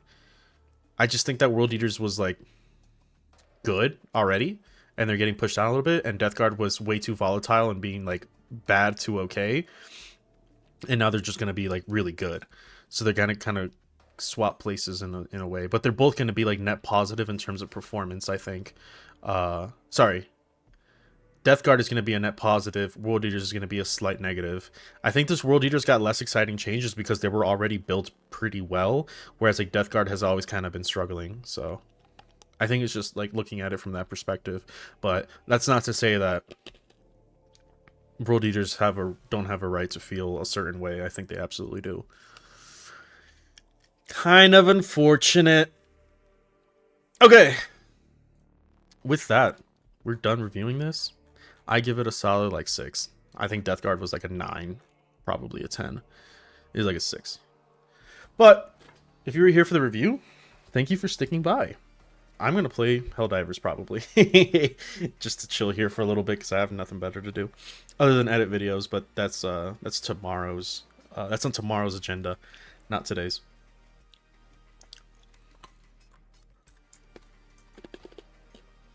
So.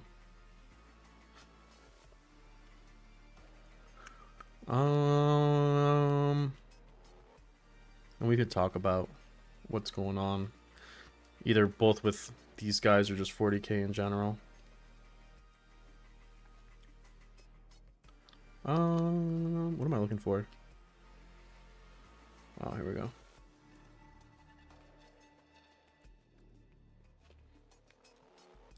Hey, Cringer. We just finished looking over not Death Guard, World Eaters.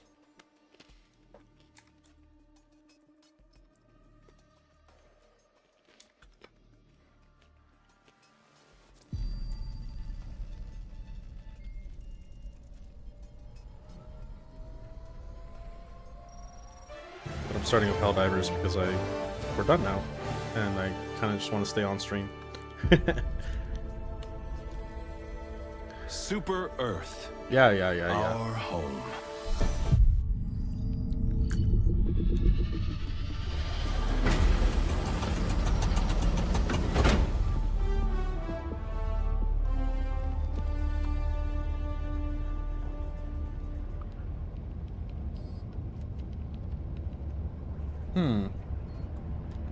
I swear to God.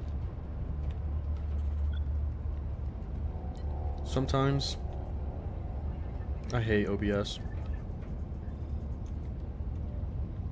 Capture specific window. Doesn't find Helldivers, so I guess I'll just delete this and fucking start it again. Game capture.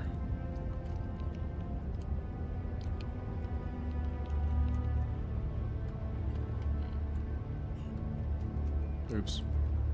Oopsies. There we go. Yay! Alright. The world nibblers, dude. Finally got hit with all the VTuber drama recommended. You had mentioned a thing being a thing there. Earth nibblers seem to have an okay codex, at least. Earth nibblers, yeah. Which VTuber drama, bro? Because they tend to have a lot. The Cinder one sucks. I said it on X. Obviously, I'm not like a big creator or anything, but back when Nano was like an artist, like a small artist, I used to be a mod in their Discord. I think the role was called Donuts or something. So Nano was really cool. I don't know if she's still with a guy called Mio. I don't know if Mio's still there in the picture, but they were both super sweet. It kind of sucks to hear that Nano was going through that. So the thing is, I left the Discord after I noticed that it was not active anymore. But then I tried to reach out to Nano to be like, hey, I'm sure you don't remember me, but like, you know, wishing you the best. And then I realized that like I don't have any DMs from them because I probably deleted them. I don't have anything. Like, it sucks. I wanted to reach out, even though, like, you know, I'm just fucking somebody in a sea of people that are giving them support right now. But yeah, there's that drama. There's the Shondo drama. That one, I was really mad about that one. I was gonna stream yesterday to do World Eaters, but I was like, I really don't want to go off in a tangent. But that's the thing that's crazy too, Magos, is that I don't really care about VTubers that much. Like, I don't really watch them. But man, like, there's so much news about them around everywhere, and the way that people react is fucking crazy. Also, I've been playing a lot with Flamethrower lately. I fucking love this weapon now. The Cinder stuff, I looked down the rabbit hole a while, and I'm glad to see that many in the community are rallying support for each other. Yeah, like I said, Nano is really, really cool. So. It's interesting, I'll eventually hear from the Internet artist. I think he made one already. Or no, Internet Versus made a video about Cinder. I'll turn on the volume.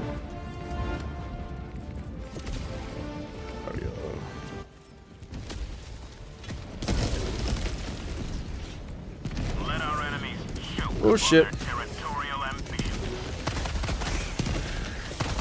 Shut up. Yeah, it's wild. I just like VTuber drama now. I don't really care for like watching them and stuff. I still think that it's a little unbearable to watch. It's just not my thing. But if you follow me on X, you would have seen that I made a tweet saying like, I swear to God, sometimes the VTuber scene or the Warhammer scene is so irredeemable. It's because I saw somebody was okay, so if you don't know, there's a VTuber called Shondo. She kind of like plays like a small girl, and it's just kind of like a, I don't know, casual VTuber, whatever you want to call it.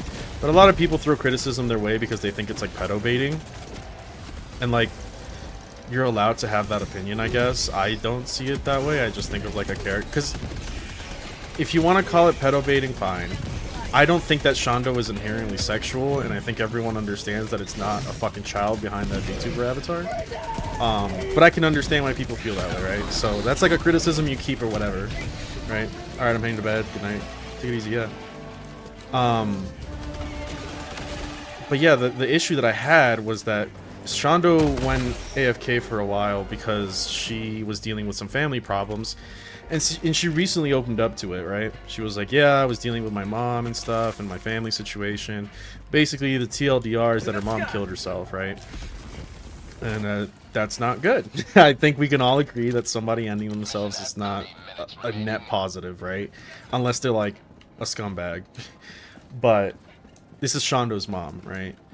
And then she was expressing how they've had problems before, and then they finally did it. All of which to say that there was people in the Warhammer community that I saw fighting over something, basically saying like, oh, I'm glad that her mom is rotting in hell or burning in hell, like she deserves to be there because, you know, Shondo's a pedo baiter. And I was like, okay, huh? Like, you are so disattached from this, right? If you have a criticism that Shondo, or any VTuber for that matter, represents themselves in a way that's like, I don't know, closer to pedo baiting or whatever, then you can have that criticism without having to, you know, basically say that you're glad that one of their family members ended themselves. It's just like, dude, they have nothing to do with this, you know what I mean? And of course, it's a fucking Warhammer player who's like a big Black Templars fanboy, and then he started getting in a squabble with somebody, like basically saying like, oh, anime is inherently degenerate, you know, I'm glad she's burning, Shondo deserves everything that's coming to her. And I'm just like, dog, you have to understand that the way that you obsess over plastic soldiers that think that they're role-playing as fucking crusaders in this fantasy fucking universe is the same way that VTuber fans, for the most part, right, there's always extremes, but that's the same way that people see themselves interacting with like a fake anime girl, right? That does not really give you the moral high ground to then say that somebody's family members should, you know, off themselves. That is such a stupid fucking premise to have. And the fact that they were doubling down saying like, yeah, purge the heretic and purge the fucking pedo mom or whatever, I'm just like, this is so fucking stupid, man. I can't believe that you're having these opinions in fucking public. It's just so crazy, bro. That thing, I was reading that thread and I was just like, this is fucking mad, bro. And then there's that drama too about somebody was saying that like Imperium players are like the chillest in the entire fan base, and that Xeno players and Chaos players inherently identify themselves with evil, so therefore they're bad people and they're not chill and they tend to be the more toxic. And I'm just like, you realize that by saying that, you are the very thing that you are attempting to criticize, right? By calling a select group of people that aren't Imperium players toxic. Like, it's so crazy, dude. Imperium players are so far up their own asses, man. It turns out that every fan base has the fucking shitter players, you know? Every fan base has it. The Tau players have the fucking bad ones. The Imperium players have them. If you're out here comparing numbers to numbers, one maybe has it more than the other, then you're just being a fucking loser. And by doing that, you are inherently being those toxic people yourselves. It's such a stupid fucking brain-rotted take to have, man. It's just like... I'm bad, but you're more bad. The Imperium is good, unlike Tau, who brainwashes their people, but I'm gonna like to ignore the fact that the Imperium enslaves people all the times as well. Who fucking cares, man? Play with your plastic soldiers and read your books. God, it's so stupid. I wouldn't be surprised if an average VTuber fan spends much supporting their OCS be doing our model. Exactly, that's what one of the criticisms that guy was saying. He's like, don't you have like your rent mortgage to put into your models? And he's like, yeah, I do. I just bought a combat patrol. By the way, you're a pedo. It's like, wow, what a nice argument you fucking have, you idiot. It's just, God, man, people need to learn fucking live and let live. Like, I know that they think that they have the moral high ground because they're like, well, pedophilia is bad, and it is. Who would have guessed, right?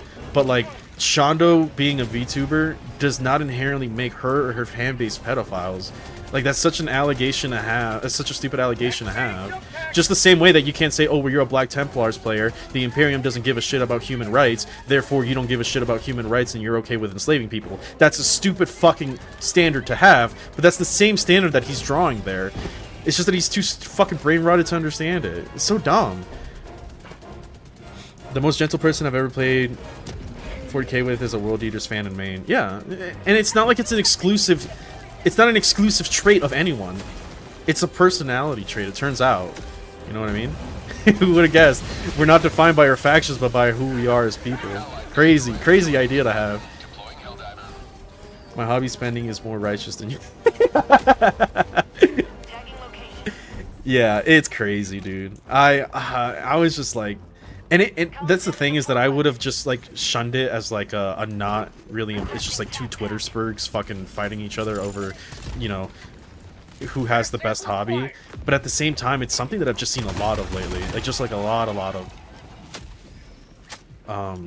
and I think that like when you start wishing, like, or you start cheering on the suicide of somebody, is just fucking like, you've lost the plot, dude. I'm sorry, plot. Like, he was trying to be such a fucking tough guy or something like that. It's like, dude, that's not tough. There's nothing tough about that. You know what I mean? You're not some fucking hard ass. But it's, yeah, it's crazy, dude. X is definitely a platform that I only really got on because of like the fact that people promote it. I find artists there. That's where I found fucking that's where I communicate with Keto with. But good lord, dude. The thing is, like, those opinions are everywhere. You can't really run away from them. It's not like I'm actively going out and seeking them, but they just pop up in my timeline and I'm just like, holy fuck. This is insane. I don't know where I'm supposed to be fucking going. Well, the drill is around, it's supposed to be around here somewhere, but I don't see it. Unless I'm just like totally fucking this up. Oh, am I dead here? Ow. Where the fuck is this drill at? Alright, you know what? We're gonna use my favorite stratagem, mines. Oh shit. Die, die, die, die, die, die, die, die, die. Did you find it? Where'd you tag? Wait, what did you tag? Is it over here? I see like a... Ow. Where the fuck is the drill at? Find the nursery trainable drill point. I'm looking for it.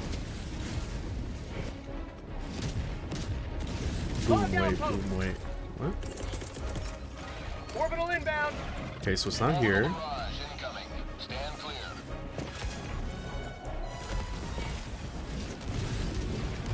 Where the fuck is the drill point? Neither of us found it. It's not over here, bro. Activating jump pack. Is it right here? This crater, maybe? Nope. Tagging map. Northeast. Okay, 100 I meters. think you found it. Dropping a pin. Northeast. 100 meters. But is that the drill point? That's the question.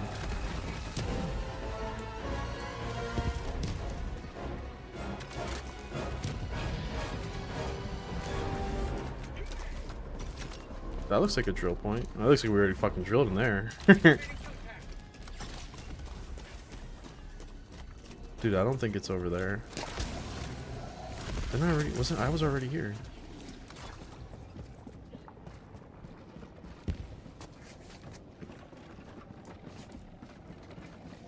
Requesting sentry. I'm so confused. What? Where the fuck is it? Heavy, northeast. This better not be a bug, bro, because if we can't finish the mission... I had something, I think it was like, I had a bug once where the SSD drive got clipped through the map and we couldn't finish the mission. And it was like, okay, great.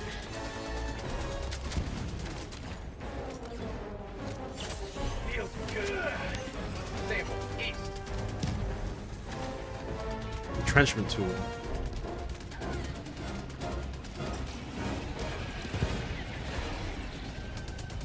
Why are we, wait, why are we walking away? Guys, we need to find the drill point. Requesting air support. Requesting air Did we already do this one? Is that it? Oh shit. Maybe we have to do another one first. I don't know. I don't know what the fuck's going on. They're usually not this hard to find. To the sky.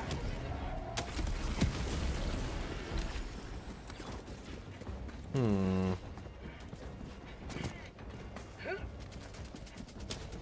Terminate outpost merged. Oh shit. Oh shit. Oh shit. Yoink.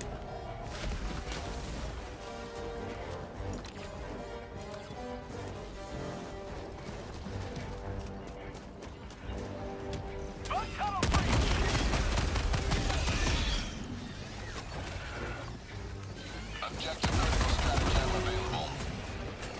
tagging location. Oh shit. Oh shit. Go in there. Oh shit. Oh shit. Excuse me. Just gonna nuke your homes. Excuse me. Oh, they already called it in. Fuck. Objective critical stratagem. Oh shit. On life for Super Earth. Yep. No shot. Ow.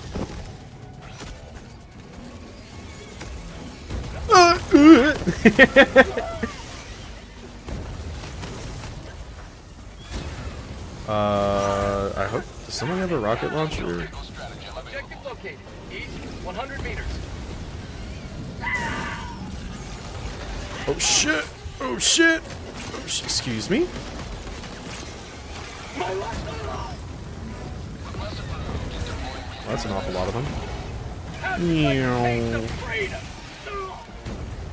Alright, somebody please kill those that fucking shrieker nest. God fucking damn it.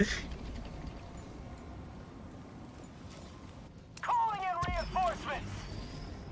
Maybe I should just run a stalwart again. Stalwart, my beloved. I like the flamethrower a lot though. It's a lot of fun to use. Where's my team? Close. Guys, we have to do the objectives or we fucking lose. Why the fuck are you guys way the fuck over here?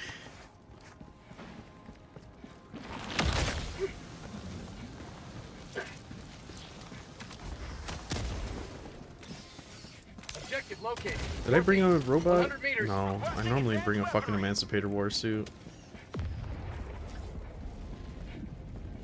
I see you have a rocket launcher. You should shoot that Shrieker's nest. It'd be a very cool and base thing for you to do, teammate. Tagging map. North 200 meters. Reinforcing. I think I should just re-equip. I don't think I should go for my old shit. Requesting advanced weaponry. Tech pack inbound. Uh-oh. Hey, how's it going, buddy? Here. Hold on to that.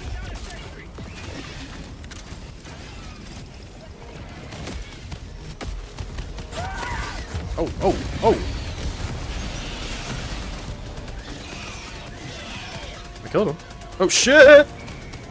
If only my teammate with a rocket launcher would blow up the Shrieker's nest. That'd be a very cool thing for him to do right now. Excuse me? Objective critical stratagem available.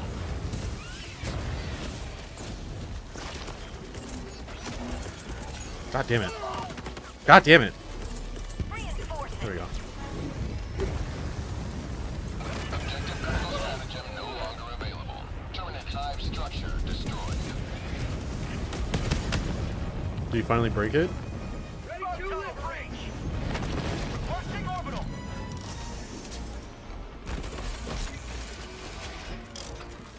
I got the terminal.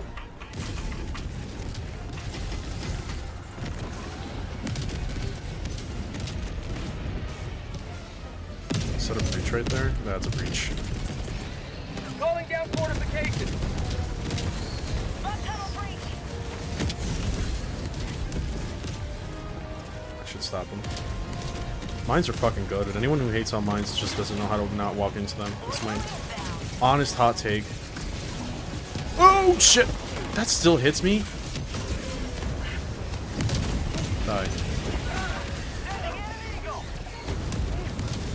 I don't know if I could burn the drill. I really hope I can. Otherwise, I just I broke the shit out of it. I'm such a fucking idiot. All right, flamethrower breaks the drill. Request approved. Oh wait, no, it doesn't. It just finished. All right, bet. All right, we get out of here. Activating jump pack. Skill issue, just don't step on them. Dude, that's what I was telling somebody. I was playing with somebody else the other day, and they were like, yeah, Mystic Onion killed me. And I was like, no, you killed yourself. You stepped on a fucking mine. But then they're totally fine when their mortars kill you, right? That's totally okay. But something that they can actively avoid, like not walking into a mine, they blame it on the player. It's fucking stupid, man. Yeah, just don't step on the fucking mine. It's not that hard. And I ping it too. I make like the common courtesy of pinging like, hey, there's mines here. And then I'll still walk into them. Just like, alright, man. I don't know what to tell you. It's the same thing with like the fucking, what's the name of these stupid guys? The automatons. It's like, if you step on their mines, you're not blaming other fucking players, are you? To the skies. Hey, why did you stand there when I swept over with my flamethrower? I also had to let them know, because some people didn't know that. So, like, one time we were waiting for a transport, and I was doing this, like... Shit, I was doing this, like, lighting myself on fire, and then diving, and trying to communicate to them, like, if you're on fire, jump. Don't just sit there and burn. Like, I'm making it known I have a flamethrower, I'm doing my best, but if you run into a pit of fire, fucking dive. Don't just sit there, burn, and then blame it on me. To the skies. It's not like I'm actively aiming this thing at you. Where's the fucking mine point? I'm starting to think this is a bug. It's usually not this hard to find. Unless this ping is right.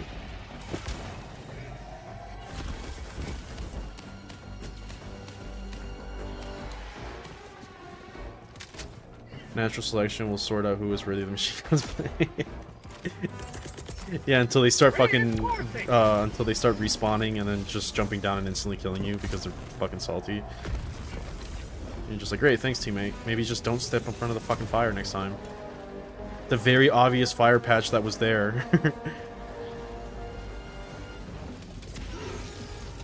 Dude, where is this fucking drill point? I'm still within range. To the skies. Also, yeah, dude, I fucking love mines for this reason right here, where there's like a breach. You just put it down, fucking walk away, and you're pretty much good. Bug tunnel breach. Feel good. They should be, yeah, they're gonna start exploding here. Look at that. Ding, ding, ding, ding, ding, ding, ding. One time I got like 52 kills or something with one of those. Calling in reinforcements.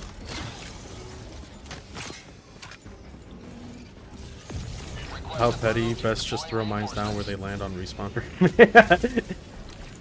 Yeah, it's a little welcome gift. Where is this fucking point?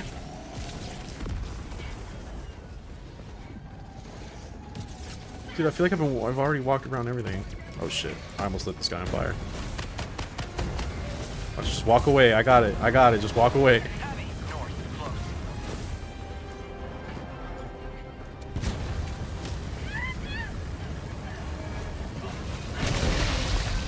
What?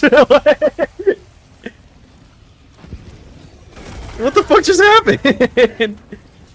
Calling in reinforcements.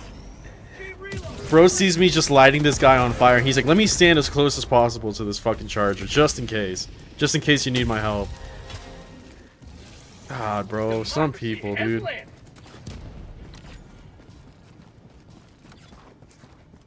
Is that the drill point? Maybe? Was the bug explosive? Did it die? Oh yeah, it did. Yeah, it was one of those like blighted ones, but that seemed like it did a lot more. 100 meters. Requesting Yeah, he keeps pinging it, but that's not where the point is. Activating jump pack.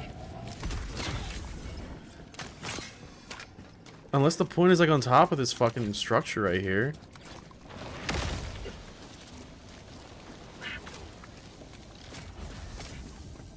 Move closer to the objective. Wait, it just moved. southeast. What the hell? Wait. What? Calling in an orbital strike. To the skies. You saw that, right? The drill point was where we were standing. It just moved. That is so weird. That wasn't within the circle, I don't think. That far away? No. Activating jump pack. Jason terminal. Interesting. That was kind of weird. Get some! Where's the bug breach? Sending in an eagle. Oh, it's over there. Calling down fortification. Probably not the best throw, actually. I think I probably should have done it over there. Oh, hello.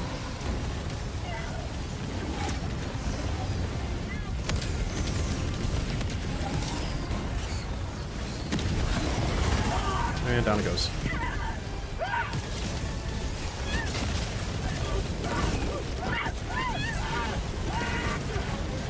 Excuse me.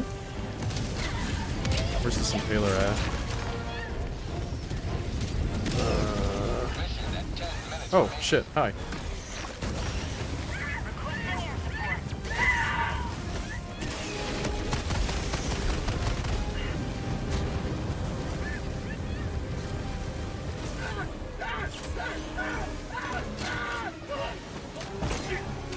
Last reload. Oh, there he is.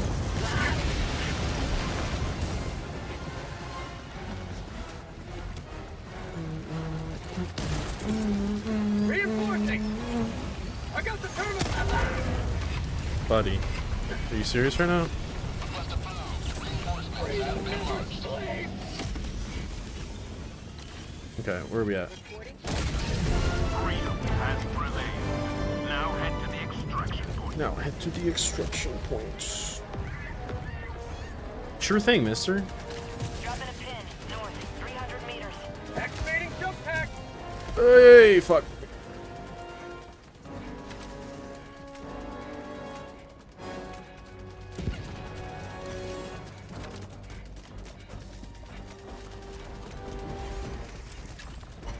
To the skies. Wink.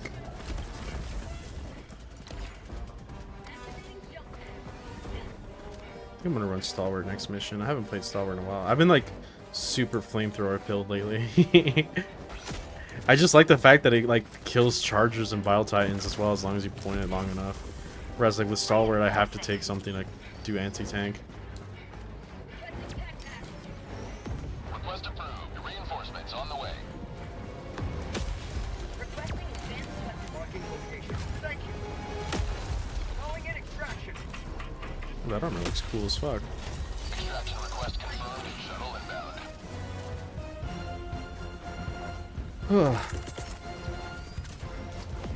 Playing with fire is always fun until it isn't. I have the flamethrower armor right now, so I only take like, what, I think it's like 75% damage. I wish it was just like 90. Because I think the electric one, isn't that one like basically 90% reduction? ETA T-minus 1 minute. And like you're less likely to get zapped than you are to catch fire. Requesting air support. Oh, they're throwing everything over there. Requesting sentry. Is there even a bug breach anywhere? Sending in an eagle. Oh, there's a big one coming here. Hold on. Requesting fortifications. Actually, we'll save that. Reloading. ETA T-minus 1 minute.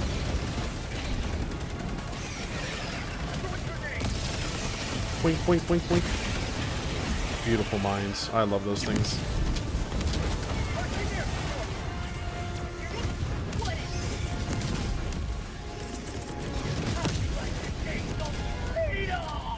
Requesting orbital. Orbital barrage incoming. Stand clear.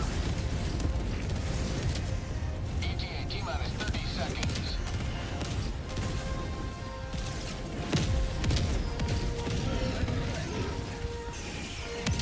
ETA T-minus 20 seconds. 26 kills. Nice. Oh. ETA T-minus 10 seconds. Clear landing zone.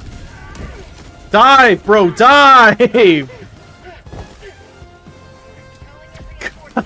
You see what I mean?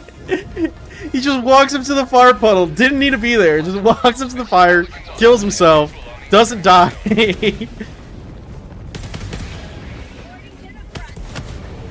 Bro, watch. See, if I'm on fire, you dive. Countdown initiated. Stand by for takeoff.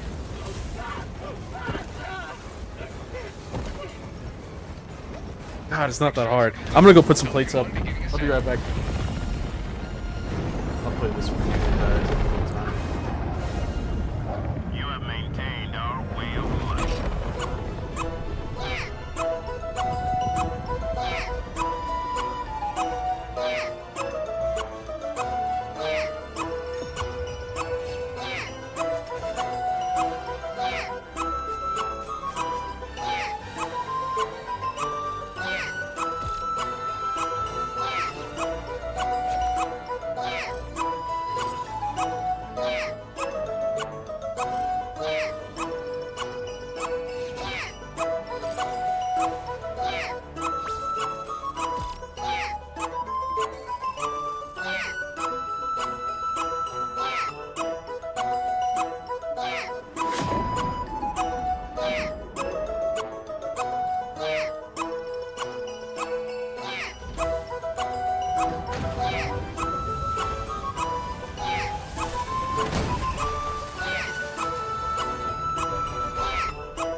Allied destroyer has left squadron.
Mission coordinates locked. Oops, wrong one. Hellpods prime. My bad. Engaging orbital thrusters. Let me change my armor, actually. Armor. I wear this one a lot because it looks very Air Force-y. This one right here. Very fighter pilot-y. What the fuck is it? Let's go with... No, let's go with this one. Oh shit, I haven't been equipping it. Oops. Equipped. Equipped. Yeah, that looks fine. It's normally the armor I rock.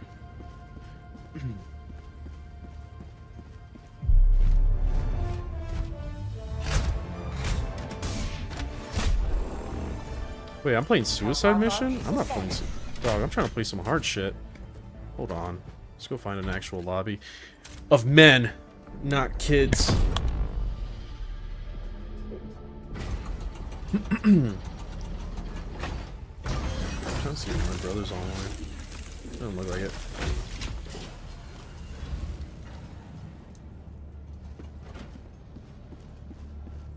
Welcome aboard, Helldiver. I look forward to serving you.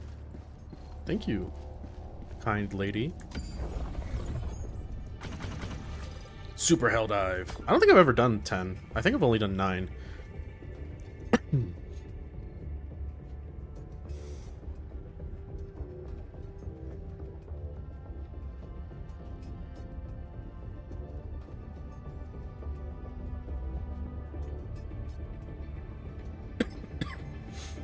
Mission coordinates locked. Hellpods primed. Bum, bum, bum, bum, bang, Engaging bang. orbital thrusters. Alright, stalwart time, baby. Where is it? Old, reliable.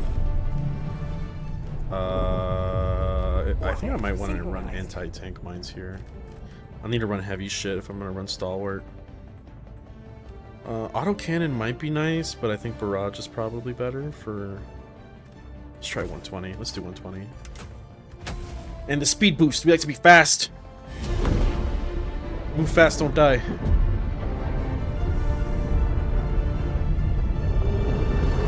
Ba, ba, ba, ba.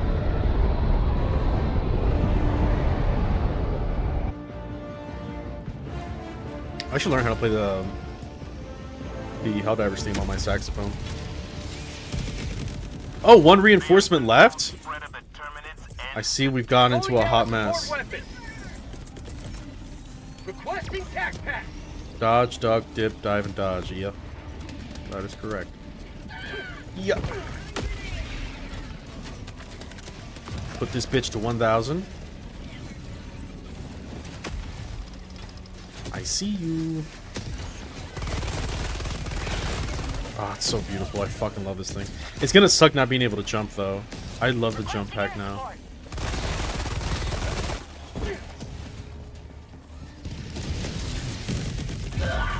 Huh? Shit, bro, that thing was so far away from me. What? Calling in reinforcements. I've seen a lot of people started taking strafing run and airburst barrage. I fucking hate it, dude. It is so bad. Skill issue, clearly. I should have jumped and dived as usual. Do you guys like that that chat thing, the one that scrolls across the screen? I don't really get the chance to see it much because OBS is on another monitor. But I thought it's kind of cool.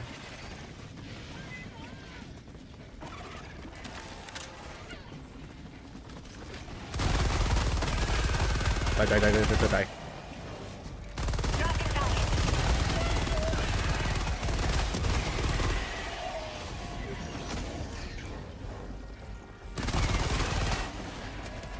Damn, almost out of ammo. Man, flamethrower would have fucking burned those guys.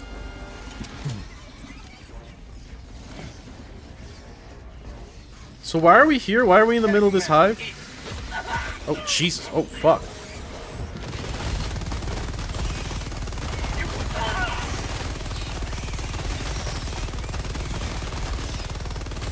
Okay. Alright. God, why am I coughing so much? I think I drank my water too fast. Hello, mister. Would you like a pair of anti-tank ones? Calling in Oh, hey, look at you. strike. Oh, shit. Oh, wait, hold on. Shit! I'm pushing my luck. Whoa. Okay. Too much incense? Wait, from what? The area? What just fuck just happened? Okay, let me leave this lobby. I don't think I have good connection to it.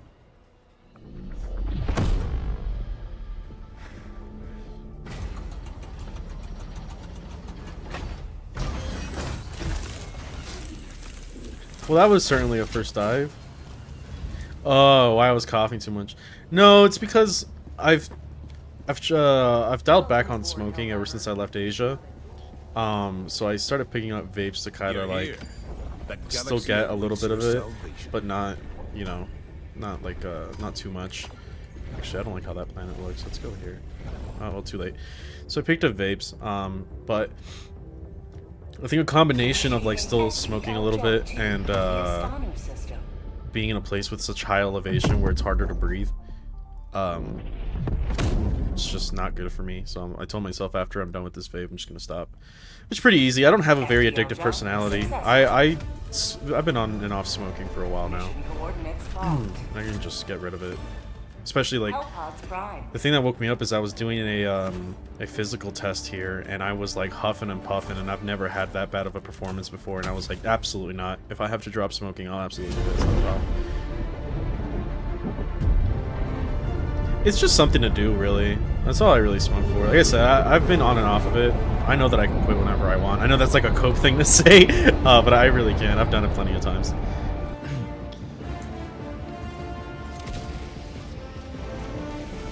I just don't have that much of a problem with it. I just spawned in front of a bomb, didn't I?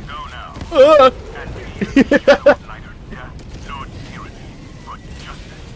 I've always been more of like a social smoker. Like I did it a lot when I was in clubs in Korea and stuff like that.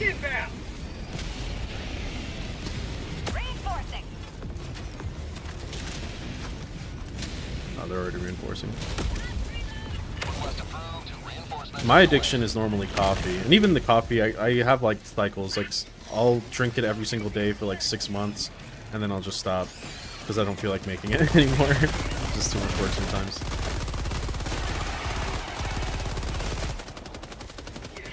But all my friends know me as like a cracked out fucking coffee addict, which is why it's one of my names in Final Fantasy. I do love my coffee though. Calling down a sentry. Wait, I just realized I grabbed jump pack and not supply box. Uh-oh. Fuck. Also, I don't need the breaker shotgun, I need the penetrator. What do we got? High yield explosive? Sure, that works. Right there. Hiya!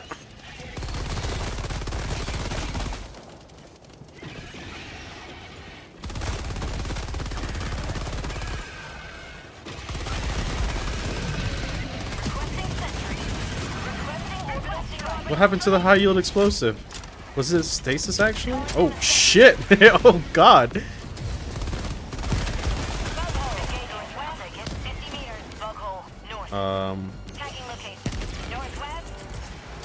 We're just gonna throw that way the fuck over there. Pray to God. Rare sample acquired. Wait, it's already closed.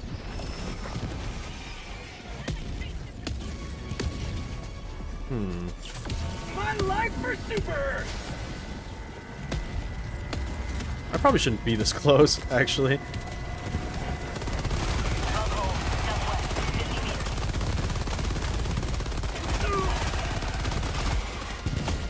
Ow.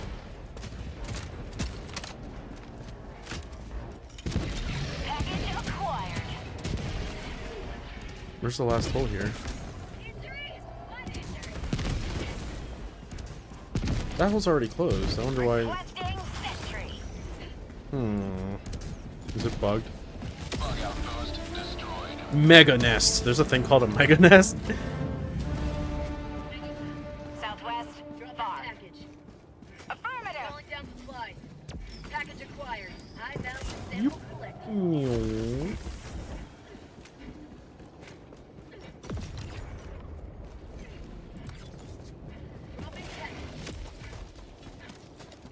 I remember when these planets used to be like really unique looking. They kind of look all bland right now. At least the ones that you can drop into. Package acquired. To the skies.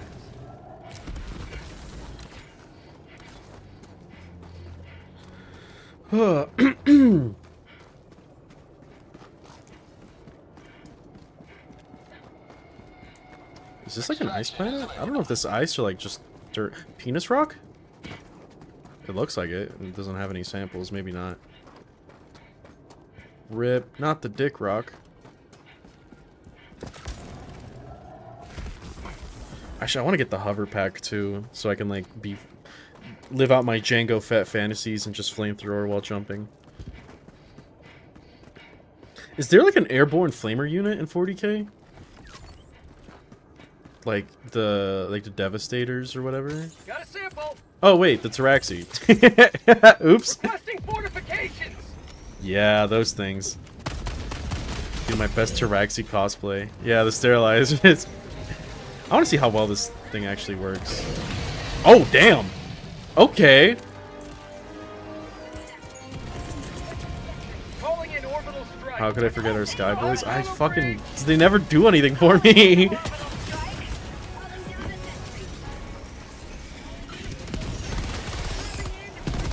Every single time I put down sterilizers, they literally just do containment for me, try to kill something, and then fail miserably and die. And I'm just like, great. I guess they did their purpose. I don't think I've ever had the reroll wound rolls on objective matter because I never put them anywhere near it. Rare sample acquired.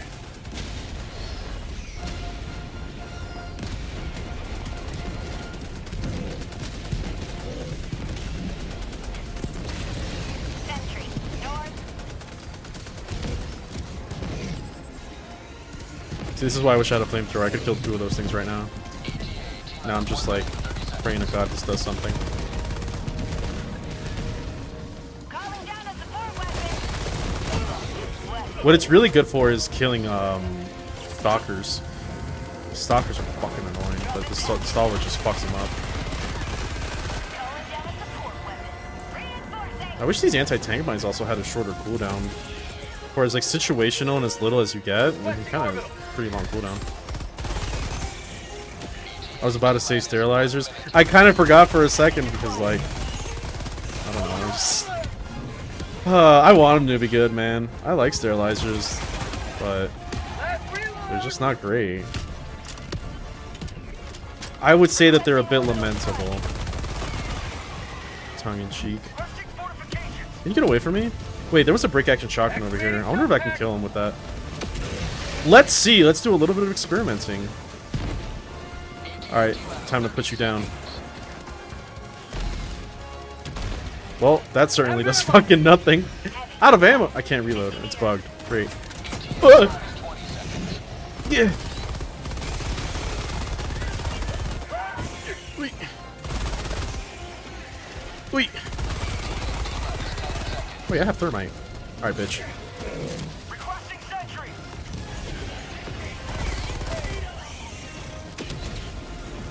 This is Pelican 1. I have visual on the Calling instructions. down fortifications. There he goes. This is Pelican 1, preparing for touchdown. Activating jump pack.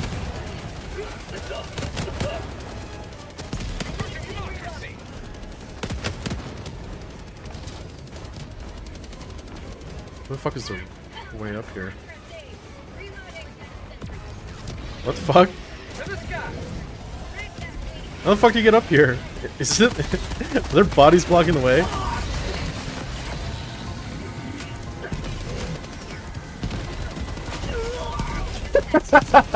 Reinforcing. Whatever, man. On my position.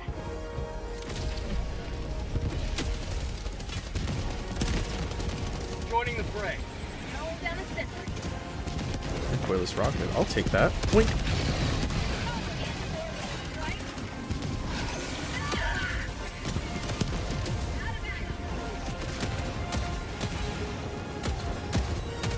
Last reload!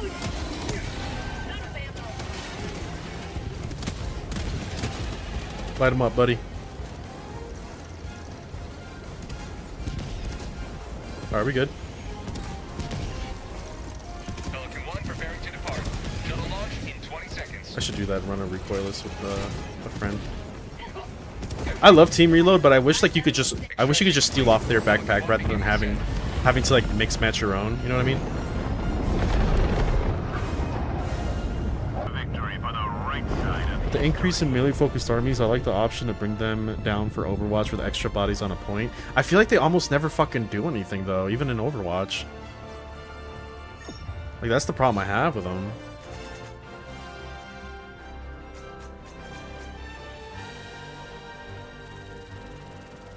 They just don't seem to do much in my opinion.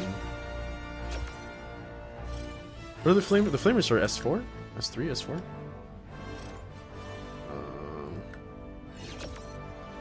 I think they're S4. What are they called again? Traxi. Here we go. Sterilizers. Range. Yeah, S4. T4 units and less. Yeah, but like, I just... Maybe I just don't fight enough T4, I guess. I feel like whenever I'm getting matched, I'm fighting something that's like, not T4. I wish their flamers had anti-infantry. That'd be kind of nice.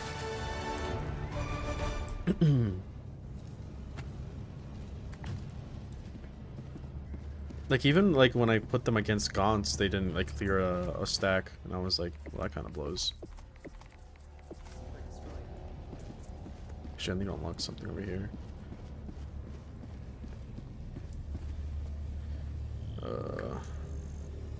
Come on. God damn it. Come on. Alright. Come on. Oh, okay, I was being DC'd. I was like, what the fuck? I do feel like I bank on getting that reroll on objective. Also, great new example, the Zerkers. Yeah, that's fair. Wounding on 4s, auto hitting, no one, or rerolling on points. I don't know, maybe I have to just use them a little bit better. I only ever, like, whenever I think of, like, me putting sterilizers on a list, it's only ever because I want to do, like, containment or area denial or something like that. I never think of them, like, as a damage unit. So most of the time I, like, deep strike them back, even though they're, like, in clear danger. I just need them to survive long enough to get what they need and then get the and then just die. Like, I just don't care at that point. You know what I mean? of the available operations, Helldiver. Each one you complete is a paving stone on the road. Allied destroyer has joined squadron. You can also use, like, I guess you can use Sky Stalkers for a better, like, use of that, of what I was talking about. But Sky Stalkers are also just, they're more expensive, I think, per point. I think they're like 10 points higher, so I just rather take sterilizers at that point.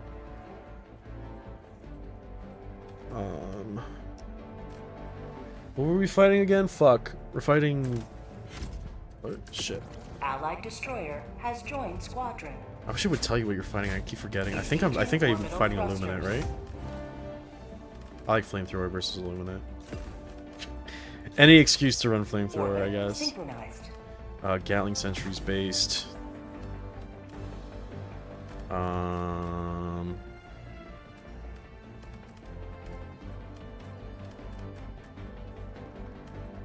need probably just a normal airstrike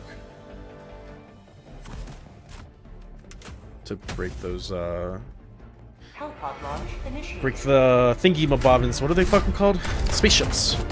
For the shoot and move, which I like behind enemy. Oh, Sky Stalkers are cheaper. Okay, so sterilized with more expensive ones. Yeah, yeah. I tend to take Sky Stalkers then. I usually do the objective and then I have them in the back just flying around being annoying. Sterilizers, I'm just like, they're 10 more expensive. They don't really do what I want. They hardly ever clear the things that I need them to. So I just skip them altogether. Go now and shoot you fall. Remember this. Calling down support weapon. Today is a good day to die for democracy. Orbital fluctuation, complex strategic and plotting. I was like, why is it taking 10 seconds? This is a long time. Oh shit, I went flamethrower without the fire armor. Yeah, oh, this is gonna be fucking hard. It's gonna be risky as shit. Gotta be way more careful.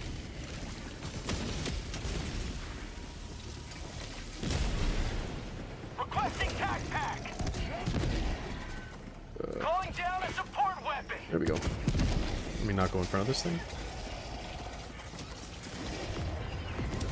Yeah, not having fire armor is probably gonna suck. I might have done myself a massive disservice here. Ow. Ow. God damn.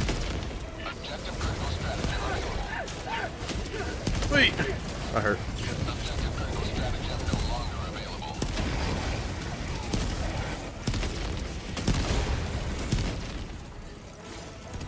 Okay, yeah, fire. Not having fire armor is gonna suck. New canister! Oh, hello. Goodbye. Objective critical stratagem available. Oh, that's right. If you jump backwards, you catch yourself on fire. A great time to prove your point. Yeah, I mean, I did. It's just there. I dived backwards and I can't heal while diving. Point me to the enemy. Ah, damn it! I fucked up. I probably should just find a gun on the ground and use that. Sending in an eagle. Is this still fucking alive? Go away. Oh my god, I cannot aim. Oh my lord. Alright, yeah, good enough. We're out of here. Objective critical stratagem available. What is this? Oh, that's fine. I'm just gonna find a gun on the ground to use. I can't use flamethrower without fire armor. Not if I'm gonna consistently catch myself on fire. Gatling. Objective critical stratagem Requesting sentry. Go, my Gatling sentry. Sample collected. God damn it, bro. When did these guys get so accurate? Not today!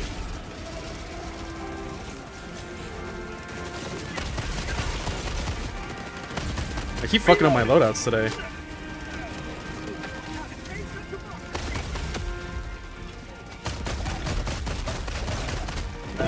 Ow.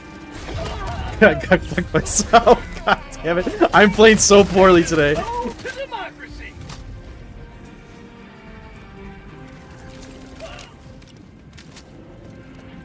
Stems, perfect. Maybe we'll find an autocannon for a repeat of last time you showed it off. I will. No, usually you don't find guns that don't have that have backpacks on the ground. I like flamethrowers against the Illuminate because they're like a mix of Horde and some elite.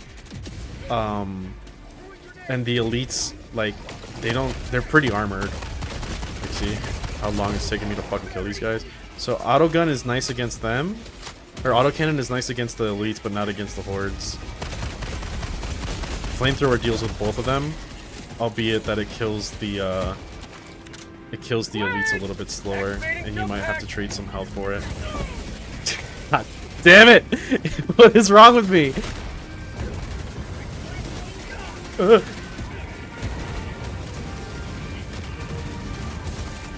Bag's empty. Just gotta use this thing really carefully.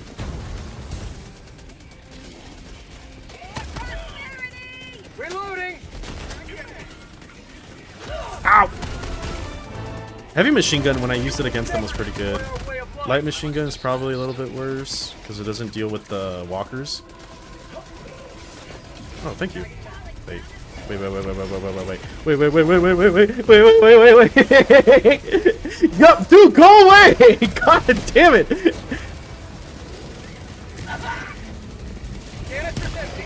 Oh, hello. Yeah, see, this is why I like flamethrowers, because they always just come out of fucking nowhere. And then you're like, alright, buddies, line up.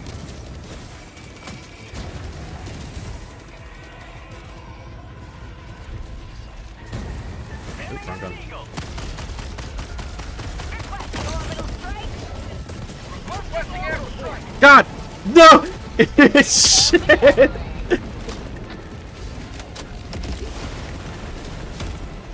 Is he still there? Oh, Jesus.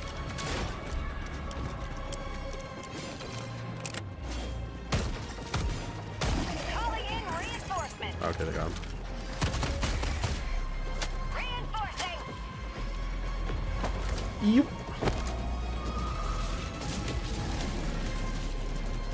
I maybe I should run heavy machine gun against these guys. I think that'd be kind of cool. Heavy machine gun supply pack. Found something.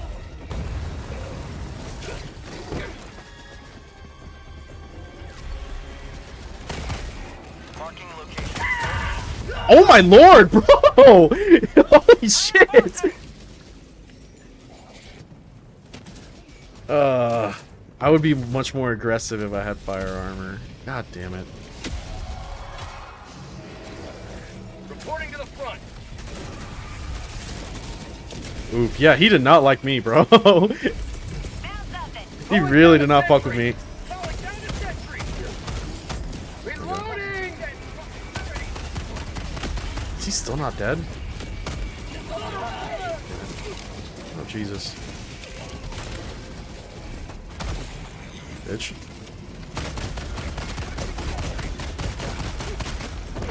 Brother. Requesting sentry. Found something. Say hello to democracy!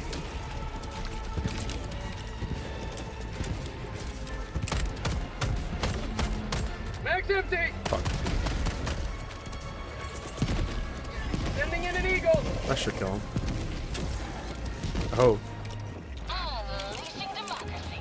Yeah, that's right on target. And his shield came up. God damn it. You've got to be kidding me. I did that as fast as possible. 200 meters. Requesting air support! That's crazy. How long is 4 seconds to call in? Really? It's an eagle. Have a taste of democracy! Eagle 1 leaving combat zone to resupply.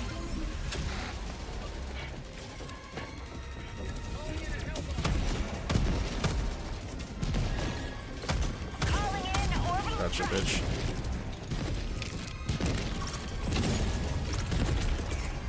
Calling in reinforcements!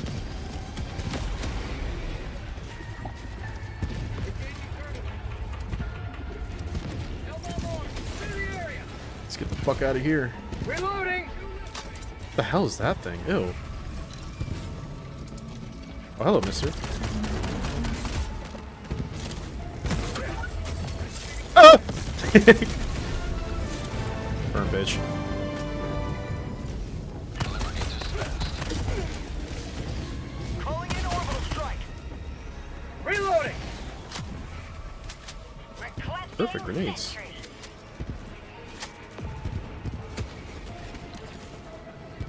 Over here.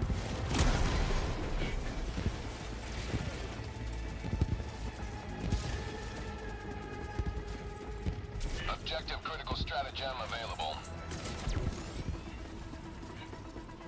Objective critical stratagem no longer available. Damn, I still don't have flamethrower up. 100 meters. Not that I necessarily want to use it right now, but... Oh, hello. Requesting orbital!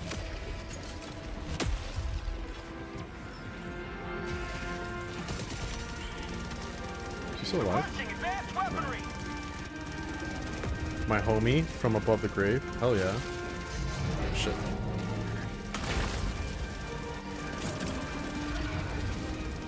Okay, that's really weird. What?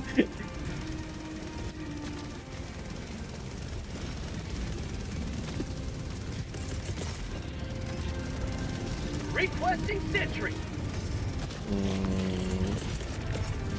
Requesting just advanced use this. weaponry! Requesting tac pack! I used to see the floating torsos. They pop up quite a bit. It was weird because like I couldn't tell that he was shooting the little thing, so it just kind of like disappeared in front of me. And I was like, okay. But no, not typically. I'm not typically used to that. How'd you like the taste of freedom? Mission at 30 minutes remaining. Oh Jesus. Hey, can you hurry up? Bro, why do I keep disconnecting? What the fuck? You know what? I'm actually kind of glad to get out of that one. I'm not gonna lie.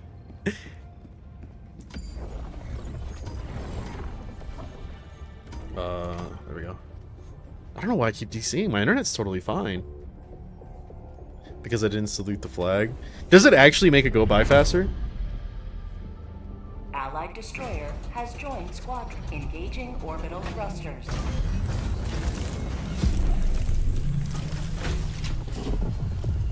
Orbit synchronized. I don't think so. Okay. I sat there one day and I actually tried and I'm like, I don't think it's working. Jesus! She's stupid. No, it does. I don't trust you, bosun.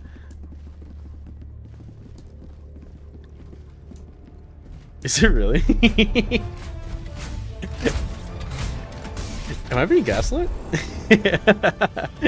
Here? Helldivers to Hellpods. Repeat. Helldivers to Hellpods. If all 4 drivers are going, it's insane. I don't have to try it out. Alright, I'm gonna try heavy machine gun this time. supply pack, the proper one. Let's go Gatling. And I do like rocket pods. But rocket pods sometimes doesn't kill. That's the thing that I don't like about it. Maybe Gatling. I like my shit fast. Alright, we're going with machine gun build here. Gatling at least is armor penetrating. Mua has a video on it? Alright, alright. I'll choose to believe you.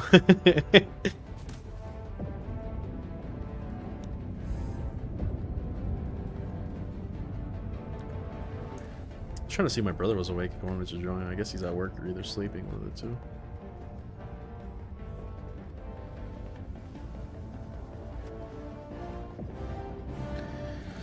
Oh man, I should probably do just a couple more and then get off. And I have a video I have to make. I have a couple videos I have to make. Ugh. I actually haven't done a battle report in what, 2 weeks now? Maybe I should look at doing one. I know, like, if you're in the Discord, you saw that I was celebrating the fact that I'm not working 12s anymore, which means I'll be able to make more videos.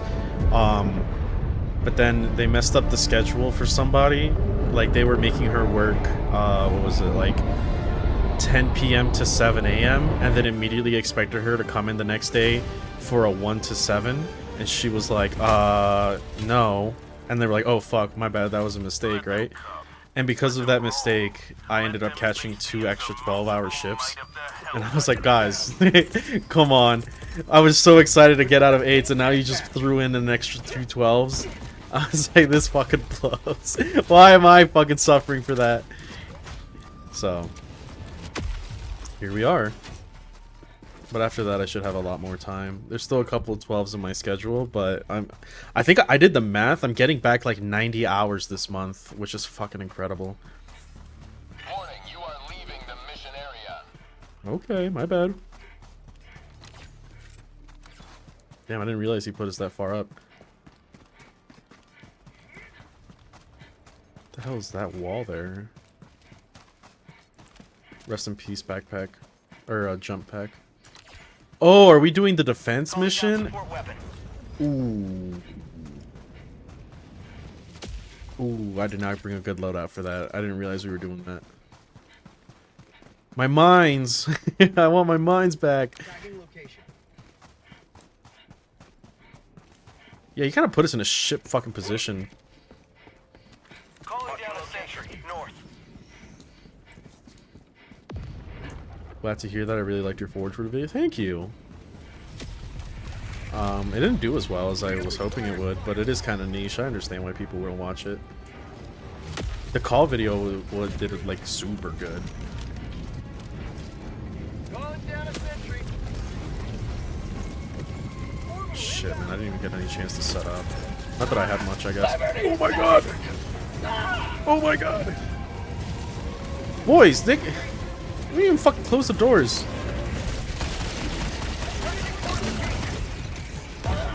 Okay. Alright. This was a very scuffed setup, boys.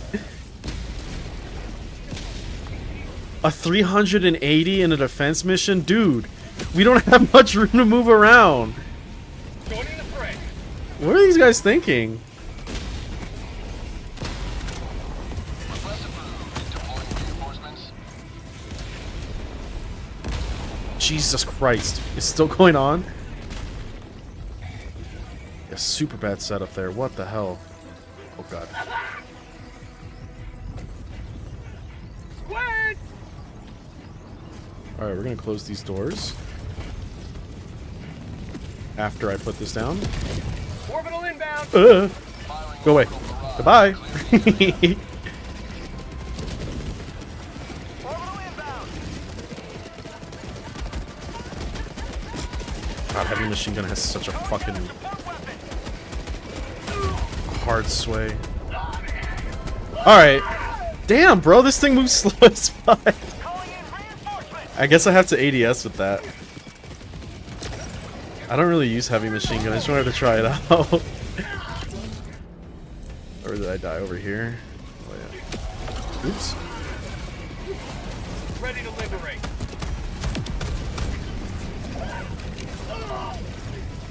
Oh, hello. Oh, shit! Oh, oh, this is bad. This is really, really bad. I'm just gonna go here, grab that. Excuse me. Shit. It's so scuffed, bro. It's so over. Calling down fortification! Calling down fortification! Yeah, right? Just fucking drop it, dude. It's over. Reinforcing! Oh, is that why? Because we all have a free one of this? So you just decided to drop it on top of each other? Orbital inbound! I guess that's one way to get things done. Reinforcing! Requesting orbital strike! Request approved. Reinforcements on the way. Christ.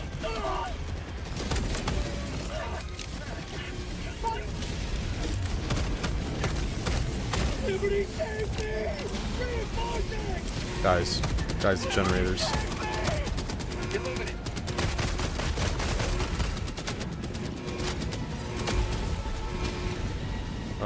Gatling sentry. Calling down a sentry! I'm out of fucking everything.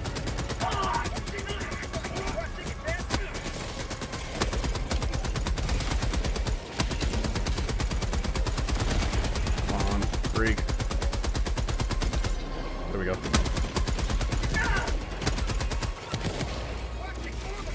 Yeah, that's good.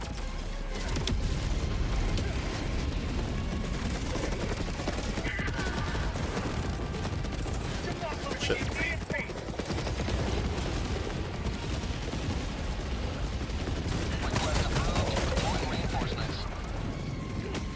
I hate the fucking flying ones, man. They're so annoying.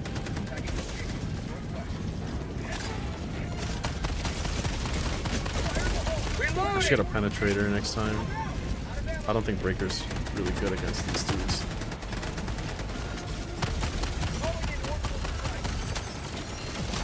Okay, shield dome is actually pretty goated. Oh, it broke already. Never mind.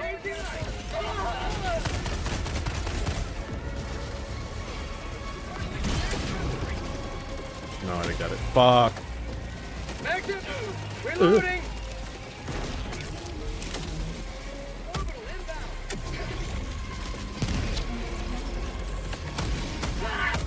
Ah, get away from me. Quit! Shit.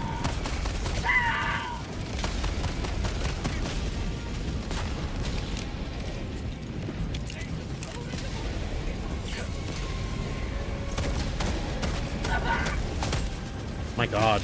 I'm so bad at aiming this thing now. Ow. Bro, please! Hello? Oh, this fucking blows.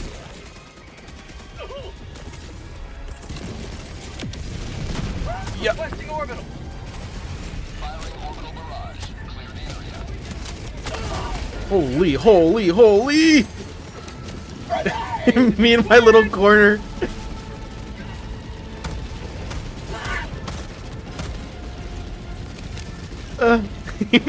Fuck away. God fucking. Dude!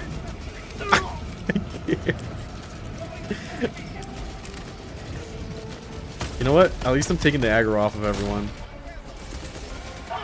Calling in orbital strike! Affirmative! Definitely a bot weapon.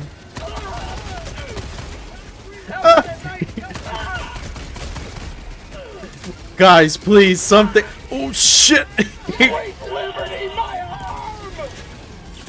Not today! Quit!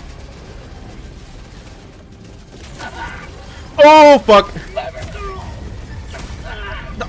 Dog. I was spamming a heal. Request approved. Deploying reinforcements. Not enough heavy squids to be worth. Oh, I see what you mean by bot. Yeah, like automaton. Yeah. Yeah, maybe I should just try machine gun next time. I'm just trying to find like a good weapon that I like against them. So far, it's just the flamethrower. But I forgot to put on fire armor. Huh? Ready to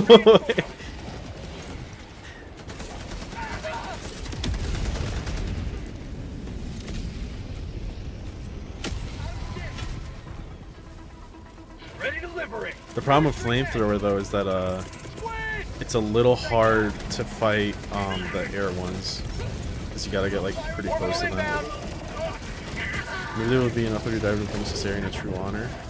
Usually it's just the torso that's left. Prosperity. Reinforcing.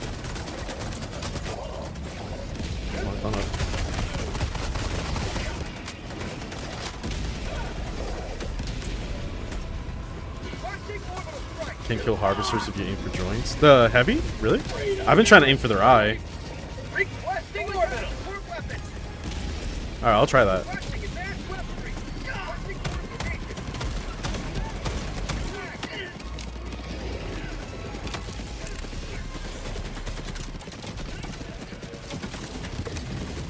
Switch. Backpack inbound. Requesting orbital strike. Not today! Eat this! Requesting orbital strike! Oh, these guys move way too fucking much. Requesting fortification! Orbital inbound! You good? Okay. No, joints are the way. Alright, yeah, I'll try it. I've never tried that before. Reloading! I forget, how do you AES? That's a little bit better, I guess. Alright, no, that's a lot worse, actually.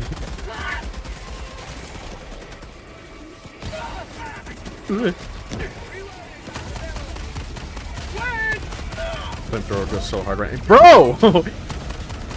Go away! Die! Oh my god!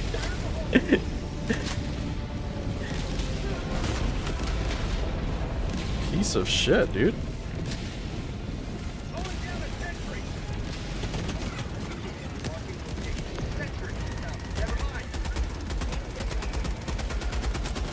Trying to get the joints right now.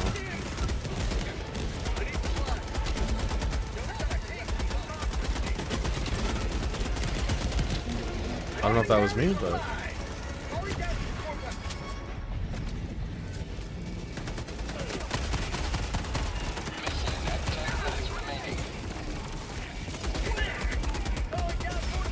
I wish if you were prone or crouching that like the fucking sway for the heavy machine gun would get better, but it does not, like, at all. Have a taste of democracy! Calling in reinforcement! Oh, there's a shield, fuck. Request approved. Deploying reinforcement. Allied destroyer leaving squadron. Diver reporting construction! Reinforcing! He's not dead yet? Jesus Christ. Fuck.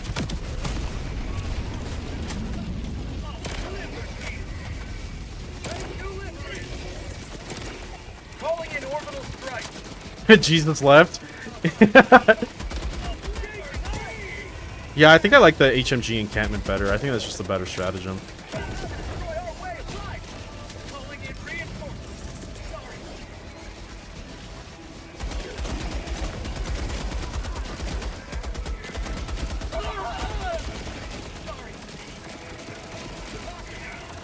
Mag's empty! Requesting advanced weaponry!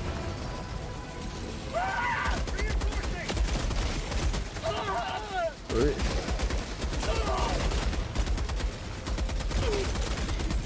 There we go. Get some! Piece of shit. Quit! Let's reload! One of these days I'll not be working and I can show you some pro game rooms. Whoa! I clear high level fucking dives all the time. I'm just experimenting. It was up to me, flamethrower. And of course my beloved, the auto burst rocket. The hidden tech.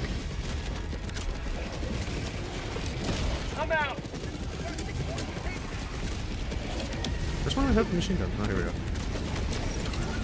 Hello to democracy! Quit!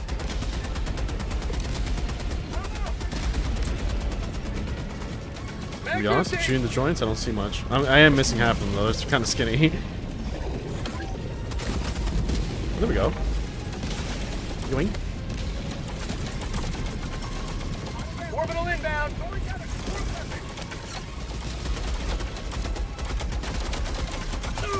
Oh my lord. Not today! Allied destroyer joining squadron. Deploy Helldiver.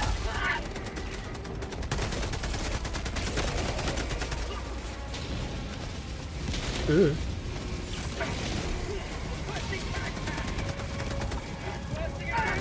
Flamethrower squids is great with the arc damage armor. I use the flame one.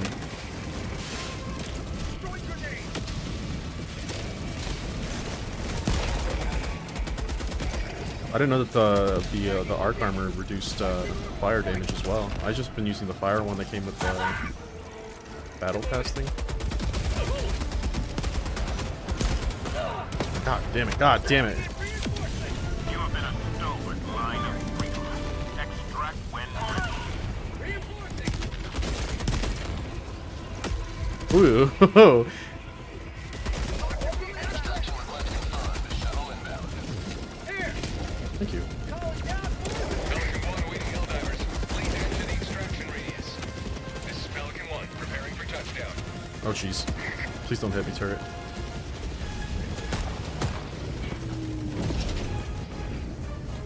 No, it's not about fire damage, so it's harvest.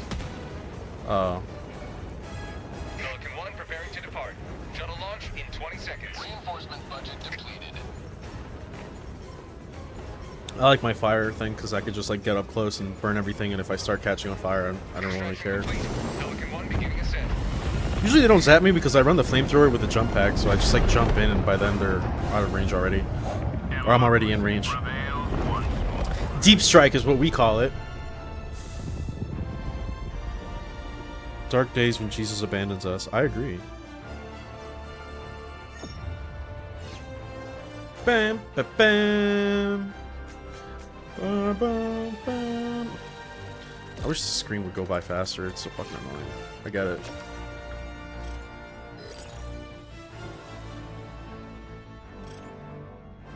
Outstanding. Was it? It was kind of painful, honestly.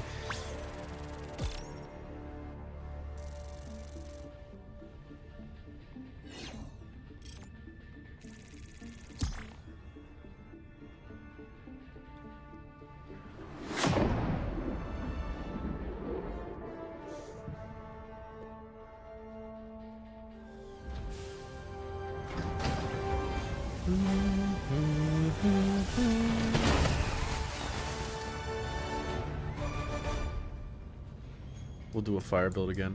I like my fire builds. Fight on in Wait, the go. memory of those we lost. I wish the flamethrower sentry came with the flamethrower pack, but I think it's in like the other one where you get the melee weapon. Is it this one? No, combat technician. This one. There's a light version though, right? Just put on that.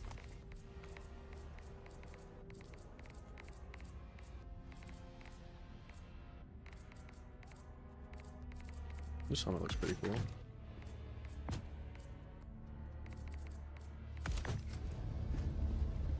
Yeah, we're looking pretty fly.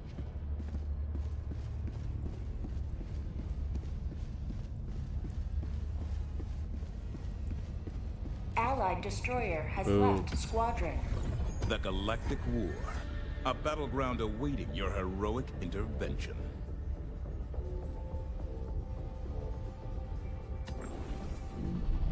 Allied destroyer has joined squadron.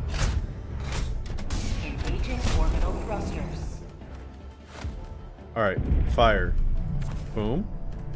Boom. Orbit Boom. synchronized. And boom. Boom. Allied destroyer has joined squadron. Engaging orbital thrusters. Orbit synchronized.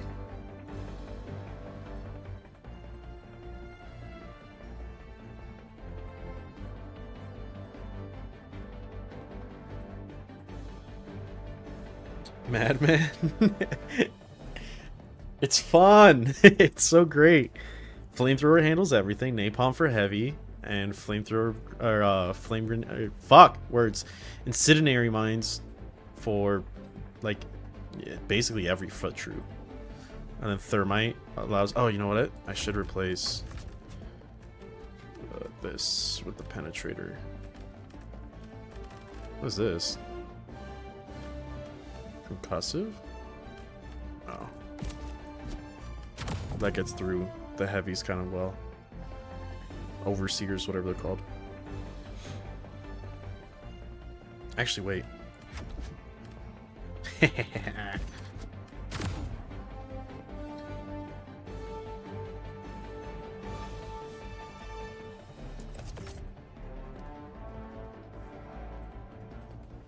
People who log fire, the people who auto DP log it. No, that's not true, because there's rarely any fire people that I see. Most of the time, the people that I see are fucking like, we all know that the people who auto lock DPS are also the majority of the people. Zero tactics, shush. It's very easy. Don't walk into the fire, don't step on mines. These are things that you avoid even when your teammates don't have them.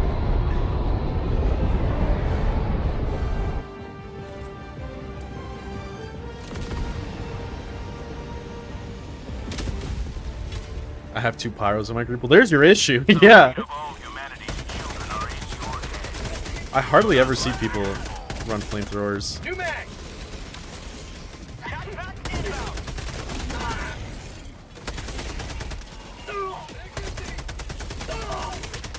Mister, can you leave me alone? Oh, wait. Forgot I don't have a magnum anymore. Alright, bitch! Hiya! That's awesome. I haven't used that thing before. Calling down a support weapon. Requesting tac pack. Requesting orbital. With enough fire and explosives, you can purge anything. Exactly!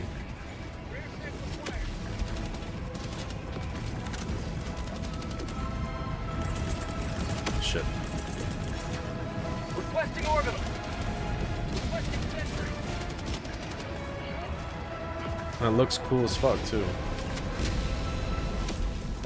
Like 380, looks pretty cool. Napalm barrage, way cooler. Look at that. It's beautiful.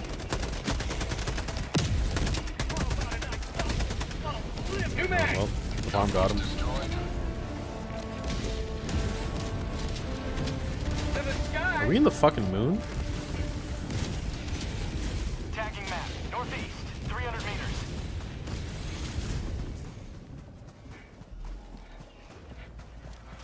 Guess I'll reload this. Reloading. Super jump! Activating jump pack. Oh, hello. Oh, wait. Keep thinking I have the magnum.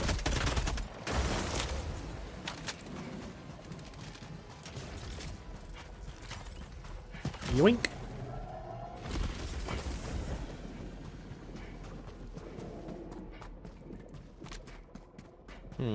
What are we doing again? Oh, okay.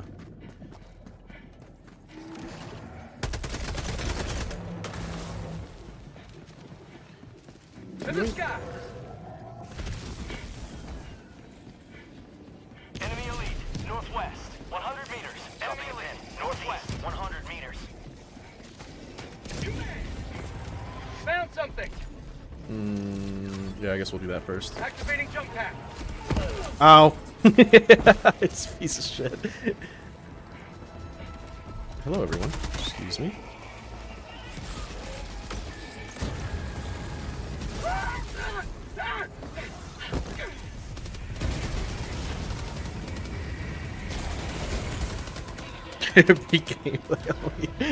The amount of times that I hit myself against shit with the fucking backpack and I'm like, nobody saw that. This is peak, bro. Meta, following meta, not fun. Having fun and still completing missions, peak. God, I don't have a flame. Sending in an eagle. Scuff makes for some of the best clips. Exactly. Listen, I understand. I'm a little entertainment monkey. I'm supposed to be the dancing little fool for everyone here. That includes trying to justify the fucking airburst rocket. God damn it. What if meta is to have fun? I mean, hey, you do you. I'm just saying, airburst rocket based.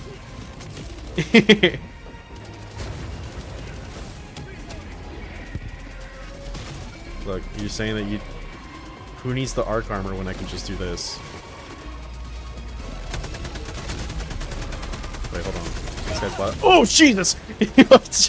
My life for Super Earth. Get away from me. God damn it. Alright. Oh, it's down. Never mind.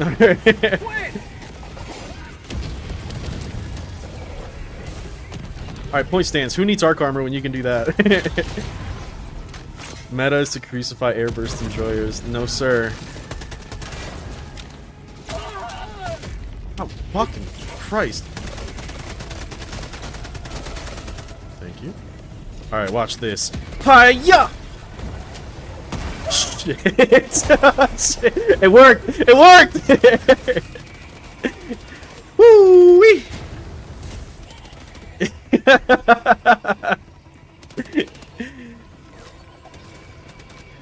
It's over. I have depicted the Illuminate as the Soy Jack and me as the Chad.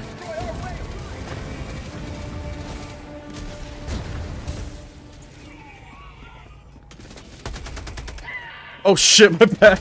Oh, I'm sorry. I'm sorry. Wait, I was looking, do it again as soon as I find it. As soon as I find the opportunity.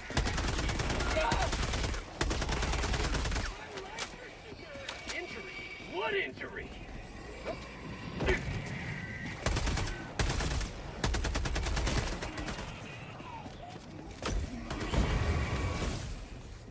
Have a taste of democracy.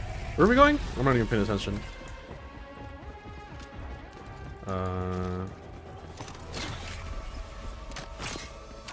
Calling down objective equipment. Already the SSD delivery? Whack. Yoop. Oh, hello. Found something. Beautiful. Avoid fire puddle, something that people can't do apparently.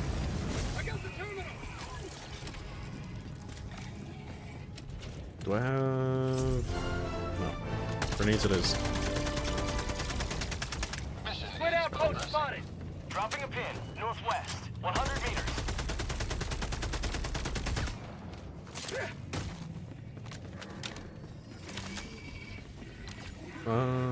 Which way? This way. Hey, that's a lot of you guys.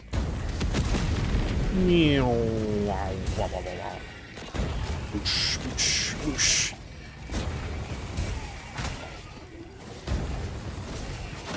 Ow. Bitch. Beautiful.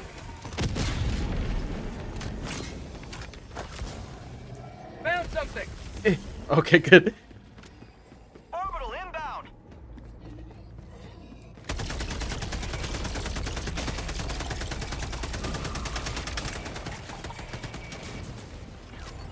Yeah. New mag. Alright, where to next? That way. Southwest. Yeah.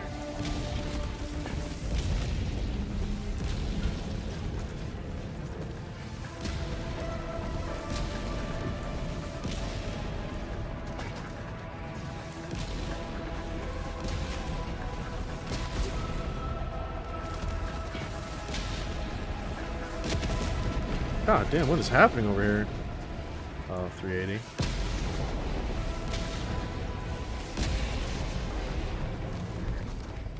This place looks so pretty. Wonder what happened over there. What would it take to make Surfer Hounds worth their cost? S4 Flamers. I think I went over it the other day. What was I saying? Like, I think I said S4 Flamers. And then giving them like, what did I say? I said something to their wound when they're, I said something about half range. Oh, I think I said like +1 AP when their weapons are when they're within half range.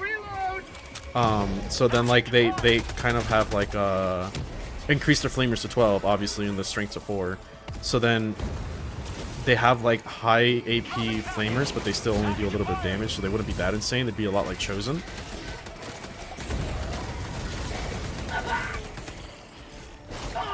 For Sulfur Hounds, yeah. Kind of like aggressors. I don't know what aggressors do, I'll be honest with you. But sure. Yeah, because if Silver Hounds were able to get, like, if their AP was 1, then their AP goes to 2, right?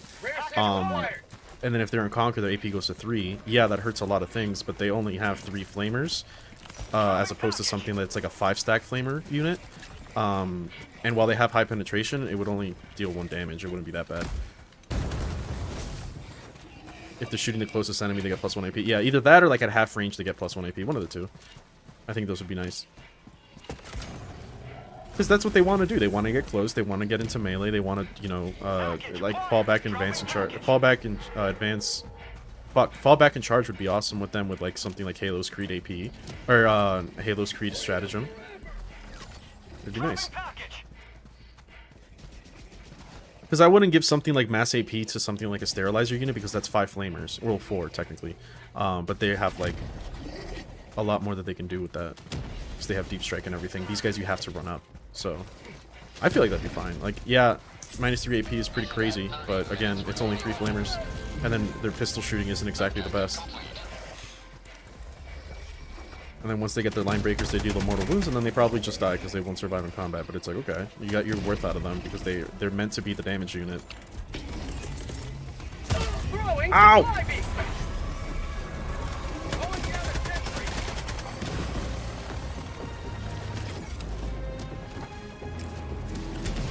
Forgot I have fucking hand flamer. Die! Die? Yeah, I guess not.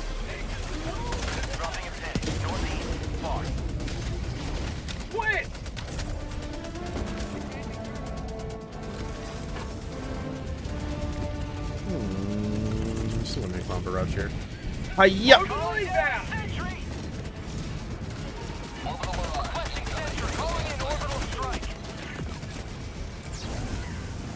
Burn. It's like pepper spray, but way more deadly.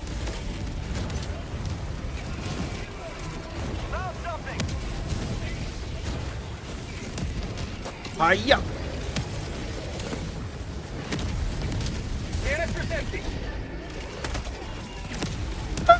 Shit. Die. Ow. Them having no AP in melee really hurts when raiders get +1 because of sabers. I mean, they get +1 because of their of Conquer. Granted, sabers get +2 because of that.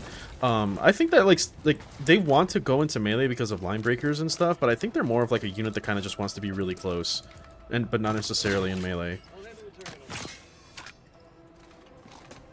They just kind of want to be right in their flamer range. They want to like fall in, try to do a little bit of damage, fall back, and then get another use of line breakers.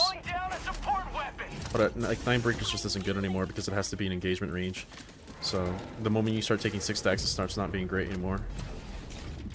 Which at that point, the flamers would be really good if they had +1 AP against closest target. Activating jump pack. More justification for that. They just don't do anything. I don't think that something like an AP buff would be that crazy. If you increase the damage to like strength 2 flamer or 2 damage flamer, then yeah, that would be fucking insane because then it can get -2 too. Granted that they'd have the same like stats and AP as a power fist, but their damage or their strength is fucking 3, which is nothing. Enemy patrol west. Orbital incoming. Just, yeah, strength 3 is fucking garbage, man. It does nothing. Against Marines, you're wounding on 5s. It's fucking worthless. Shorter range for literally no reason. Oh, but they have a +1 AP. It's like, so what? If it doesn't wound, it doesn't matter. Either that or give him, like, anti-infantry 4. Keep him in line with, like, vanguards.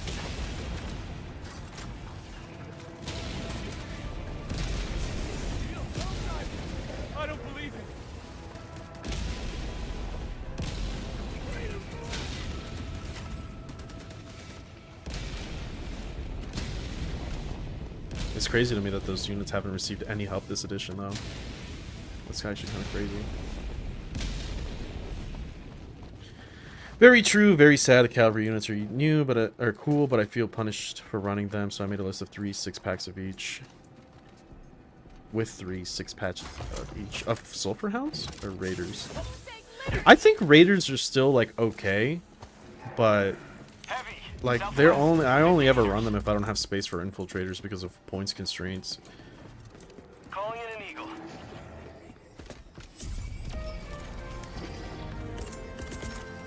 Requesting fortification!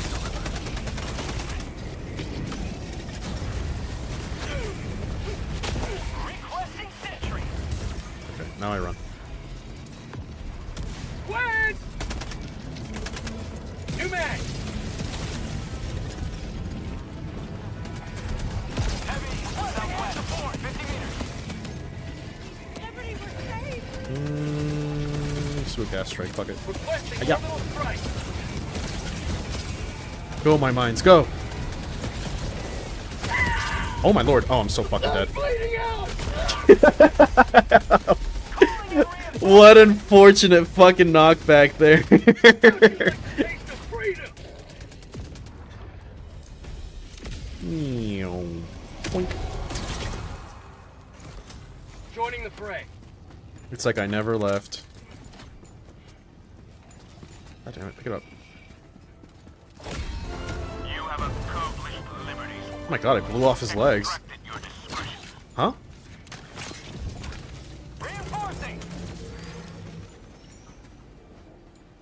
3 packs of 6 of both Raiders and Hounds, supported by Rangers, Battlestar, and Onager was fun, but I probably only held out because of the sheer mass of bodies. Nothing ever changes.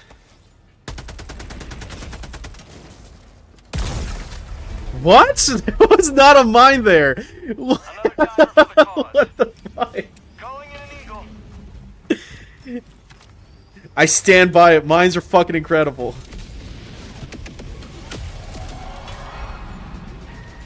Reporting to the front. Alright. Is there another fucking stealth mine that I didn't see? No? Okay, we're good. Is it this way? Hiya! Oh wait, this looks delicious as fuck. Calling in orbital strike. Calling down fortification. Whoa.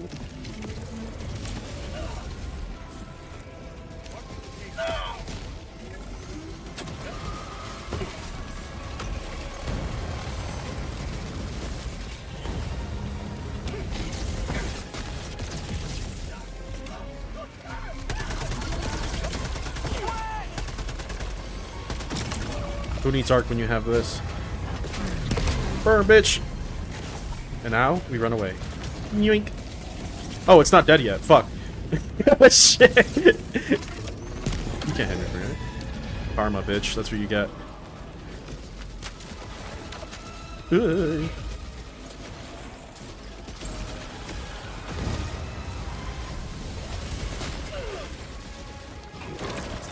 Die! I feel like I can melee it in there. Canisters empty. Holy! Whoa! Burn, burn, burn, burn, burn. And now we run. Do I have anything I can do against this? Sure, we'll do this. Go away. Woo!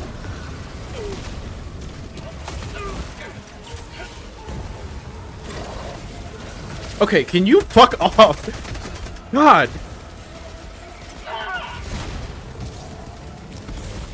Calling in extraction.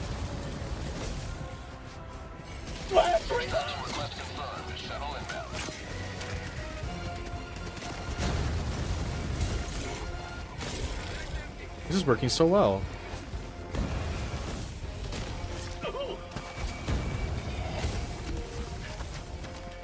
This is what we like to call kiting. For prosperity. Tagging location. Cancel that. Northeast. Enemy patrol. East. ETA T-minus 2 minutes, 30 seconds. Woo! Woo! Woo! Movement technique is crazy, bro. I'm breaking their ankles. Canisters empty. Shit, I'm out of fucking flamethrower. Emergency flamethrower, go! Ah, shit! Emergency flamethrower, go! Jesus Christ.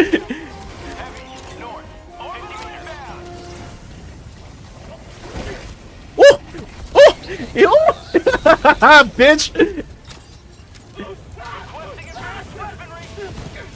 Look at you. You don't even know what you're doing. Oh my god, ankle's broken, dude. Oh, this is already up. I was like fighting over this thing. I need a new flamethrower. Penis rock. Weaponry!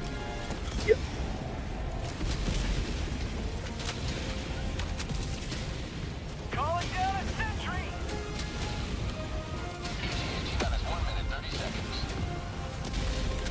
Does it actually have anything with it, or no? Heavy, southwest, requesting sentry! Football! Requesting orbital! That was not a good throw. That was a terrible throw, actually. Heavy, south, Hey, guys. requesting orbital! God, it's so perfect.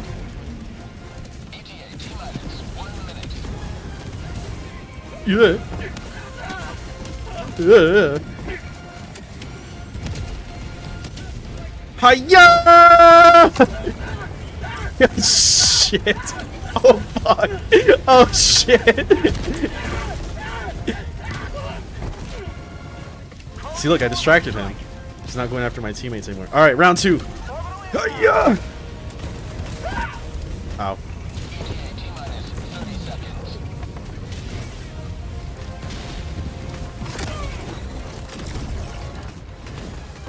Canisters empty! I'm literally a god at this game.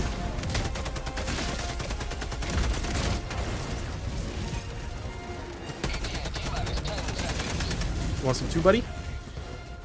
Hiya! America! Oh shit. Alright, well, we're kind of cooked here. Woo!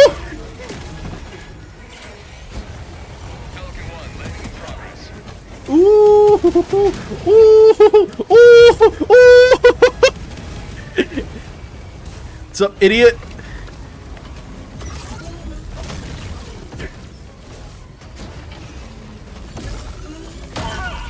Oh, little did you know I have another flamethrower.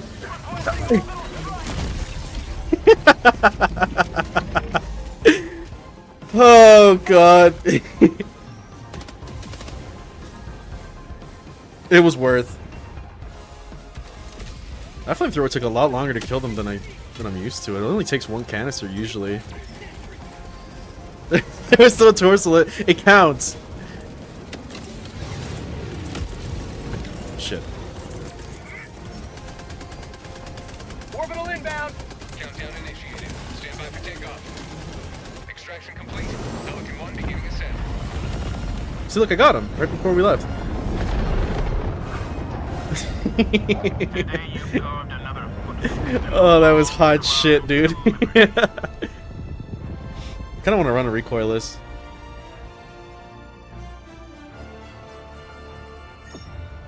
Let's fight bots. I haven't fought bots in a while, actually.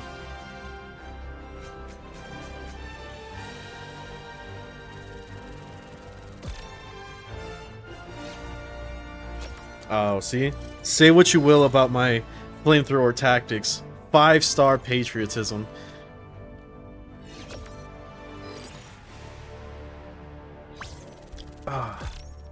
You cannot argue with results. Look, I even leveled up. God, I can't stop winning, dude. There was this thing I wanted to add to OBS. Hold on. Let me see if I can do it real quick while I'm live.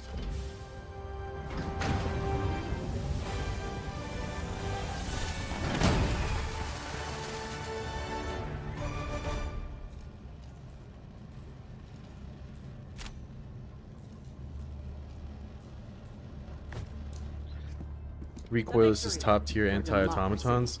Buddy, we're gonna go airburst rock. Mission coordinates. No, we're gonna finish this one. Hellpods prime. I do like recoilless. I like autocannon more.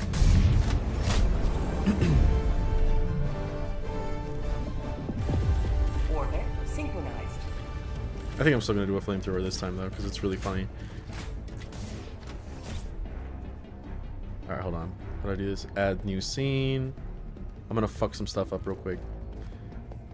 Just bear with me.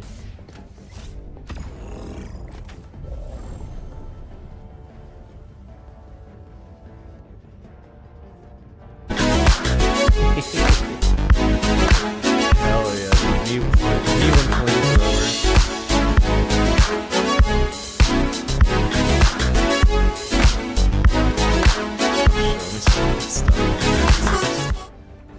I don't know how loud that was or if you guys heard it.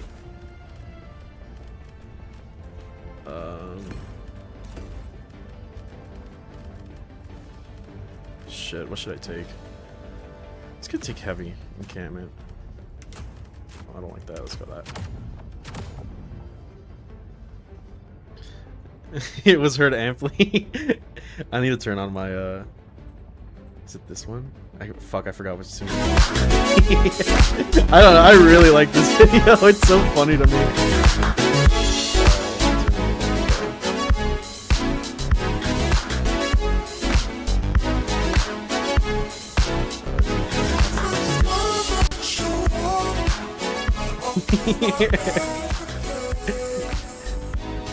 It's gonna be my celebratory scene whenever I start playing. Just scare this shit out. My bad.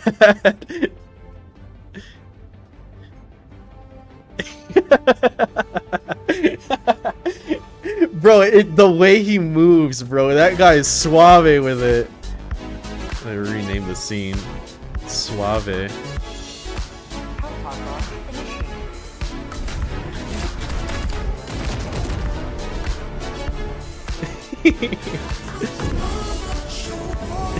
It's such a stupid fucking video.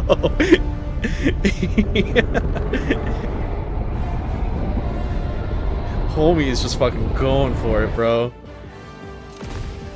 He's got them all entranced. That's why they're all moving alongside with him. Today the light of liberty will grace the skies of this world once. God, I cannot never do flamethrower right. Jesus, what the fuck? Is there a harvester over there? Oh, there's two.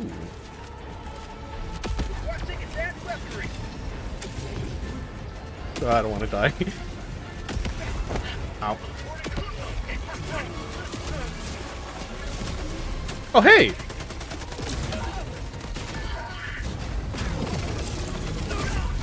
Oh my god. I didn't realize it could hit you with the arc that close.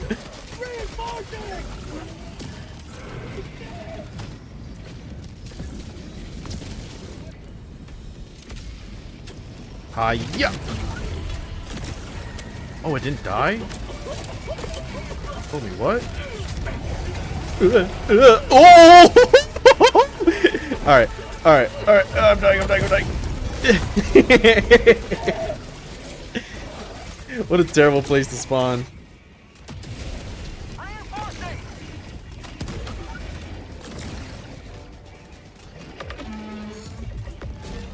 I don't think it should be able to walk after that. Ready to liberate.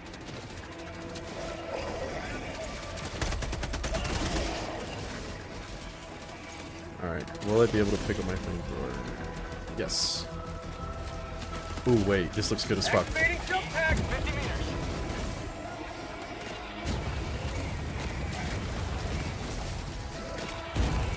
Beautiful. Whoa, what the fuck was that? Oh, I must have been fucking seeing things. That's called democracy.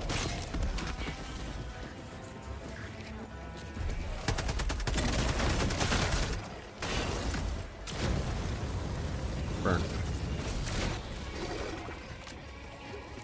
Okay, so there's a Tesla coil. I still kind of don't know how to get rid of these things. I think thermite works.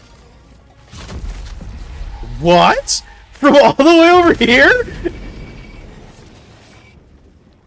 Calling in reinforcements.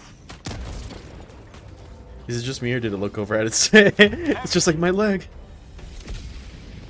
Can I break it with this? Okay. Progress has been made. Hi-ya!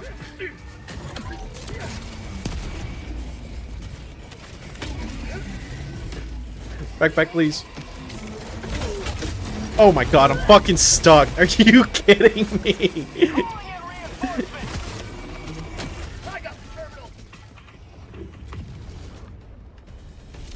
I'm gonna blow these cars up so that doesn't happen again. Oh, they're still here. Great. Oh! Oh!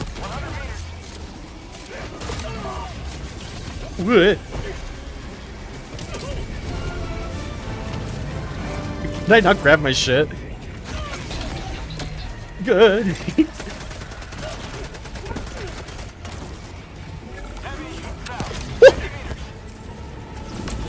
I still got this, you stupid bitches. Ugh.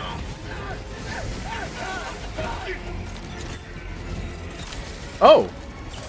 Not today! 26 kills with a flamethrower? Ow.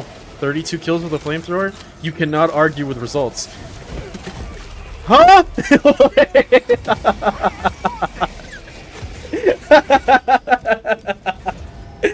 God, I'm being such a shit heel tonight. Really pulling off the peak mediocrity skill. Oh, I'm just such a fucking pro gamer, dude. It's kind of insane. Tagging map, southeast. 100 meters. Is there no walkers coming? Oh, so now they just magically fucking disappear? God damn it. Where's my flamethrower? Can I finally go and pick it up? Oh, now the cars disappear? How convenient. What's up, bitch? Found something! Activating jump pack. Alright, where are we at? Oh, wait, kill that thing. There we go. Okay, way the fuck over there. To the sky!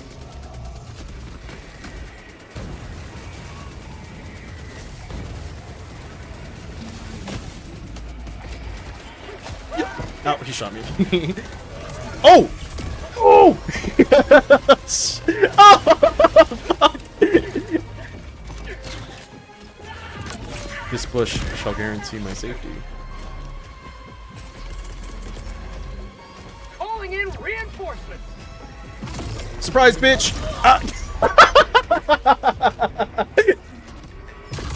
I thought I was gonna sneak up on him with the flamethrower. Alright, I understand why you say build arc armor. I got it.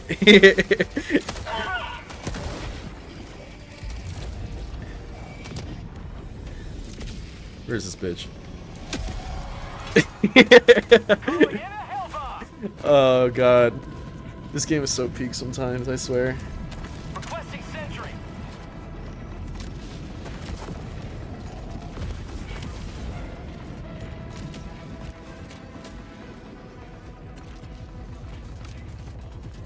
Are we near where we have to be? Damn, this place is so fucking far away. Hellbound arm, clear the area. Activating jump pack. Nice shield, idiot.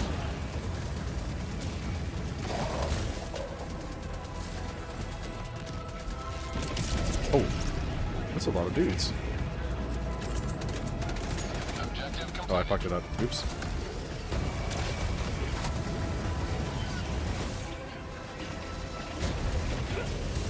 Illuminate, northwest. Alright, where to? That way.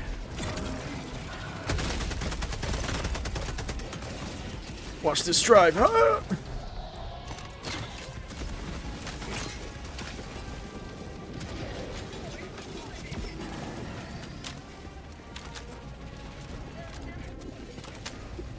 Oh, look at this. Whatever could it be? Sample. Rare sample acquired. Got a sample.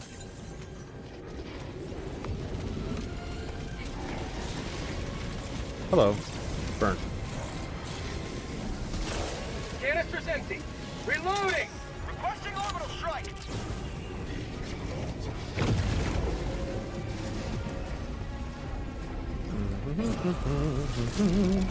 Burn.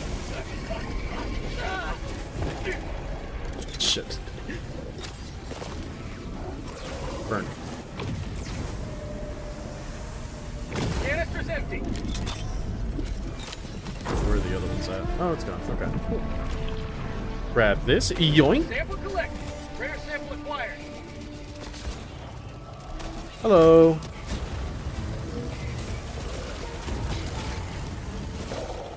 Good try. Package acquired. Dropping package.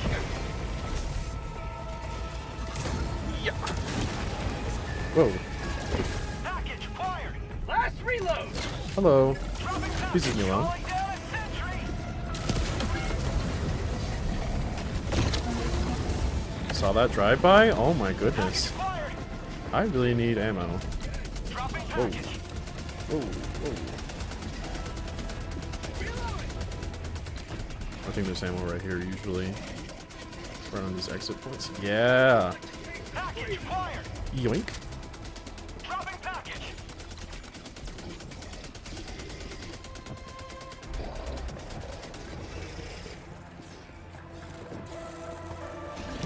Package acquired. Dropping package. Crisper. What gun is that? Homie's shooting fucking mega bullets. Package acquired. Dropping package. Fire in the hole. What package does this homie have?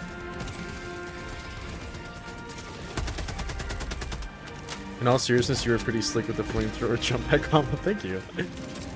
Quit. I want to get the hover pack so I can like be suspended in the air more. Get some. Yeah. Democracy delivered. Yeah. Going down a sentry.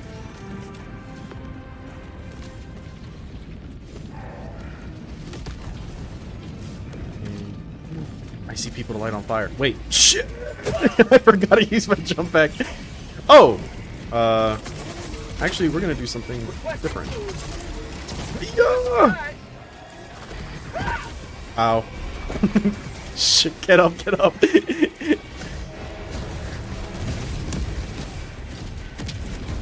What are you doing? Calling in orbital strike.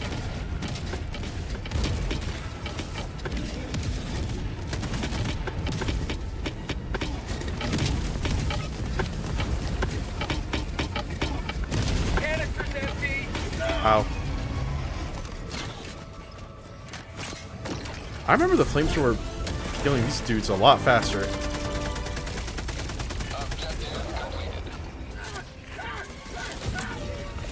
Ugh. Get that shield down.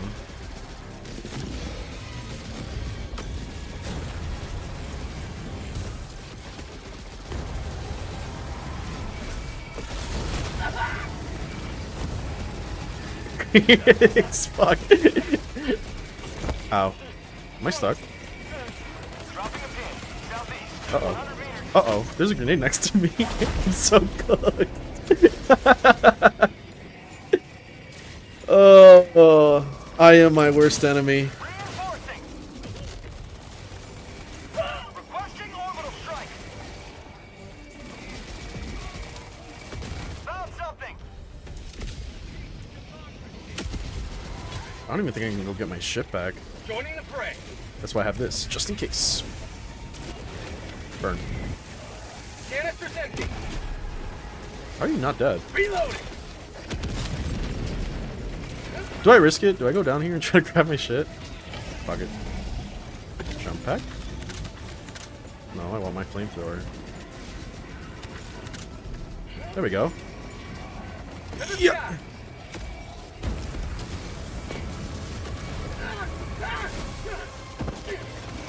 Oh! How lovely. Orbital impact. Northeast. 200 meters. Get some. Get some. Alright, what are we doing? Way the fuck over there. No salute? Yeah, I guess I missed it. I was too busy being fucking autistic.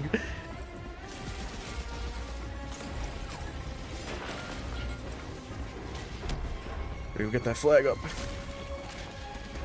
Oh, perfect ammo. Pop off. On life for Super Earth! Hiya! Meow.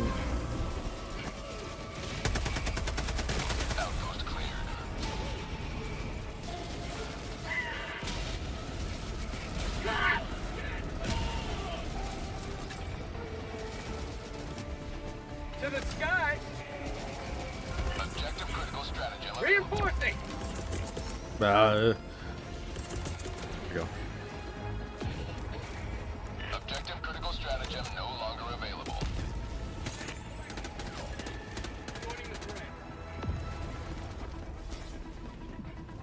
Where are they? It's time to cook. Oh, there we go. Actually, we can just do this. Requesting orbital strike! Requesting orbital strike! They're moving faster. Do I have to provoke them a little bit? I think that's good. Alright, let's see if this works. Twin! Requesting orbital strike!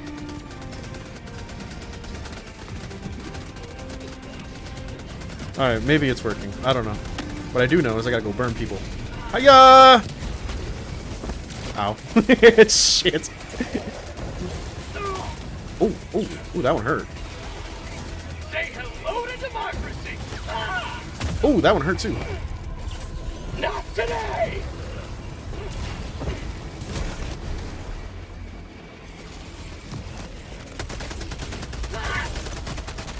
Wait!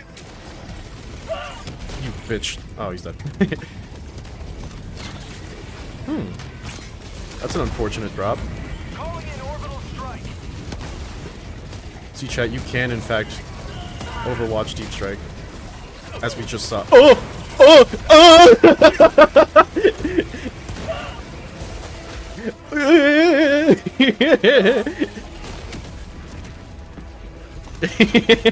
Shut up, dog.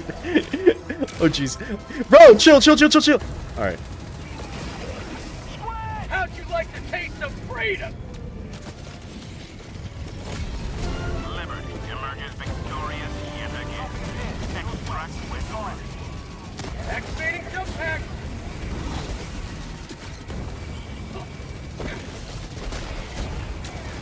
That's called democracy! Nice try, Bozo. New canister!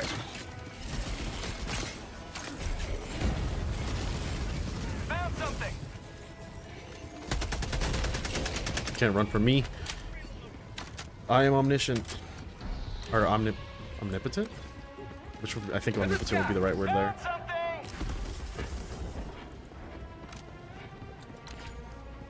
I'm gonna try to take that out, okay. We're cosplaying Taraxi, I see. Once I get the hover pack, definitely. Activating jump pack! Oh, there's a treasure over there. Nobody picked it up. What the hell? Die.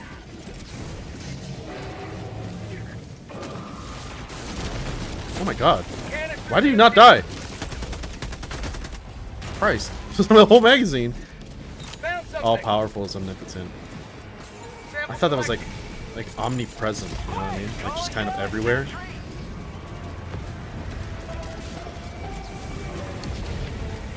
Throwing grenade!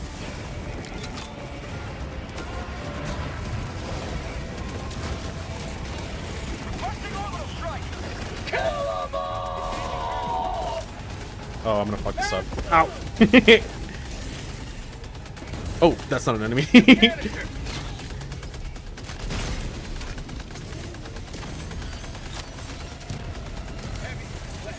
Shit. Calling down fortifications!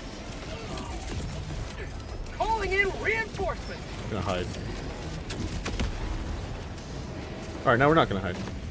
Hello, bitch! Alright, you said joints?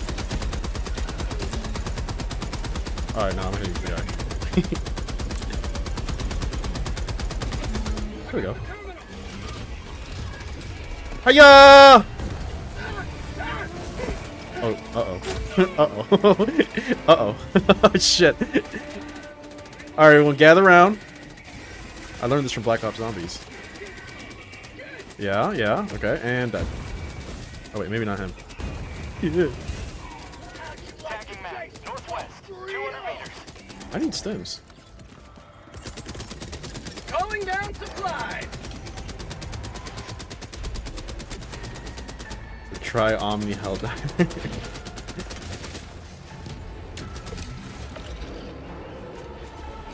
Ooh, I really want to jump and burn those guys, but I also need supplies. Nah, I'm doing it. Okay, I shouldn't have done it. I shouldn't have done it. Oh shit. Injury? Double What dipping. injury? Oh hey. Oh hi, Mark.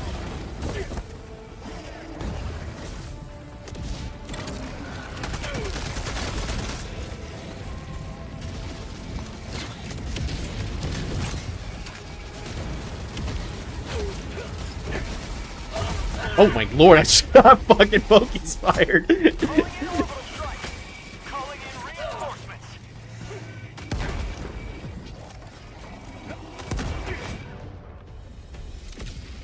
Where was I? Over here? Oh, that's a gas strike. I definitely don't want to be over here. Point me to the enemy. Gonna run this way. Excuse me. Reinforcing. Oh wait, I still have this thing.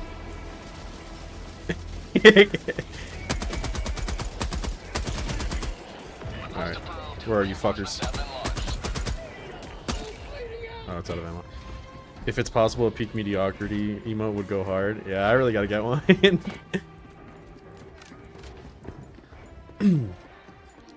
Yeah, I'll probably calm Keto to make some emotes. My Twitch audience is actually getting kind of big now, so... Betrayal, I see the parallels, but this doesn't look like World Eaters. Buddy, that was like 3 hours ago. The bot's out, you're welcome to look at it. Which, I might do like 2 more hell dives and then I'll be out of here. Yeah, we reviewed it a couple hours ago. What are we on? 4:30? Jesus Christ. Yo, time flies by when you're having fun. Activating jump pack.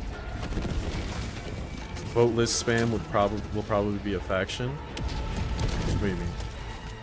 Oh Jesus!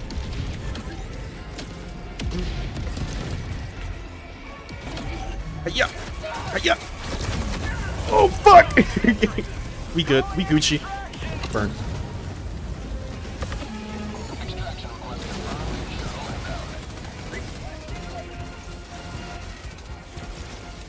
New canister. Orbital inbound. Ow. Firing orbital barrage. Clear the area.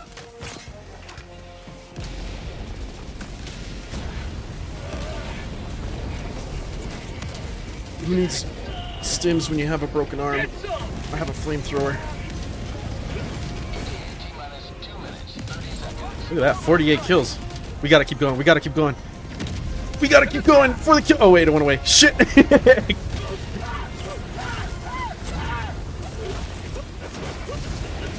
Yup. We got close to 50 there. We're all about KDA. Oh wait, I'm not even near extract. What the fuck am I doing? T-minus 2 minutes.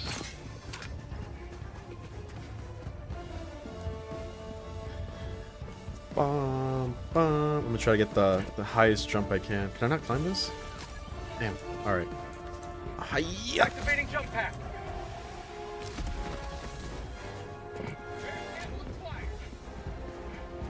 Holy flashbang.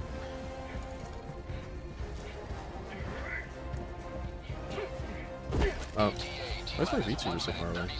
Let's zoom in. Pop, pop.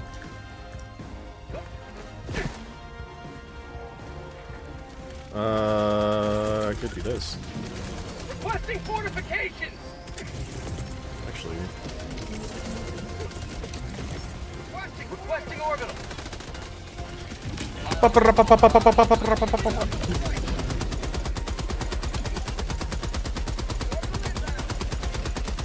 It'll die eventually.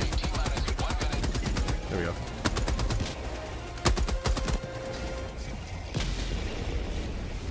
No mines? You're right. That's so heinous of me. How could I? Yeah, it's the time difference. It's a problem if you want to catch a stream. I've been on like I get on pretty late in comparison to like, you know, what other people do. Like I'm usually on to like what, 3 in the morning? Yeah, it's 1:21 right now. I take it you're probably in Europe.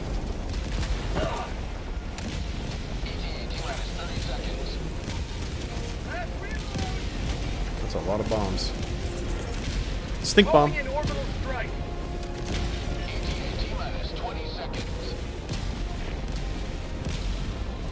You're like the only guy that's on when I'm heading to work? Yeah. I mean, I get it, man. I work overnight too. My shifts normally end at 6. 5:45 exactly, but normally I'm like home at 6:20 a.m. And I'm on nights for the rest of the month as well, for next month, April. And then hopefully I go to days in May, which means I'll be on a more traditional time. I've been on night shift for like 6 months at this point. Because I told them too, I was like, hey, if we're working 12s, keep me on nights, because I'd much rather be stuck, like, you know, suffering for 12 hours when nobody's bothering me than when people are. And then they were like, okay, and then they said they were going to put me on nights, and I was like, okay, cool, so I guess we're doing 12s, and then the schedule comes out and we're doing 8s, and I'm like, what the fuck? I'm on shift till 8, yeah, brutal, dude. Most places are 7 to 7. Here, for some reason, it's 6 to 6. So it's been a little bit of adjusting. I usually catch you right after a 40k match or something. It's nice for the nocturnal. But yeah, normally, I notice you always pop in like right after I'm finished with my battle reports. It's because Lily's like on a normal schedule, so that's why I usually wake up earlier to try to fit in the battle reports. Because it's like when my day starts, their day is coming to a close. So yeah, that's also why usually after I do something like a Codex review, I'll like hop on stream and stay on a little bit longer, like I did today. Like, I could have gotten off like right at the 2-hour mark and done nothing, but like, fuck it, why not? I'm gonna be playing Helldivers anyway or something. I might as well fucking keep it on stream. My usual opponent is the same, yeah. Because all my friends are asleep right now, so it's just like, okay, well, I'm just gonna play Helldivers on my own. I might as well be streaming it. Alright, we're done with all the missions, right? I want to fight robots.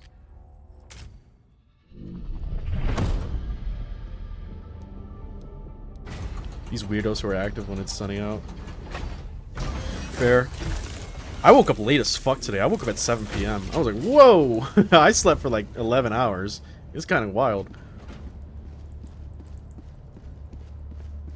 Which is great, because it's not like I've actually, my sleep's been pretty good lately. I've been getting like a consistent 7 hours of sleep. The freedom of the galaxy remains in jeopardy. Let us join. Yeah, it's usually after like the 3-12s in a row where I'm just like, ugh. That's why my team's always like, you have 2 days off between your 3s, and I'm like, yeah, but like the first day is always you just fucking trying to catch up on sleep. It's always like one day where you're just asleep and the other day where you're actually off. Am I glitching? Yeah, you are. Jump complete. Alright, it's time. You already know what time it is. I'm gonna mute these guys as soon as I get into the game. Yeah. Where is it? Where's... Yeah, so reliable. Okay, I'm gonna go to the... I'm heading to the airbase. Tough guy.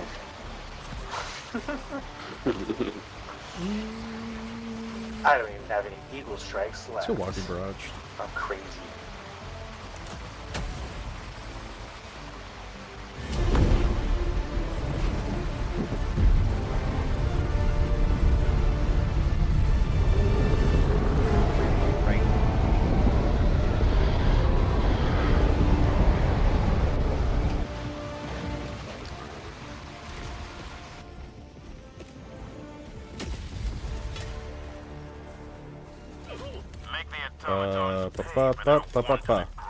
Requesting advanced weaponry! Auto sentry spam. You waited for all my customers to be gone before forcing me to watch your war crimes die. Well, you're just gonna have to deal with it, man. Witness the greatness of the autocannon. Watch. See this guy? Look. Look. Look. Bozo. I don't have jetpack. This sucks. Actually, I wonder if I should just... Oh, wait, that's why. I wanted to run a rocket. That's right, because I like shooting down ships. It's a lot of fun. Oh! Jesus.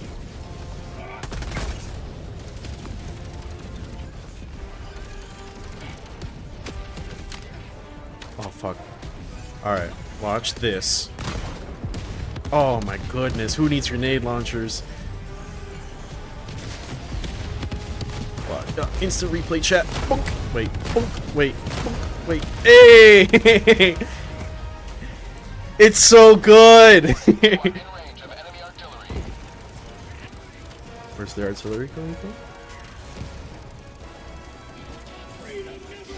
from? Sorry, it took one shot. Wait, no, it took like 3. Not 4. Alright. Bonk. Wait. There we go. See? Look, and I took a guy out with me too. Oh my lord. Look at this bozo. Look, he thinks he's protected? No. See, he's gone. Autocannon is reliable. It's too funny every time. Oh shit! Ow! What the fuck? What the fuck is shooting at me? What is that? Okay, I'm just gonna ignore it. Reloading. The heck is outfits and flak? Huh? Wait, you can change the config. Wait, what is that? Can I shoot down planes with that? Oh. Ow. Ow. What the fuck is shooting at me? Okay, wait. What is shooting at me? What the hell?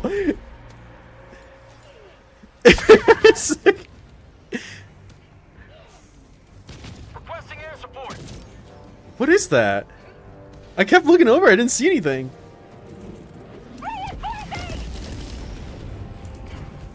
Tagging map. South. 200 But meters. does the bunker turret stay active when you blow up everything? All the thingy-mabobbins, what are they called? The output. Woo! Don't mind me. We're just gonna grab that. We're gonna grab that. We're gonna go bump, bump, bump, bump, and then we're gonna go bump, and then we're gonna run.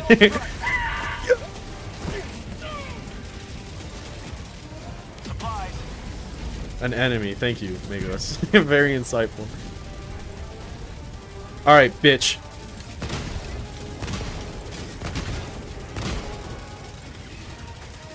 Look at him. Supplies.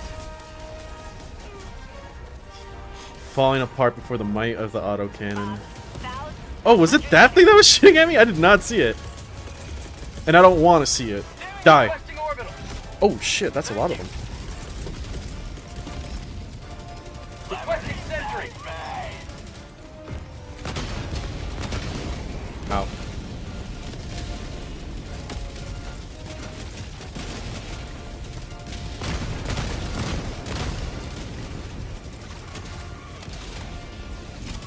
Hello. Oh wait, I didn't reload. Ow. Reloading. Hey, just give me a second, guys. Just a second. Time out, time out, time out.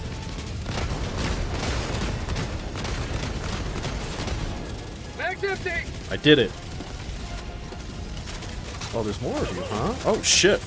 Freedom never sleeps. Oh, there's like a lot more of you. Oh, there's like a whole lot of you. Holy fuck.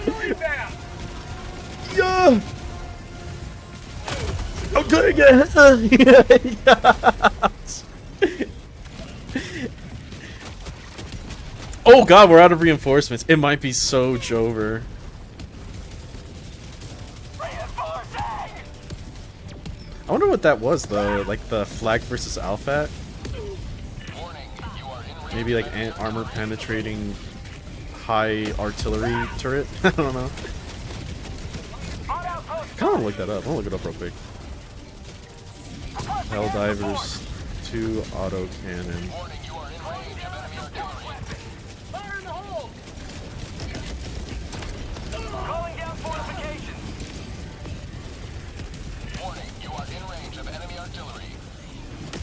Although it is heavy armor penetration, it cannot damage automaton fabricators, yeah.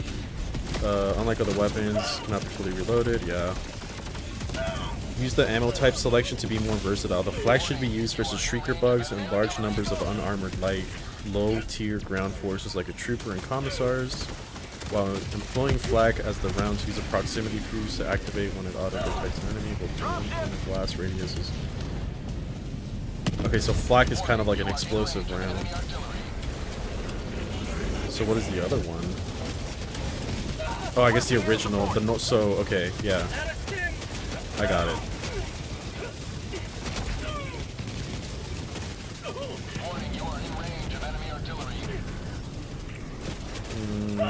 Highly effective. Highly effective at fighting automatons.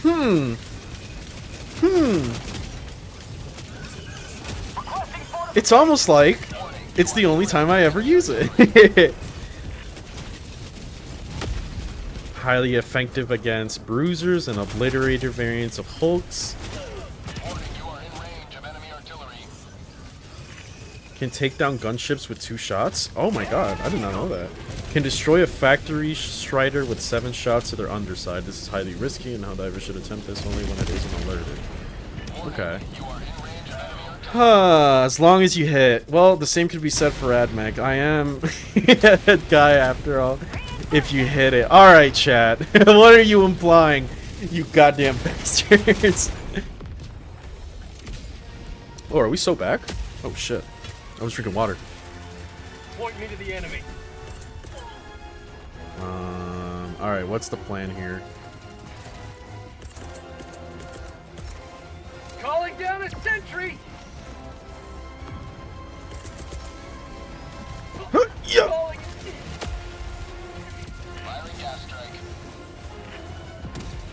Oh. Okay. I'm gonna run this way. Warning, you are in range of enemy artillery. I think we are tremendously cooked.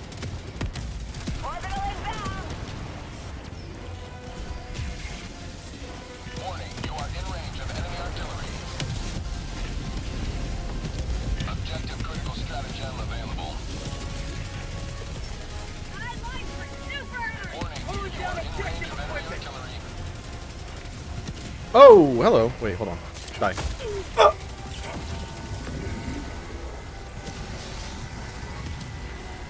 Warning, you are in range of enemy artillery. Yeah, I'm trying to be lore accurate, guys. Jeez. Yeah, with the roleplay. Dropping package.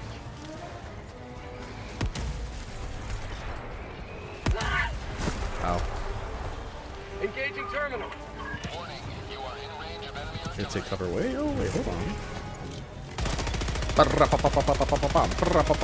This is not working. This is not working. Oh, wait, it's working. It's working. No, it's not anymore. Warning, you are in range of enemy artillery. Oh, I died right in time for reinforcements. It was worth.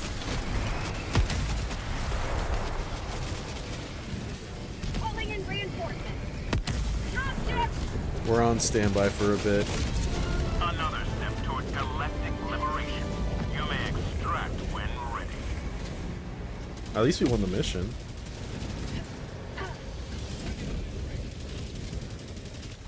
Warning, you are in range of enemy artillery. Oh, good old Bone Daddy. Thank God for him existing.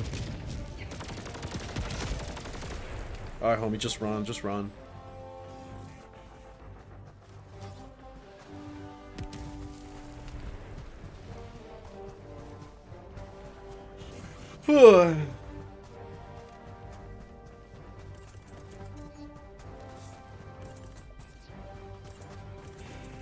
That reminds me, I have to message Warp Friends. No, I was off. I'm off tomorrow if you want to do something I want to do. Yeah.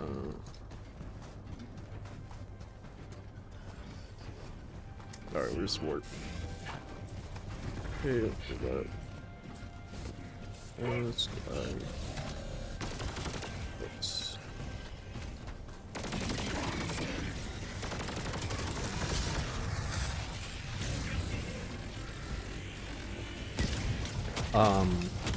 am I gonna say?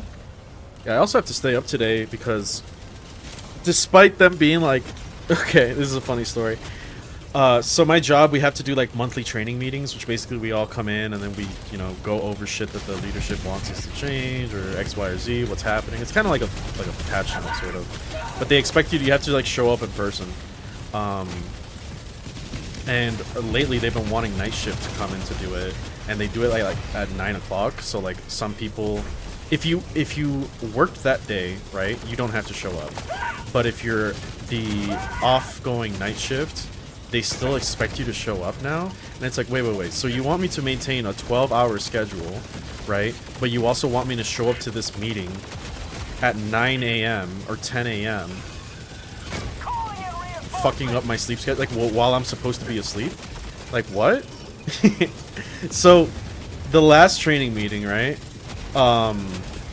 They were like, yeah, we wanted to bring these guys in from like the Guardian Resiliency team, right? And they're like, oh yeah, so we're like the Guardian Resiliency team. We, you know, if you guys need help with like personal training or nutrition plans or sleep studies. And he was like, I just want to get a poll just to like kind of prove my point. How many of you guys are operating off of like less than 5 hours of sleep? And like half the fucking room obviously raises its hand. And whatchamacallit, he's like, oh, how many of you guys are night shift? And then me and my other controller, we raised our hands. And he's like, okay, so just so you guys know that the Guardian Resiliency team, the grid team, we're 24/7. So if you need us to meet with you, we can work with your schedule. You know, you can just plan ahead and we can meet up with you guys at like 2 in the morning or anything if you guys need to. We can show up to your workplace. And he's like, yeah, because you guys really shouldn't be here right now. And I was like, yeah. Yeah, we really shouldn't. What do I gain from showing up to this training meeting, losing my sleep, only for a guy from a fucking other team tell me, hey, sleep is important? It's like, no, I know. I'm not here by choice, dude.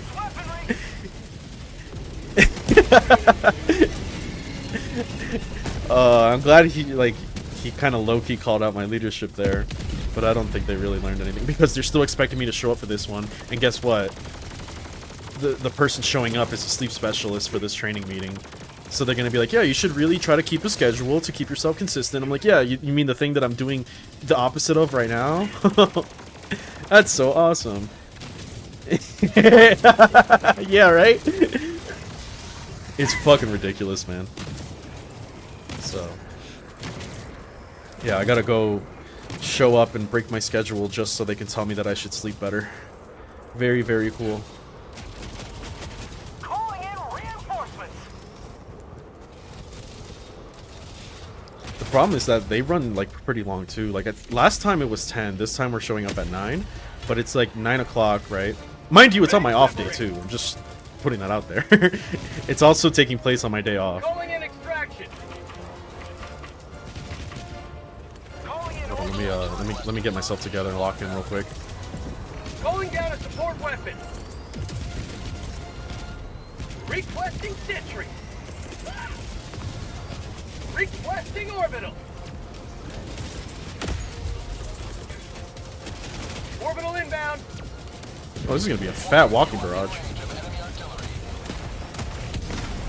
Okay. Ow. Freedom never sleeps. Dropship. There we go, I got it, see? Oh, there's 3 more. I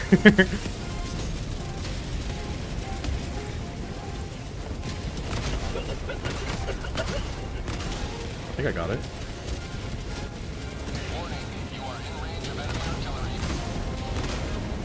Bag's empty. Oh, hello, mister! Yeah, give me a second, please. Yeah, just a sec. Alright, thank you. Yep. Yep. No, thank you for waiting. Appreciate it. Jesus Christ. Go away. You too. Go away. No, no, I know. Oh. Oh, hello. Go away. Yeah, okay. Alright. Alright, I don't know what the fuck I was doing there. Oh, hello, mister. Yeah, just a second. Yeah, just a sec. Yeah, just give me a sec. Alright, hey, kill that thing, please. Ugh.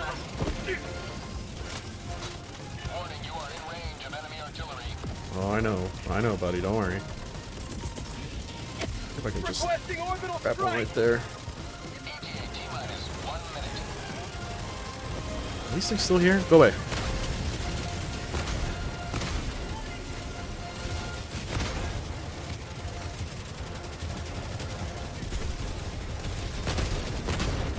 Got it.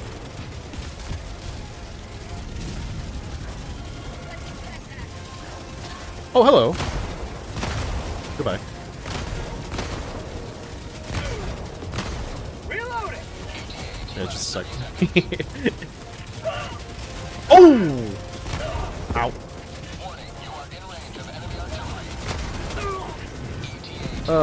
Boink.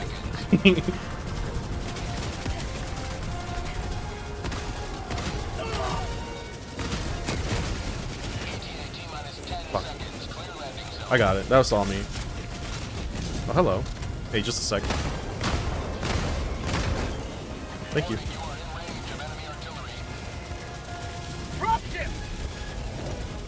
This is Pelican 1. I have visual on Okay, each just a second. Hold on. Hold on. Hey, you should shoot that thing, Pelican 1. Just a thought. Why is my teammate not here? I want to leave. Run. Oh my god. I'm so good! But yeah, I gotta show up to this meeting, and it starts at 9. We'll probably run till like 11. Also, they can tell me to go to sleep. I can't believe you managed to extract Dude, I'm telling you, you doubt my skills. Praise be the Democrat. I am actually insane. Call it cheese, call it mediocrity. What matters is that I win.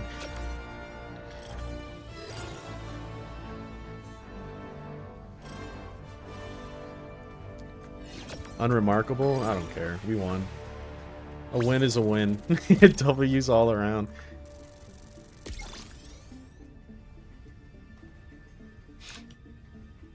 I can't stop winning.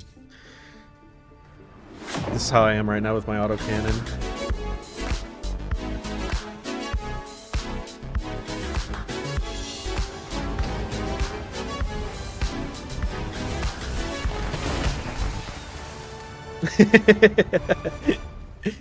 Oh, we were so up. Autocannon gaming. Welcome aboard, Helldiver. We can never.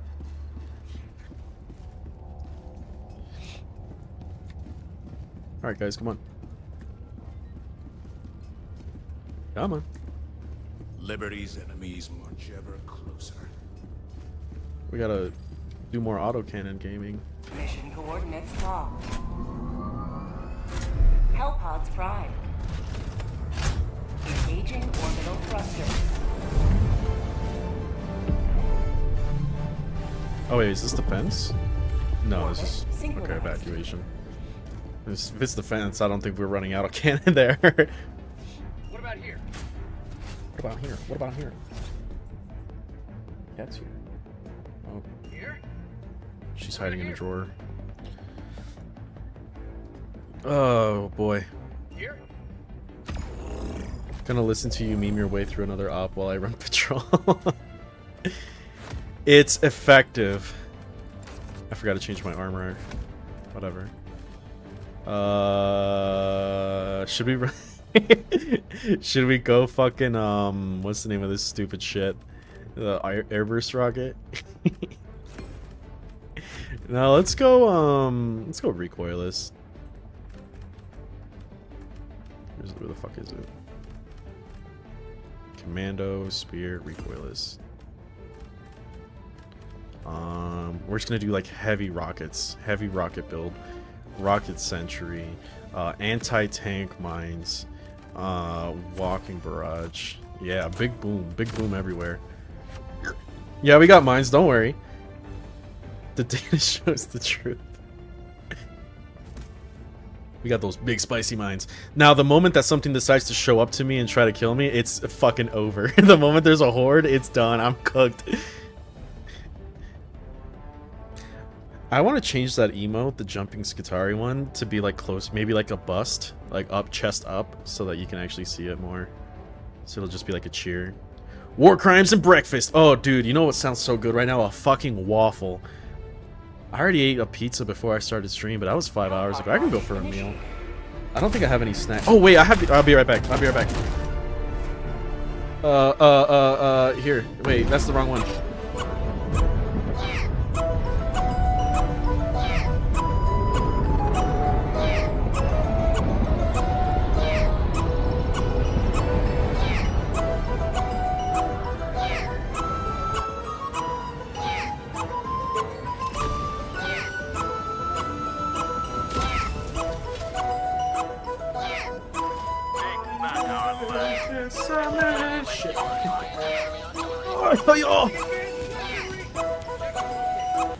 Okay. Sorry. So since I'm a bit of a gym bro, lately not, because the gym is closed. Which is another funny thing. So, you guys don't know, military members have a free gym on base. And, they closed it because of, like, the fire suppression system, so it's not 24 hours, so I can't use it because I'm only ever awake after hours. And one of that guy that was part of the resiliency team, he was like, yeah, just so you know, the gym is open for you guys 24/7. And I'm like, hasn't the gym been closed for the past 3 months? And he's like, yeah. I'm like, are they gonna open anytime soon? He's like, yeah, I don't know. I was like, well, thank you.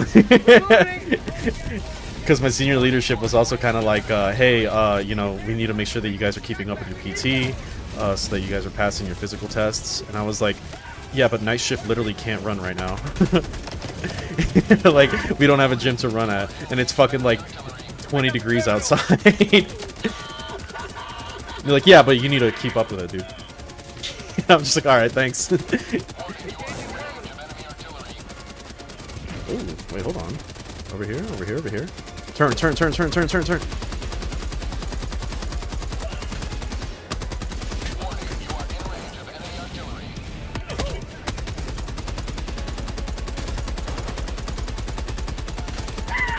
Oh, shit!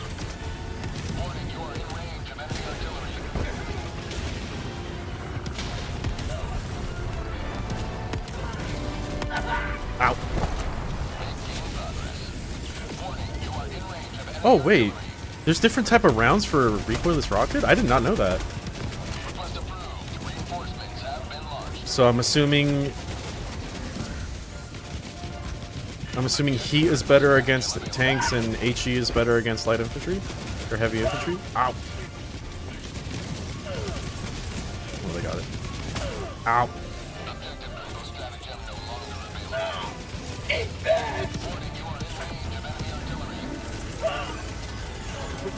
A bit better? Okay, got it.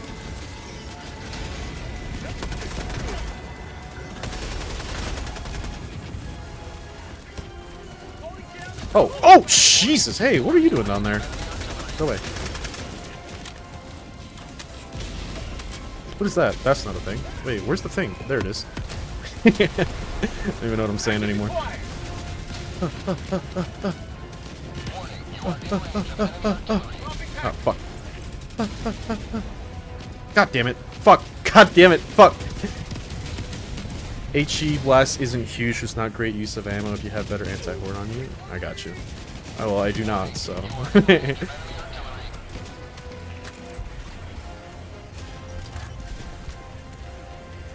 the resupply going down. Yeah. I got the terminal.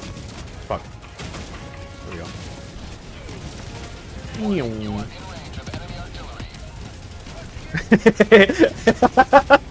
Oh, Mecha of the K, what is your wisdom? Oh, hey, I should get rid of that thing. Don't worry, buddy, I got... Oh. Don't worry, buddy, I got you. Boink! Hey, guys, can you run the terminal real quick? Tagging location. Objective located. North. I would like to stop getting bombed. Bro, the terminal! Dog. Homie. Bro, I got fucking everything around here. God damn it! Wait, huh? Uh-oh. Chat, we might be cooked. Ow. Hi-ya!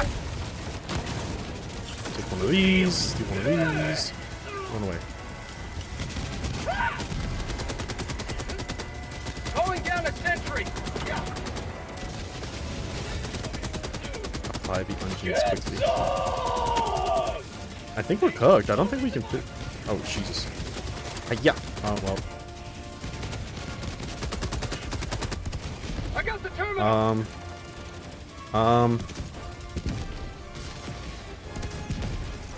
Oh, I didn't tell you guys. I was playing yesterday, and I summoned Emancipator Warsuit, and it dropped on top of a light pole, and I couldn't get to it because it couldn't break the light pole. And I was like, this is cringe, dude.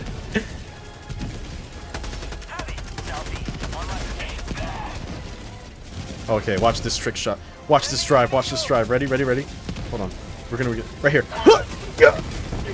Oh, I only killed 3. That was worthless. Alright.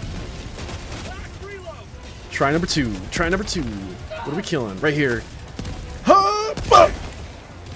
Did it not kill anything? Yo, this thing is worthless. Oh, shit. Don't mind me. Don't mind me. I'm literally not here. Oh. Look at that.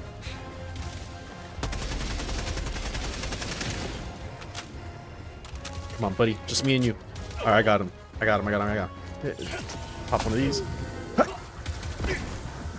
Have a taste of democracy. Got to your tactics.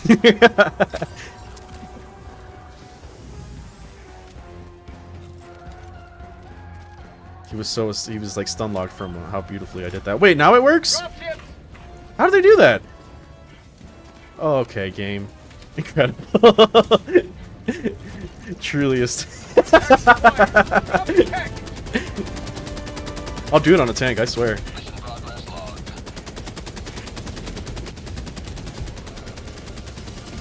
Oh yeah, I didn't finish my story. Yeah, I ran away because I'm a bit of a gym bro, and I had these like strawberry cheesecake flavored cookies, and they're fucking delicious. But they're like protein cookies. Same with this. Ooh. Same with these like lemon cake bars that I have. Ow. He doesn't even know what his own demise is gonna be. Oh my god, it's so tragic. Like he's still blissfully unaware. I hope. This better work. The anti-tank mines are not anti-tanking. Well, this is certainly kind of bullshit. Alright, check it out.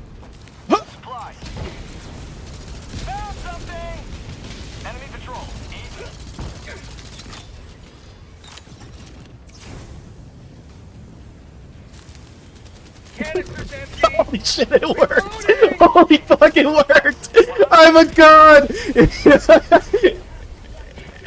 Oh, right here, buddy. You see that right there? That's where you want to step. Right there. Yep. That's the play. Bro, never doubt me again. Never doubt me again. Oh my god. All it takes is a mine and a flamethrower and I can take the fucking world.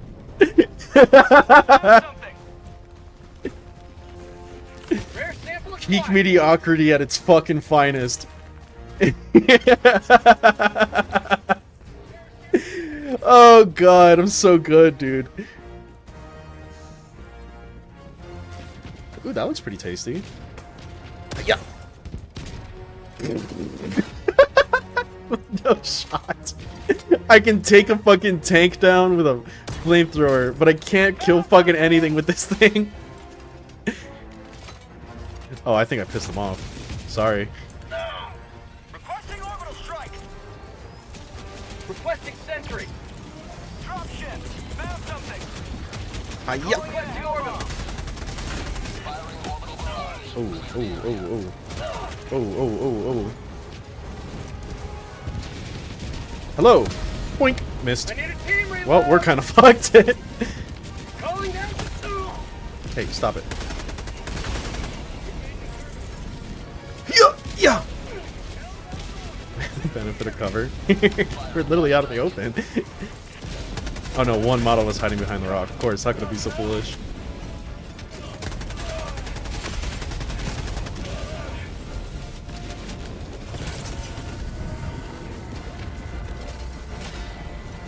Supplies is progressing.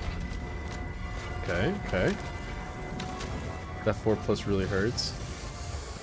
Oh, oh, yeah. I got you. Goodbye.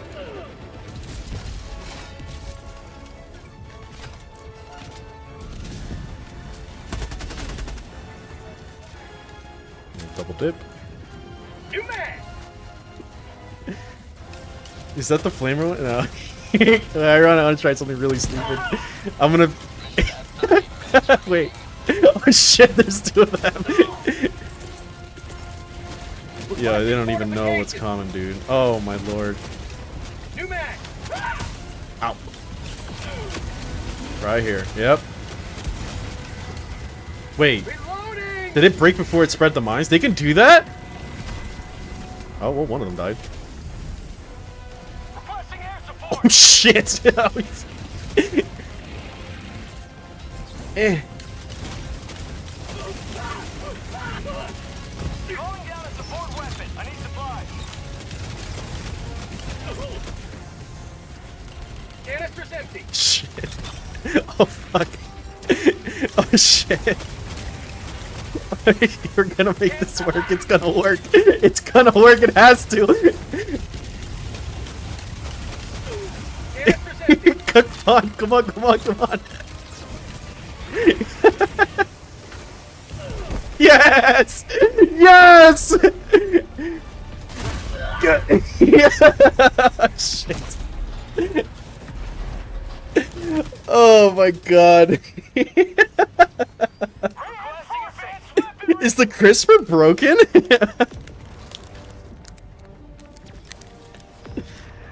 Oh fuck, that's hilarious, dude.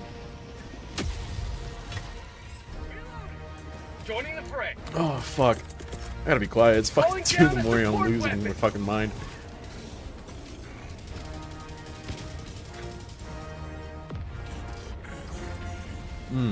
It's so fucking yummy, bro.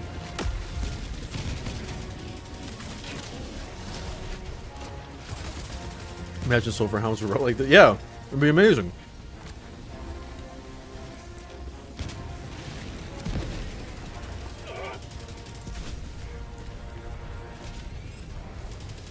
Where are these losers? Oh, what am I doing? I haven't even paid attention to the mission. I've been too busy fucking around.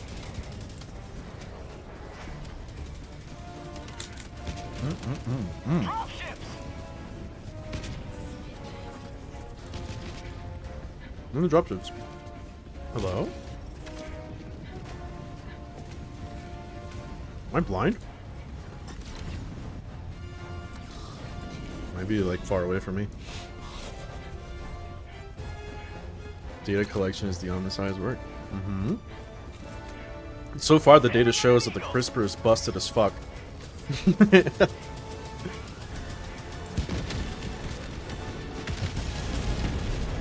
God damn. Oh wait, aren't I supposed to blow these things up? Reloading. I didn't know those were like factories or whatever the fuck you want to call it until like 2 weeks ago.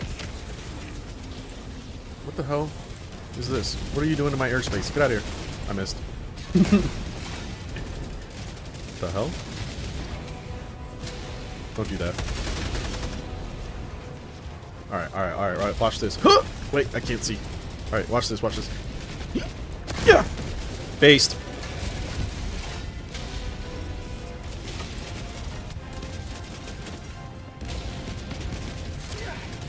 Ugh. Can I not go over this? Oh shit. Well, gotta go to work, but it was a nice morning. See ya. Yeah, thanks, man. Thanks for stopping by.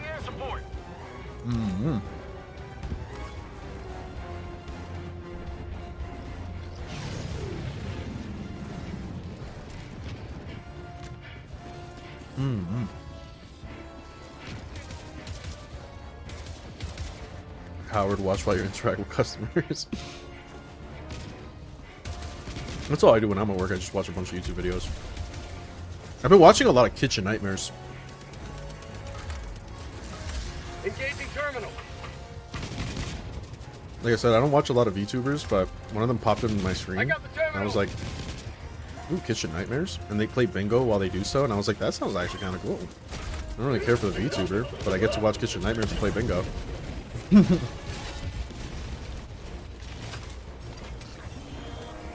Engaging terminal. That did give me an idea. It'd be cool to like play bingo while streaming a Warhammer game. So it'd be like last cannon does 1 damage or something like that. Or like you know, no damage on Skitari shooting phase or something. Really wish I could have had you in the background while I was fabricating. I'm like never on. That's why. I never stream. I have so many people asking me like, oh, when do you normally stream and shit? I'm like, dude, I don't know. Whenever I get on. But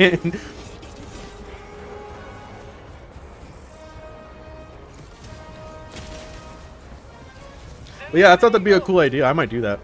Next stream, have like a link to where everyone can grab a randomly generated bingo card. And then we'll do some shit like fails a 2+ save or something. And then people can call bingo when they get it. And then, I don't know, they get something. A reward. I don't know. I give them a single washer. Washers are handy in every situation possible. I will pay $3 shipping just to send you a single washer. This would have been like a year ago now. Bingo is a sober man's drinking game. Yeah. Oh, hell yeah. Yeah, dude, I got a washer. 2 of these bad boys and I can make 15 cents. We're so up.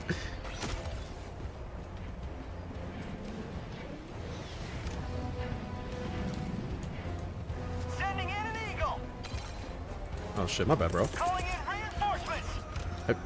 Man, it's so crazy how, as somebody who has been in the middle of an African sandstorm, it absolutely feels the way that your guys are running. Sandstorms fucking hurt, man. They just hurt. They're not fun.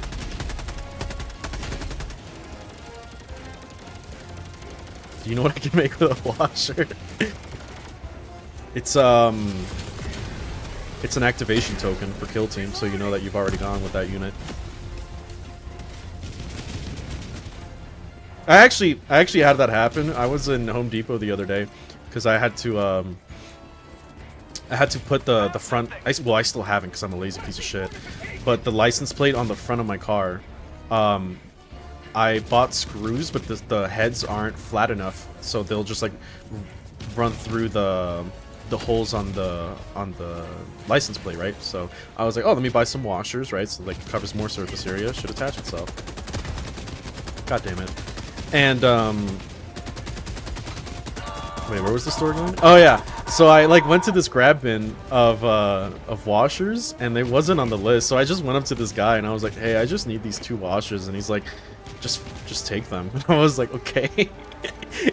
And you just let me have the shit. Can you imagine some guy walking up to you and he's like, hey, I would like to buy this item, and he just like drops off 2 washers in your hands? I feel like such a fucking nunce after that. I've had a lot of embarrassing moments lately. I said it on Discord, but the other day I was I forgot lunch, so I went to go to this Indian place to buy tikka masala and some naan, and on the website they were asking me to tip them like 20, 25, 30%. I was like, fuck no, right? So I was like, I went to the restaurant, and then they let me do a custom tip there, and I was like, oh, okay, bet. So the lady, she was kind of busy, and she was like, oh, fuck! So the lady was kind of busy, and she's like, oh, just swipe your card, and then she goes into the kitchen. So I swipe my card, and then it's like tip, and I'm like, oh, bet. So I type in 4, and then I just immediately press enter, not realizing that it's like going backwards by like cent, 10 cents, dollar, right? Oh. Ow. So I tipped them 4 cents, basically. And I was like, dude, that is like the rudest shit I could have ever done. But I didn't know.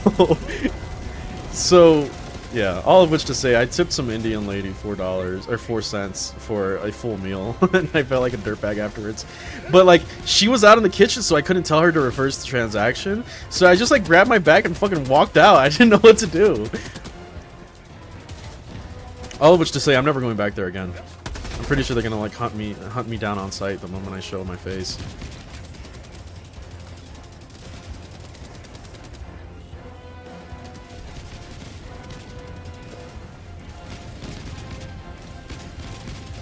Alright, where are we gonna go? Over here. Oh! Ads only come at the worst times. I think you missed my story about how I tipped an Indian lady 4 cents.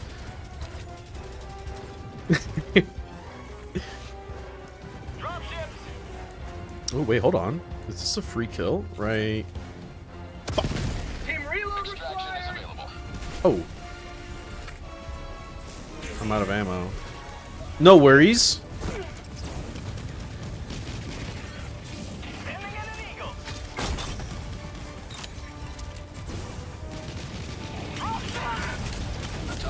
If this works again, I swear to God. This Strider better not ruin it for me. Ow. Ow.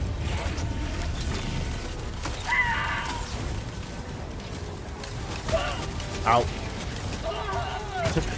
I will kill you this way.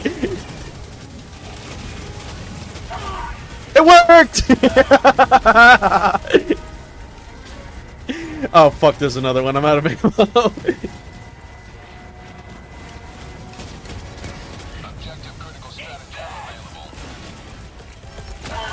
Oh shit.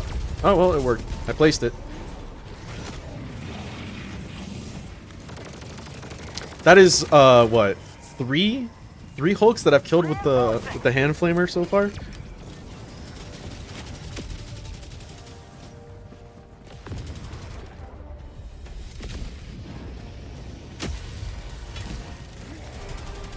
Democracy has landed. Liberty save me! Hi Luna. Hi baby. What are you doing? You here to steal my lemon cake bar? If so, you're gonna have to fight me with it.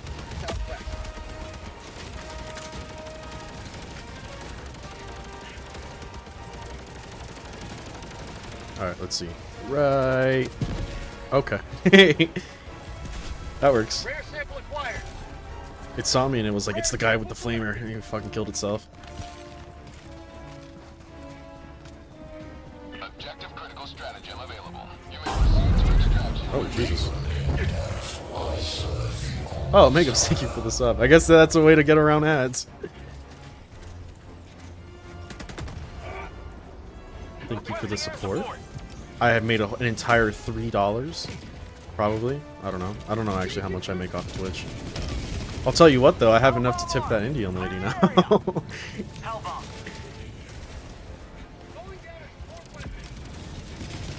Their food was actually pretty good. I might go. It was expensive though. That's the only problem I had with it. I was like, bro, $30 for some tikka masala rice and naan? That's crazy.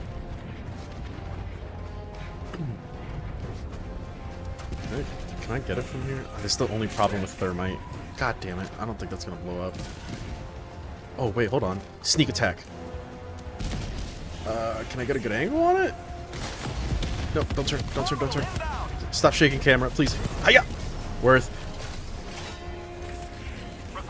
Problem solved. I'm gonna be able to keep them going every month, but I will if I can. No, I thank you, man. I appreciate the support. Reloading! I don't get on that often either, too, so, you know. Freedom forever! If my schedule was far more predictable, then maybe. I mean, I have, like, the schedule for the month, but it's usually a problem of, like, is the schedule going to stay the same way for a month, or are they going to call me into work for some random bullshit as they Calling typically down do? a sentry!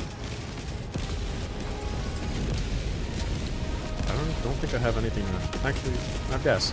Hiya! Requesting orbital. Ow. Gas strike incoming. Alright, well, looks like my job here is done. That way? The Eye of Sauron! Say hello to democracy! Can you blow this thing up with just a... I don't think you can. Northwest, 200 meters. No. No, it's gonna look at me now. Requesting air support. God damn it. I pissed it off.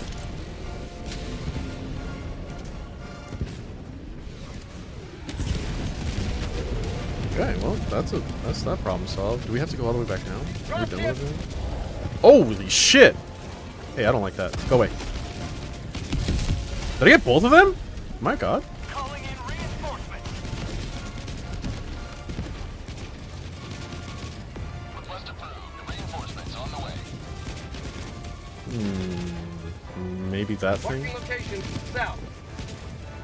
Isn't that like the airship towers we're supposed to destroy?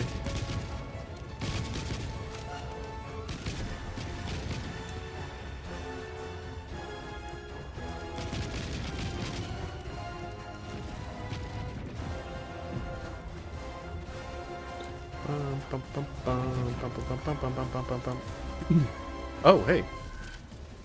Yeah. Tagging map. I'm not here, I'm not here, I'm not here, I'm not here, I'm not here. Oh, perfect. Gas strike. Die. Calling in orbital strike. It's like hell bombs you call down for these, right? Wait, what? Oh, is it already destroyed? Is that why? Oh, shit. Alright, what else do we gotta do here?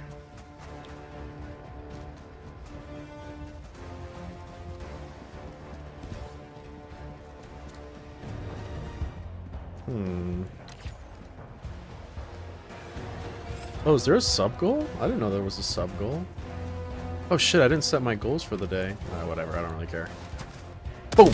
I need a team reload. Well, that only killed 0. Shit. Yeah, okay, not a good idea. Yeah. Okay, I think you just go straight to extract. There's nothing else here.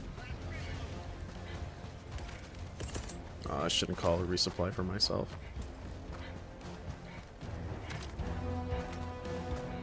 Bom bom. Bum bum bum bum. Wee wee wee wee. Bow wow wow wow wow wow.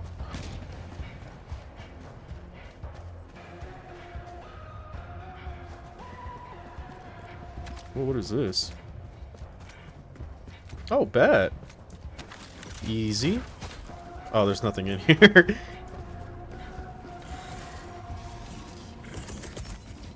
Requesting orbital strike. Shit. I love the automaton theme. It's so cool. Is this the only way in? God damn it. I just gassed it.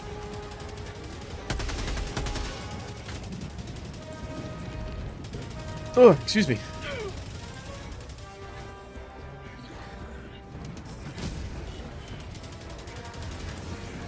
Hello. Tag. What? Shit. That's stupid. What the hell? Found something. Oh, hey. Oh, wait, hold on. Give me a second. Alright, cool. Found something. Hiya! You stupid bitch. Canister's empty.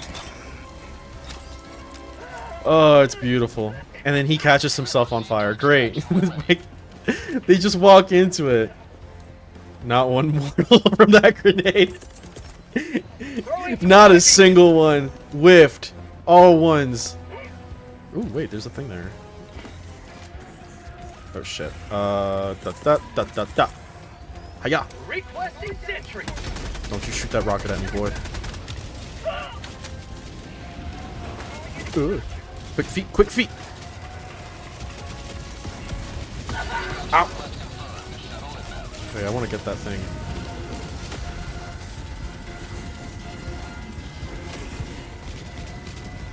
Yeah. Wait, what is this? Oh, the rifle. You in particular. Fuck you. Wait, no, you in particular. I missed. Alright, let's get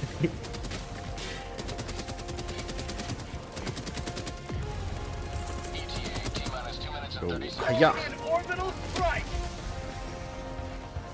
Whoa, what the fuck is this thing? Heavy. Oh, nothing sucks. Never mind. Can I climb this? Oh, hell yeah.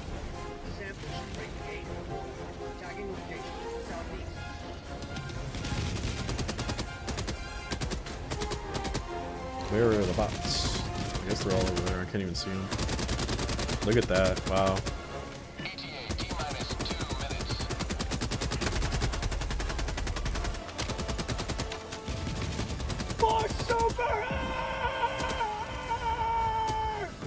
Is that it? Is this gonna be one of those easy extracts? Oh, he doesn't know who I am. Regret the day that you decided to stand in front of me. See? Worked out.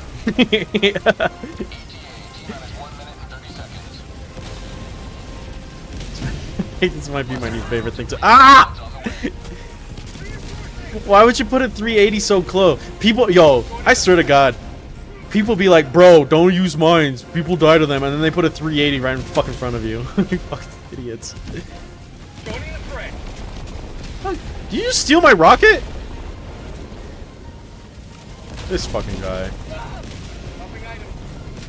No, no, no, take it, take it, take it.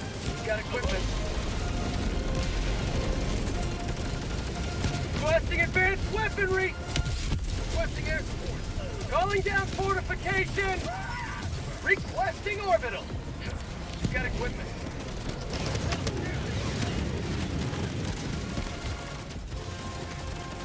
Give him the hand flamer. Like, drop it for him. Here you go.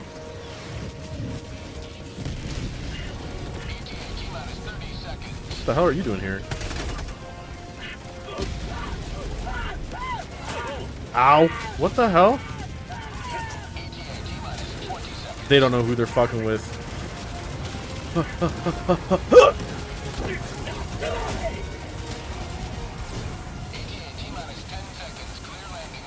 Work.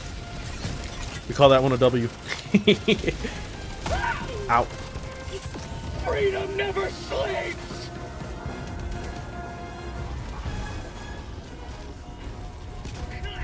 Pelican 1 landing sequence initiated. Watch where you're standing. No more? Alright. Let's get out of here. Countdown initiated. Stand by for takeoff. Yep.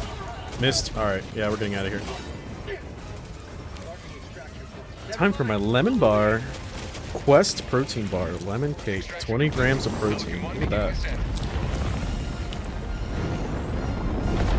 I'm 25% of the way to completing my sub goal. Really? I have a... How does this work? I don't understand Twitch. They have way too much shit.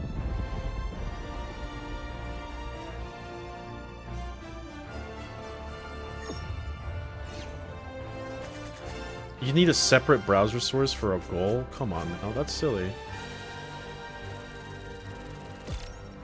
Here, let me see if I can add it real quick.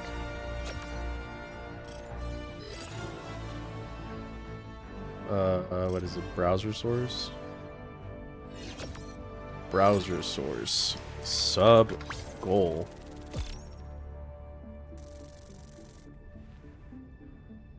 It's not even showing up. Update. Oh, there it is. Sub goal. Wait, so then where's my follower goal?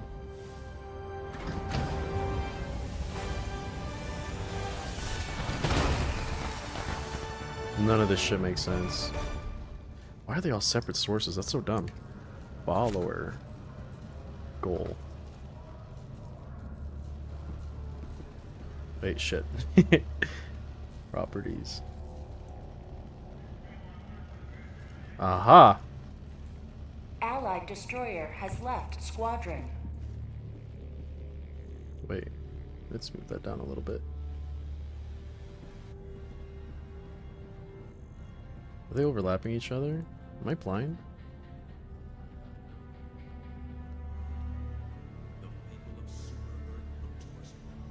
Fuck it, there we go. Good enough.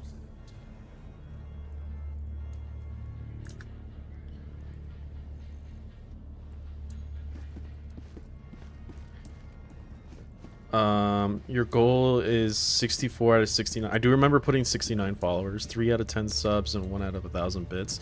I don't even know what bits are. I'm gonna be 100% honest with you. It's crazy because I never intended to stream.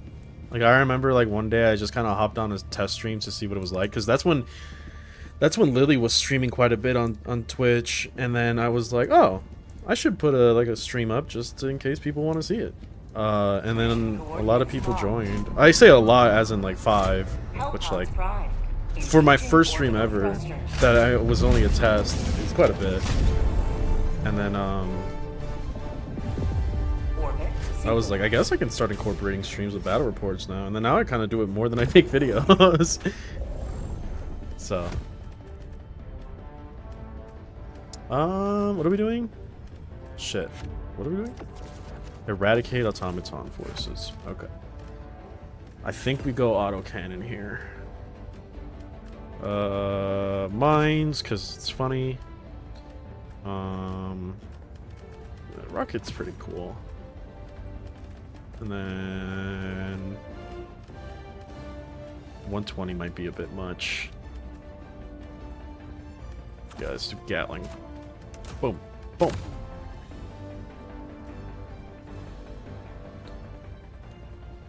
Money to interact or cost things on stream. Okay. Oh, I see. Like message effect, Gigify, and emo on stream celebration. And then reward points. Highlight my messages. Unlock a random sub. Send a message. Interesting. I'm not caught up in that Twitch lingo, Twitch culture.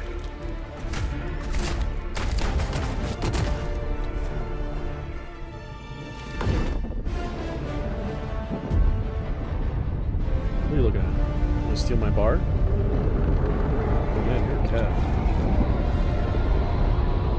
Yeah.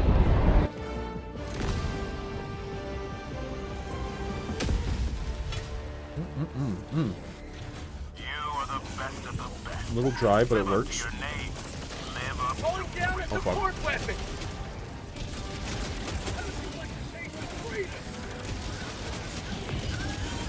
Requesting fortifications. Dropship. Ow. Ow. Reinforcing. Oh, that's not what I like to see. Go away. Calling down a sentry. Got it.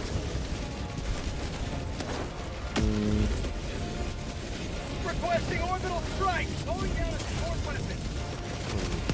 That's a fat Gatling strike if that actually goes through how I want it to.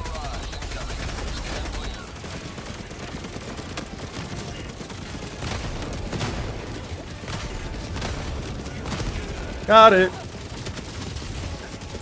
Wait, no, it's still alive. I think I got it now. Got it. Ow, ow, ow, ow, ow, ow, ow.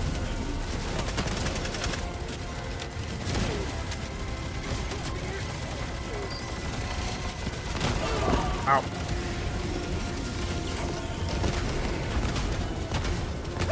Okay. Alright. Go away. Oh, Jesus Christ, but let me stand for a second.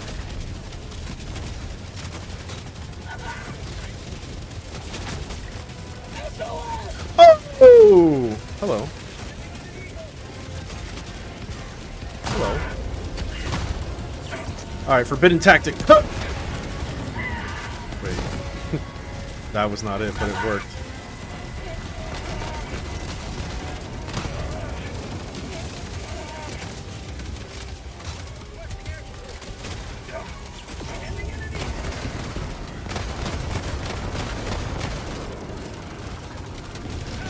Alright.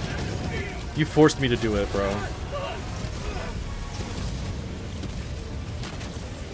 Oh, shit. Ah, fuck. Oh, no! Oh shit! I got it, guys. Don't worry.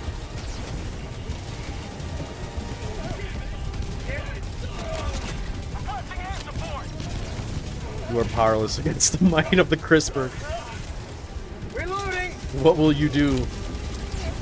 The fuck? God damn it! Calling in reinforcements. Requesting fortifications. I'm gonna go kill it with my flamer. Support.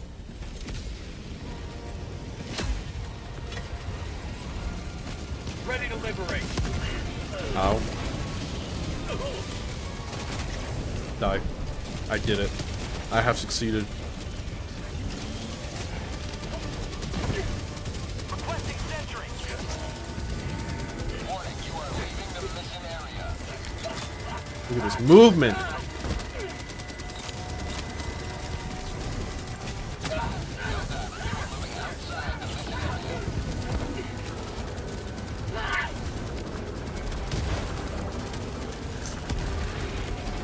Shit.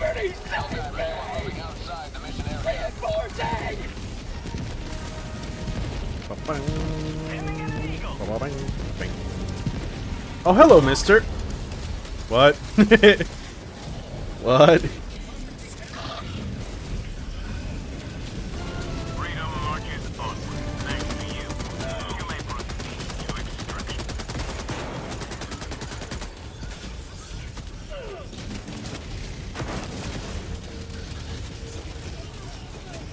Hello? Somebody? Let me reinforce.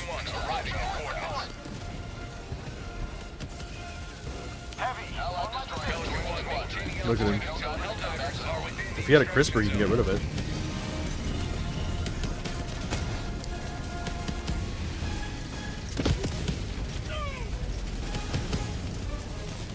Calling in reinforcements.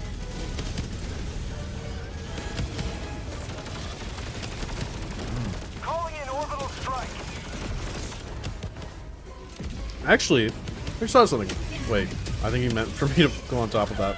Joining the fray. Canister's empty. Oh, Jesus Christ! Oh my lord. Next time I play against Guard, I'm bringing you 10 packets sterilized just to kill me. Good luck. Hey, rerolls wounds.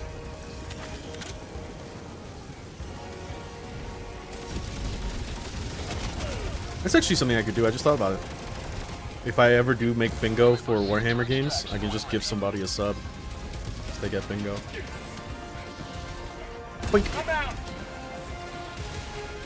Do I play Gladius? Like the game, like the RTS game Gladius? I have it. I have the AdMech DLC. I think it's just kind of boring.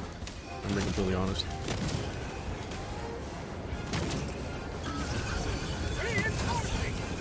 I like more like micro-intensive games like StarCraft. Reloading. StarCraft is my shit. Well, not anymore. I don't play too much anymore.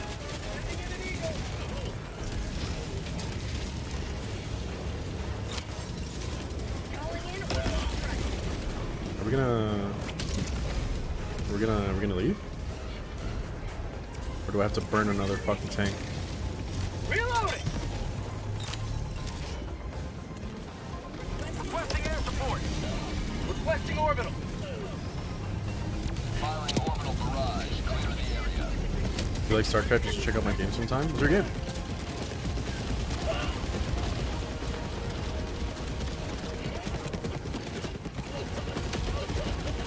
I'm gonna go. I'm about to burn all my teammates. What are you doing? Alright, I'm jumping in. Countdown initiated. Stand by for takeoff.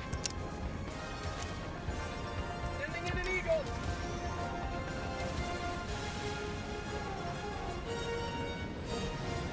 Extraction complete. Gates of fire. Yeah, I'll check it out.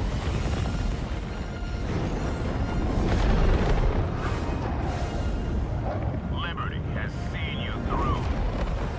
Another mission, another win with the CRISPR. Taking out Hulks and tanks. The ultimate anti-tank weapon. I'm so glad I got it. Me when I play CRISPR.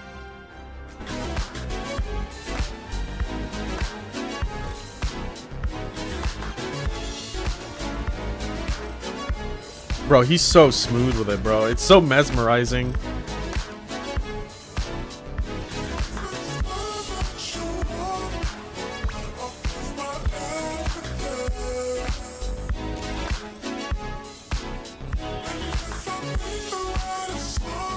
Okay.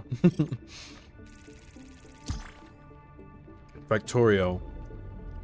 Is that the one where you build like a giant factory and make a bunch of useless shit?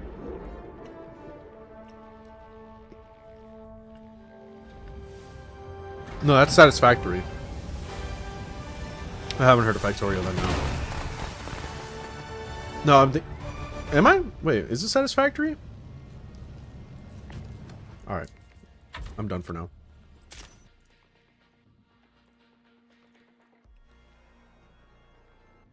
Is it Satisfactory? Factorio. Okay, no. This is, I was thinking of Satisfactory then.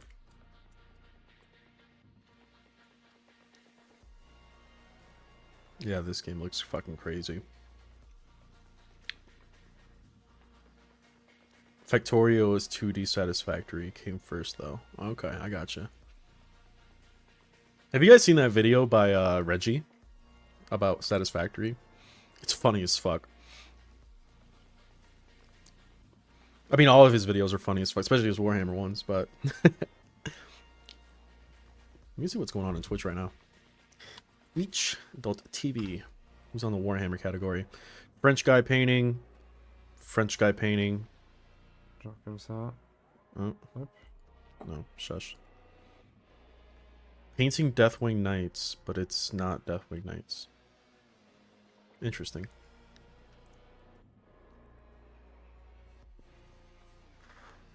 ASMR, birthday subathon. Come chat with me. No, I don't think I will.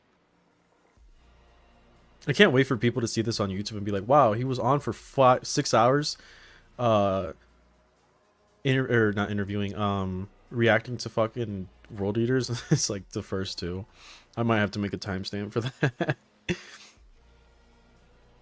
Oh, do I have to add my follower goal here too? It helps that I'm on stream to do this, honestly. Or sub goal. Here we go. Chatting.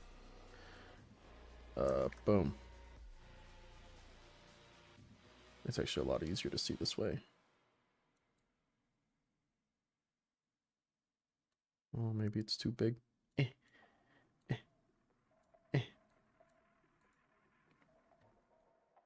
Whatever, it's close enough. Great stream. True peak mediocrity. You are inspiring and appreciating. Would you ever play RimWorld, Satisfactory, or Factorio on stream? I just don't think those are my kind of games. I don't tend to enjoy those personally. Satisfactory looks cool, but it looks like something I get bored of after the first like 4 hours. So I don't know. I don't think so personally. I tend to play just shit games, if I'm being completely honest.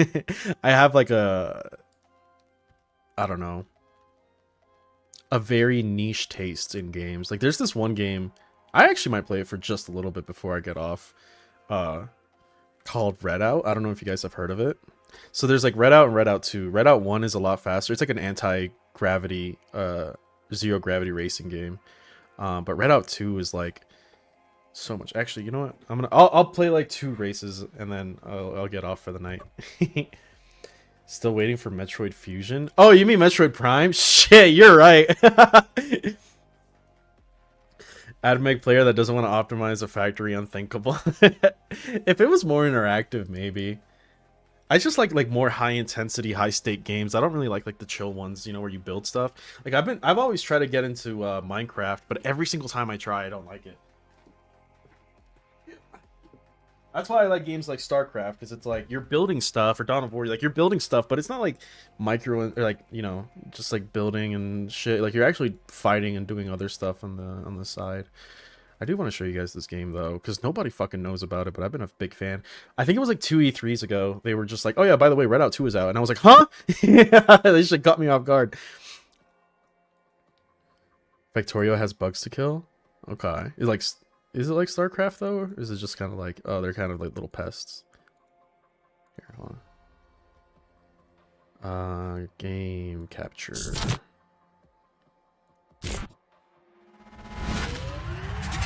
Swarms. Okay, all right. I'm interested. We'll see. I'll look at some gameplay reviews and stuff. This game, though, boys, girls, ladies and gentlemen, I love things. Okay, I know a lot of people give me shit for it. My friend's podcast, if you hear the Bonfire Nexus podcast, you'll hear me say it. A lot of people like tend to hate motion blur. I fucking love it personally in games. It's exhilarating to me. And this game is basically motion blur the game, in my opinion. Sort of. Turn the volume down just a little bit. This game has a fucking bopping ass soundtrack too. It's the arcade. It's not RTS, but as your factory grows, they'll be throwing hundreds of buggos. Like I said, I'll check it out. I'm not opposed to it. I've been using this ship lately, but I also this is like my boy right here. I want to like motion blur. It's like an instant headache machine to me. No, I love like not being able to. I don't know. Maybe it's just because me, like I ride motorcycles IRL, so it's like exhilarating to me when I get motion blur IRL, like in real life, where I'm going like fucking fast as fuck.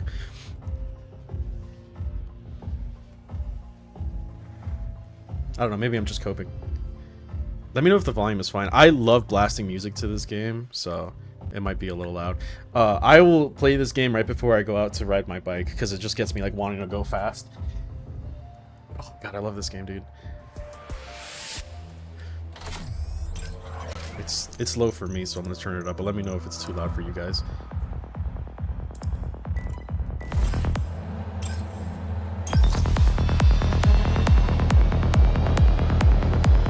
My friends all used to say that, like, how the fuck do you know, can you see what you're doing? Ooh, my frames are dropping a little bit. Why are my frames dropping? Hold on, I might have to turn it down a little bit. Let's turn down shadows a little bit. That should be fine.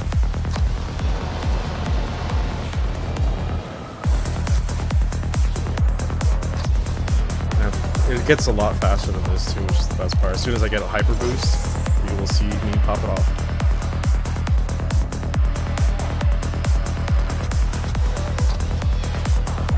Like right, probably here I think is a good place to hyper boost.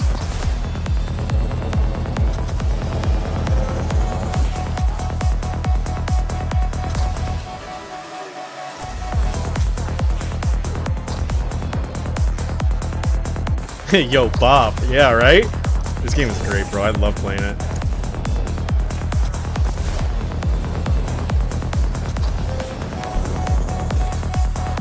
What's cool too is like you can see the boost meter is the one on the right, the orange one.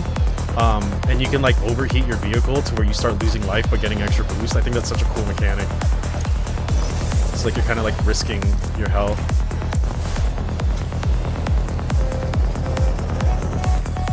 And if I remember correctly, the first and second game were made by like a team of 3 in Italy. I was like, holy shit, man, this is some quality fucking game.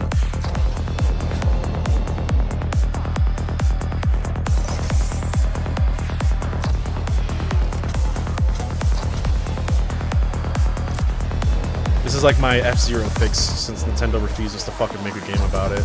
On top of the fact that if Nintendo makes an F-Zero, but they're like charging the fucking whatever they are, charging like 80 and 90 bucks for the Switch 2. No thanks. I got this game.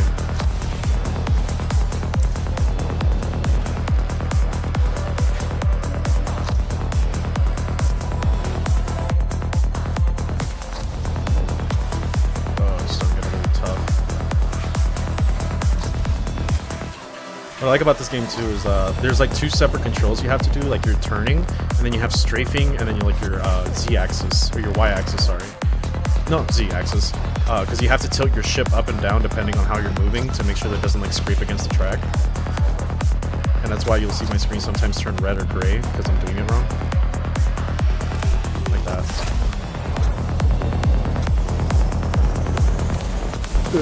Yeah, you can see my ship kind of, well, when I'm in flat, I'll show you. Like this, how it's moving up and down, see? So you have to control your pitch and your yaw. There's like very, very intricate controls in this game.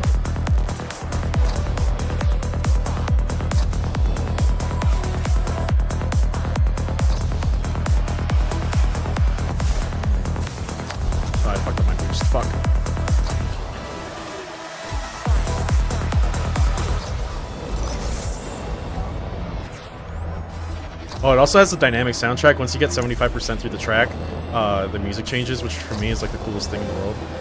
It kind of reminds me of like Killer Instinct, how like the more combo you get, the more the music changes. Go, we going!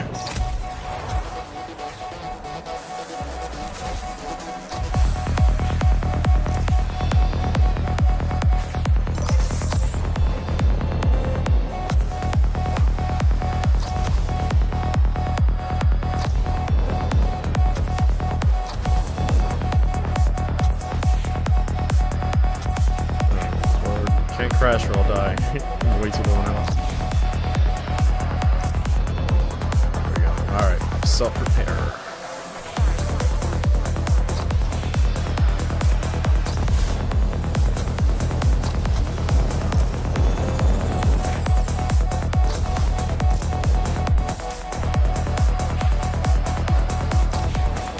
And boom. Gucci.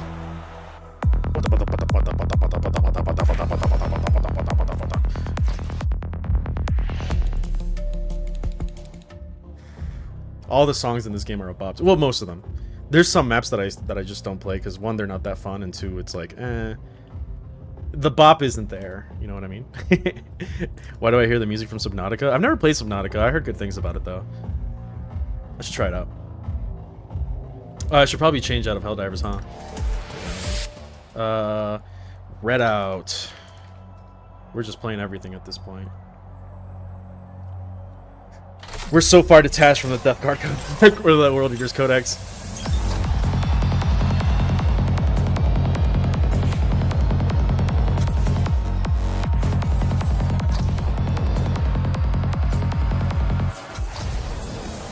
Actually, you know what? Motion blur the game is Sonic Unleashed. That game is so fucking goated, except for the werewolf levels. My brother told me that he found a file that lets you, like, it's like a PC port that was fan-made and it works like beautifully. And I've been kind of wanting to play Sonic Unleashed.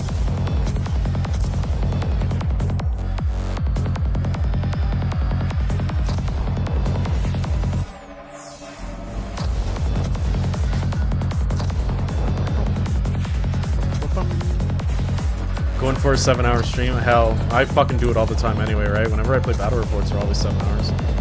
I told myself I would get off after Helldivers, but I'm just like, oh, I really want to play Redout. Unleashed was goated at the time. I think it was. I still think it's one of the best Sonic games. If they just remove the werehog shit, like in terms of like daytime Sonic levels, it's fucking peak, dude.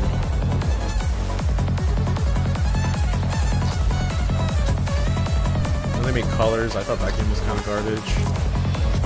Generations was alright. Sonic Mania was really good, but it's not like the fast Sonic that I like.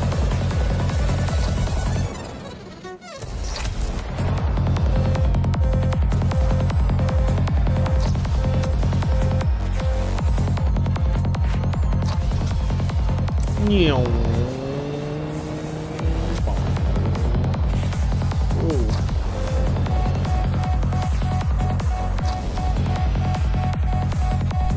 Ow.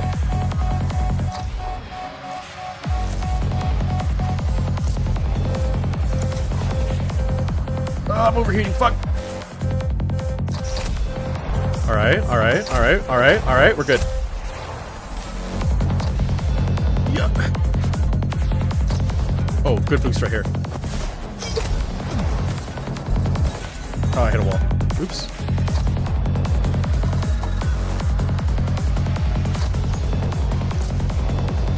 Are you guys motion sick yet?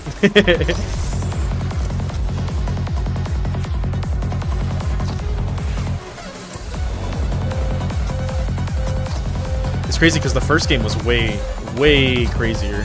I tried playing it though. I'm so used to the controls of the second game because they're way different that I'm so bad at the first game. I gotta try to fix that. For the first one again for a while.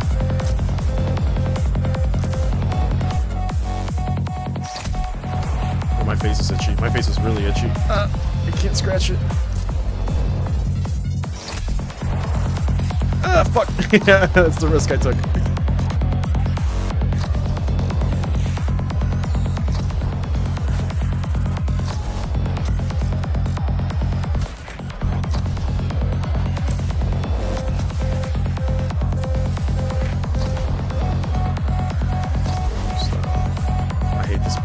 such like tight turns.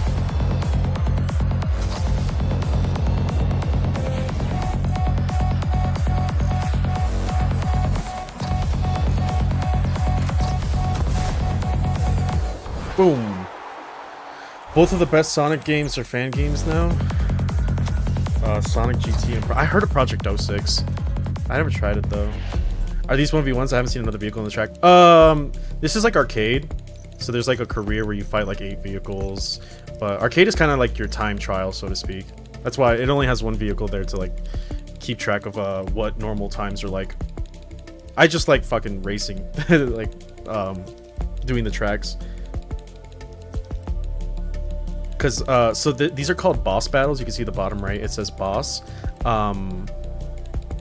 So in career, all these maps are like broken up, right? So like you can see right here, this is all Fuji, right? There's like 3 Fuji stages. And they're like 3 laps of a track. Boss combines the entire stage together, so it's just a gauntlet of the entire map. And I think that's a lot more fun. That's why it says 1 lap. It's just you facing against like a really strong bot, basically. And it's instead of doing like 3 tracks of a, I don't know, whatever circuit, you just do 1 straightforward track. And that's why these races take like 5-10 minutes. Not 10 minutes, like 5 to 6 minutes. Instead of like just, you know, 3 laps that are each a minute. Which I think is more fun, it's more dynamic. Rather than just doing the same loop. This is my favorite map though, Mars Memorial. Mars? Chat? Are we home? I just realized my VTubers are moving. Did I get decalibrated? Oh, there we go.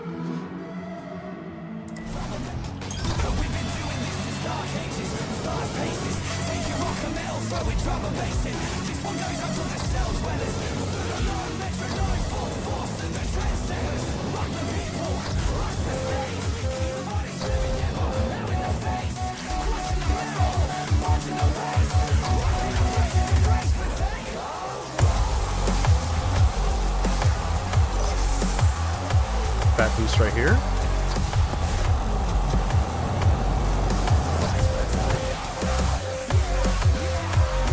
Oh, my nose is itchy. Fuck. Ugh.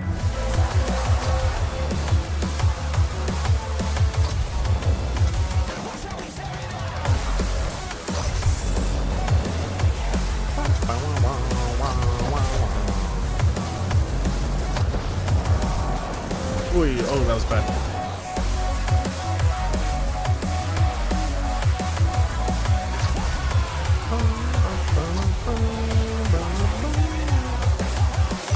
Boost, here we go.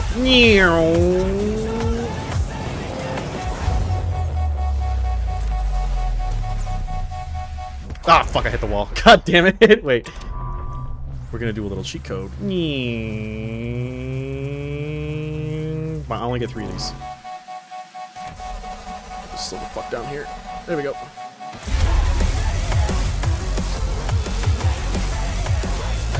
Call me a chronomancer. Crap.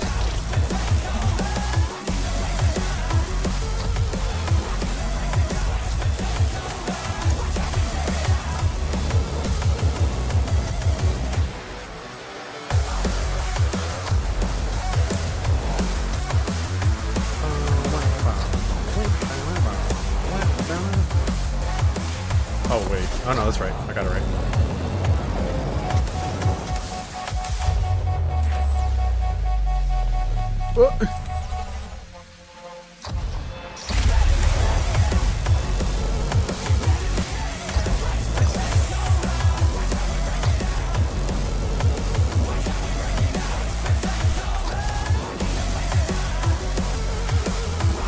Oh, my nose! It's ticklish. Fucking cat hair, bro. Ugh.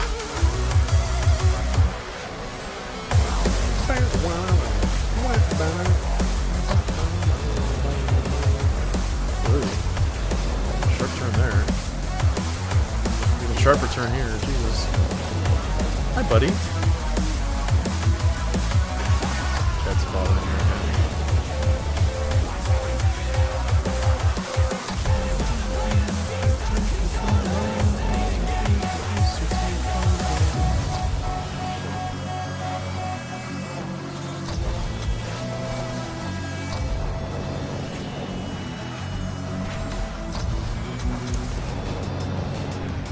Yeah. Sharp turn. I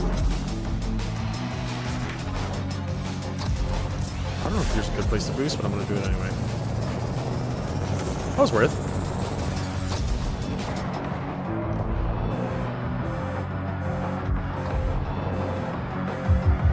What do you want, buddy? I already gave you food.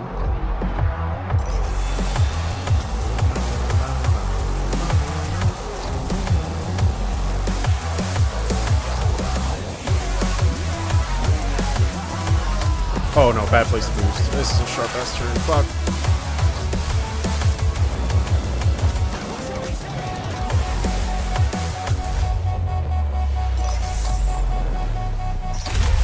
Ah, god damn it, bro. Chill.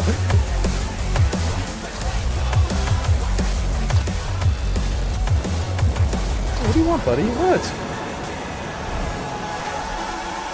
I said 5-6 minutes. More like 4, I guess. There's some of them that I skipped though because I don't like them too much. Like these are kind of boring. Origin Black Hole though, this one's a bop.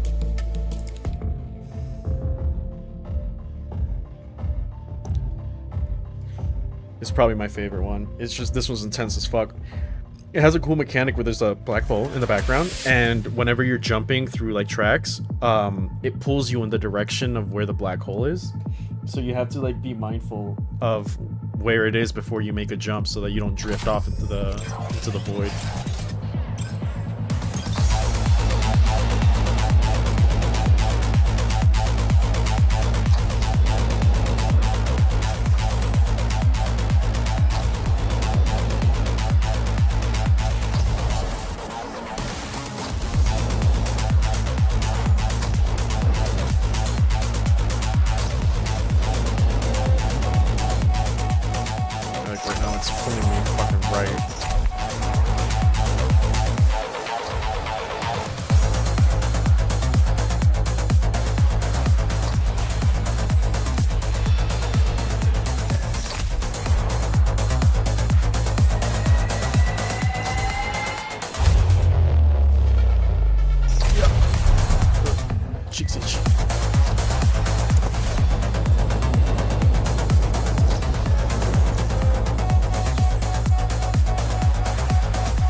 Sorry I'm being so quiet, I'm just locked the fuck in right now.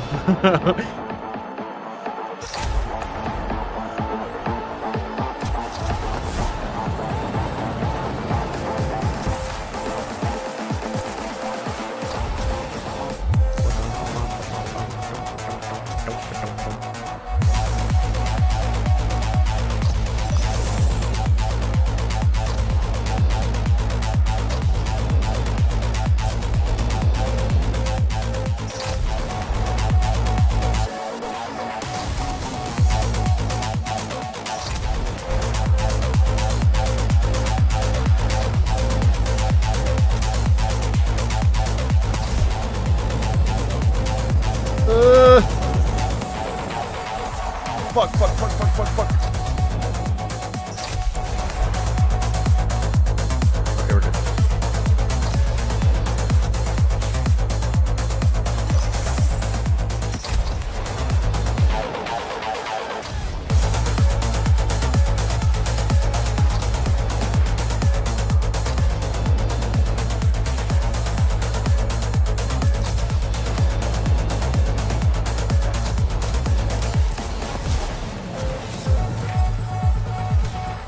Fuck. Oh, that was bad.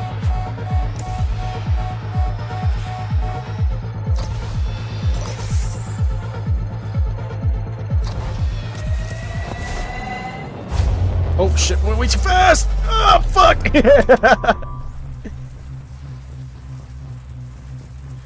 Let's bring it back. I need to pull down here.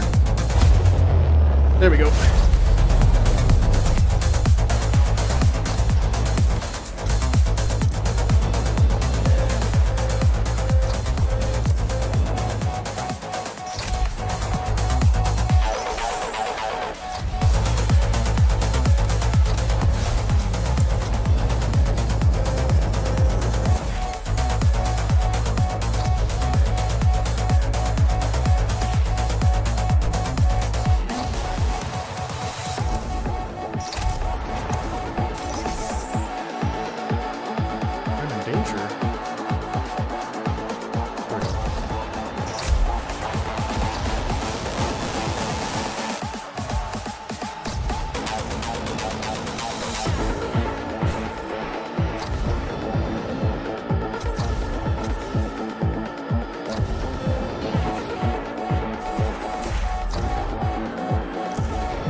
There we go.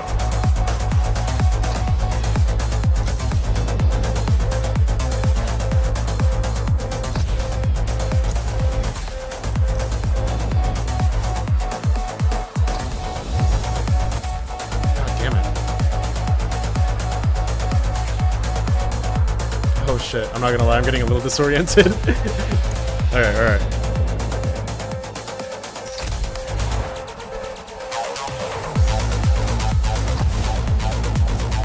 Whoa! That dangerously close to the ledge there.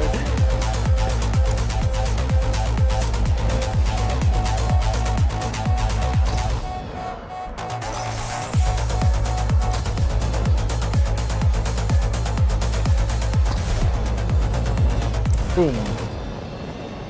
Huh.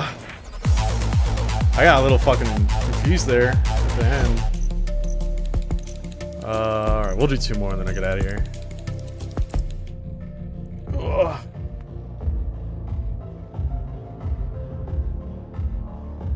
That was a trip. It's cool as fuck though. Like the visuals, the music, everything is fucking awesome.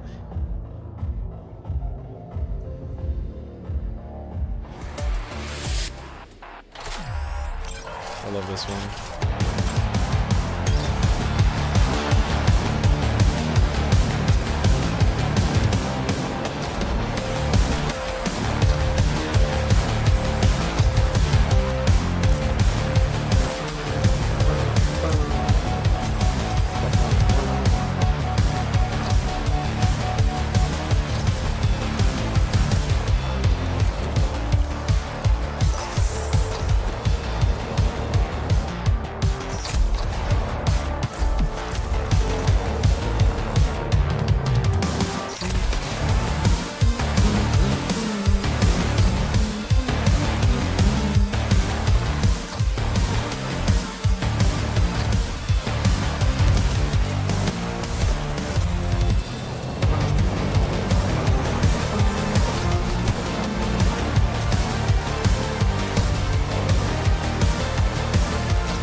There we go.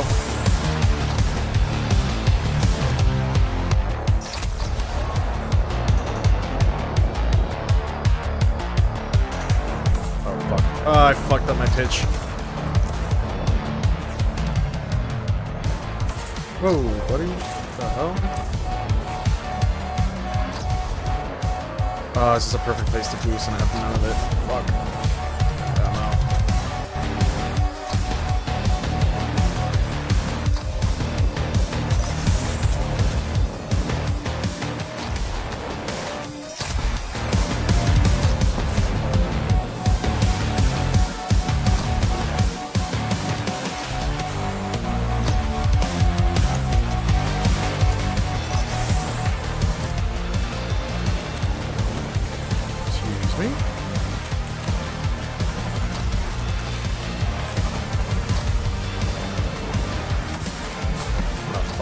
God, I'm trying so sloppy now. Bro, fucking cat hair. God damn it. It's tickling my cheeks.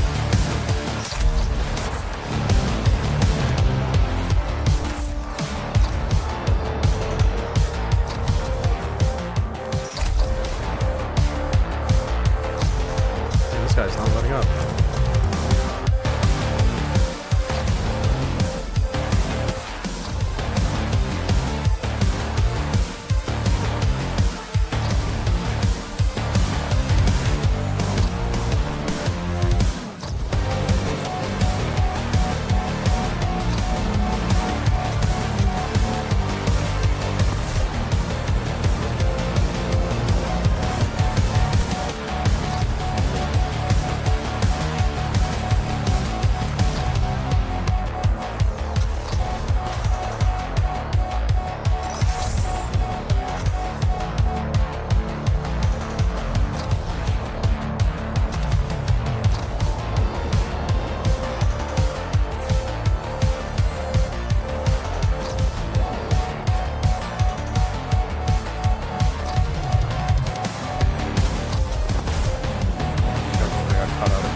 How's this guy so far ahead of me?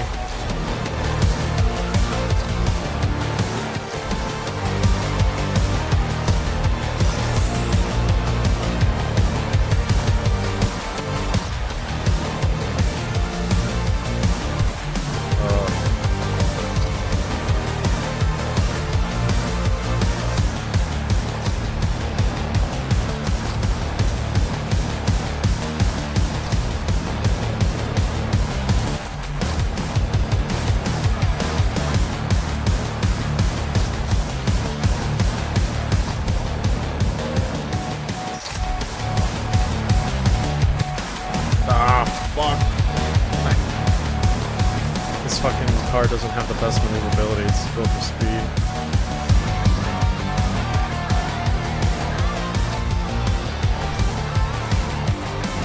God damn it.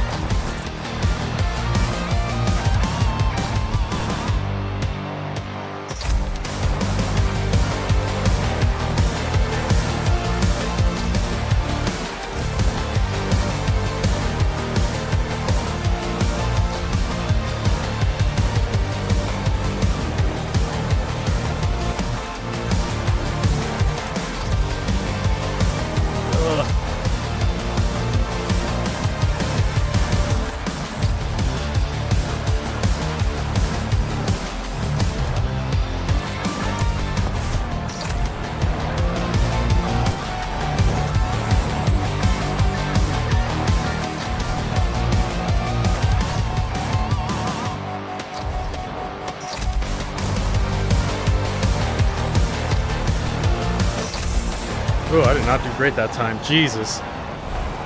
Oh, bad. Alright, last one.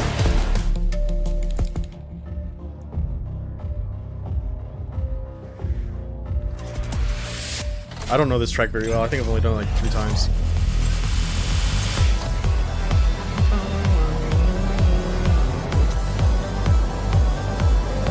This one looks trippy as fuck, honestly.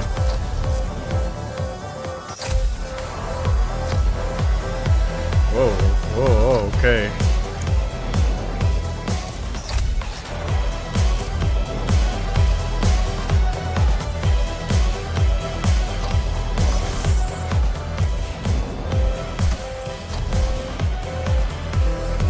God.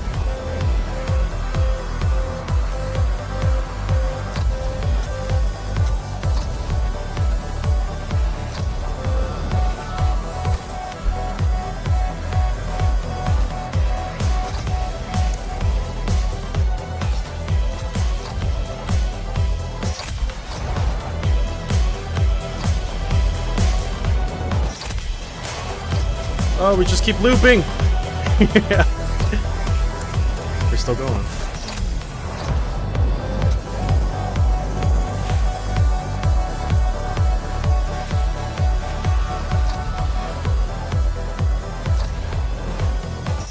Oh, whoa, whoa, whoa. Oh, shit! I did not see that. I thought those arrows were trying to tell me that's where the track is. Right, hold on. There we go. That's easier.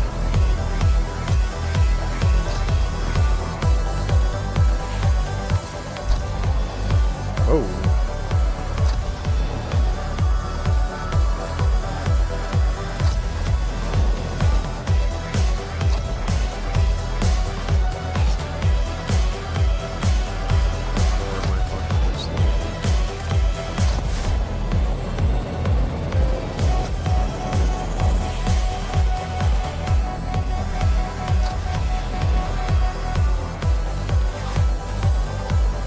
Damn, that's sharp.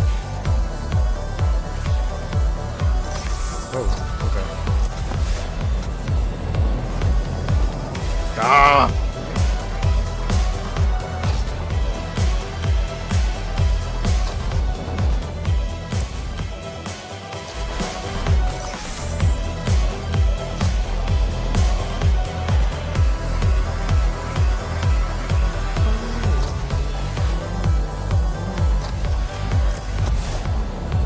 Oh shit!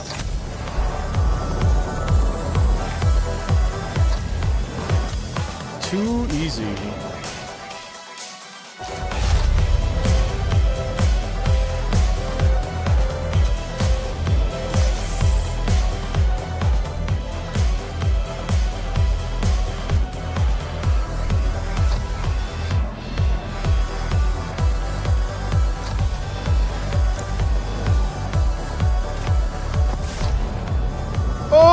Oh my god, what is it with this map and doing these weird ass fucking turns? Ah, so bad. Alright, this is the last rewind I have. Fuck. Too easy. Decent landing? My ass. Ugh.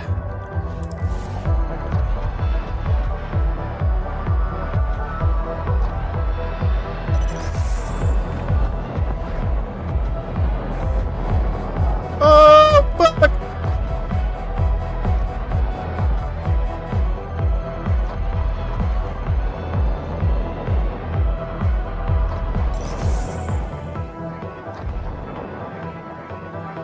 Push down and boom.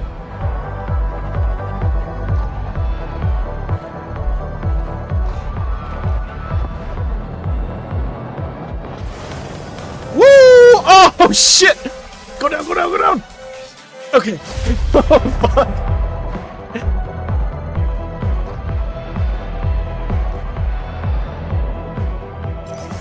Ow. Not good, not good.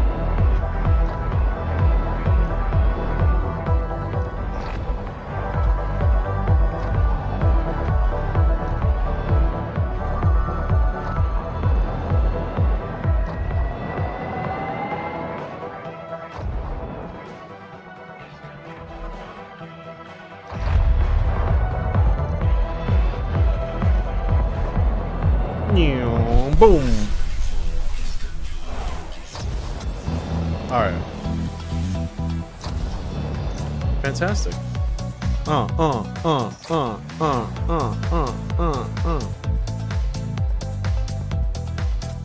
Based. Alright, that was read out. That was fun. That's all I do with this game. I just play a couple gauntlets and I'm like, alright. My controller. Alright, I've been going on for way too long. This was supposed to be like a 2-hour stream. Alright, chat. I do have a video that's either coming out tomorrow or the next day, and it's not gonna be channel related, technically. It's gonna be like, basically I found something that's really cool and I want to share it. Like IRL. It's like a Warhammer supply, I guess. So we'll see how the video does. I don't expect it to really do anything, but just look forward to that. It's kill hiccups. It's kill team related, so you'll probably see something then. I don't know if I'm gonna stream. What days do I have off actually? Let me see. Today is Tuesday. I have Wednesday off, then I work Thursday, Friday. I have Saturday off. Maybe I'll do a stream on Saturday or Sunday. GG's, thank you. Yeah, maybe I'll do a stream on Saturday or Sunday. I'll talk to Lily. I haven't played Warhammer in a while. I think it's been 2 weeks. So potential stream on the weekend. We'll see. You'll see it announced ahead of time if we're cool with it. I usually am pretty good about at least doing a day before for the battle reports. So, yeah. Besides that, have a good night and enjoy this.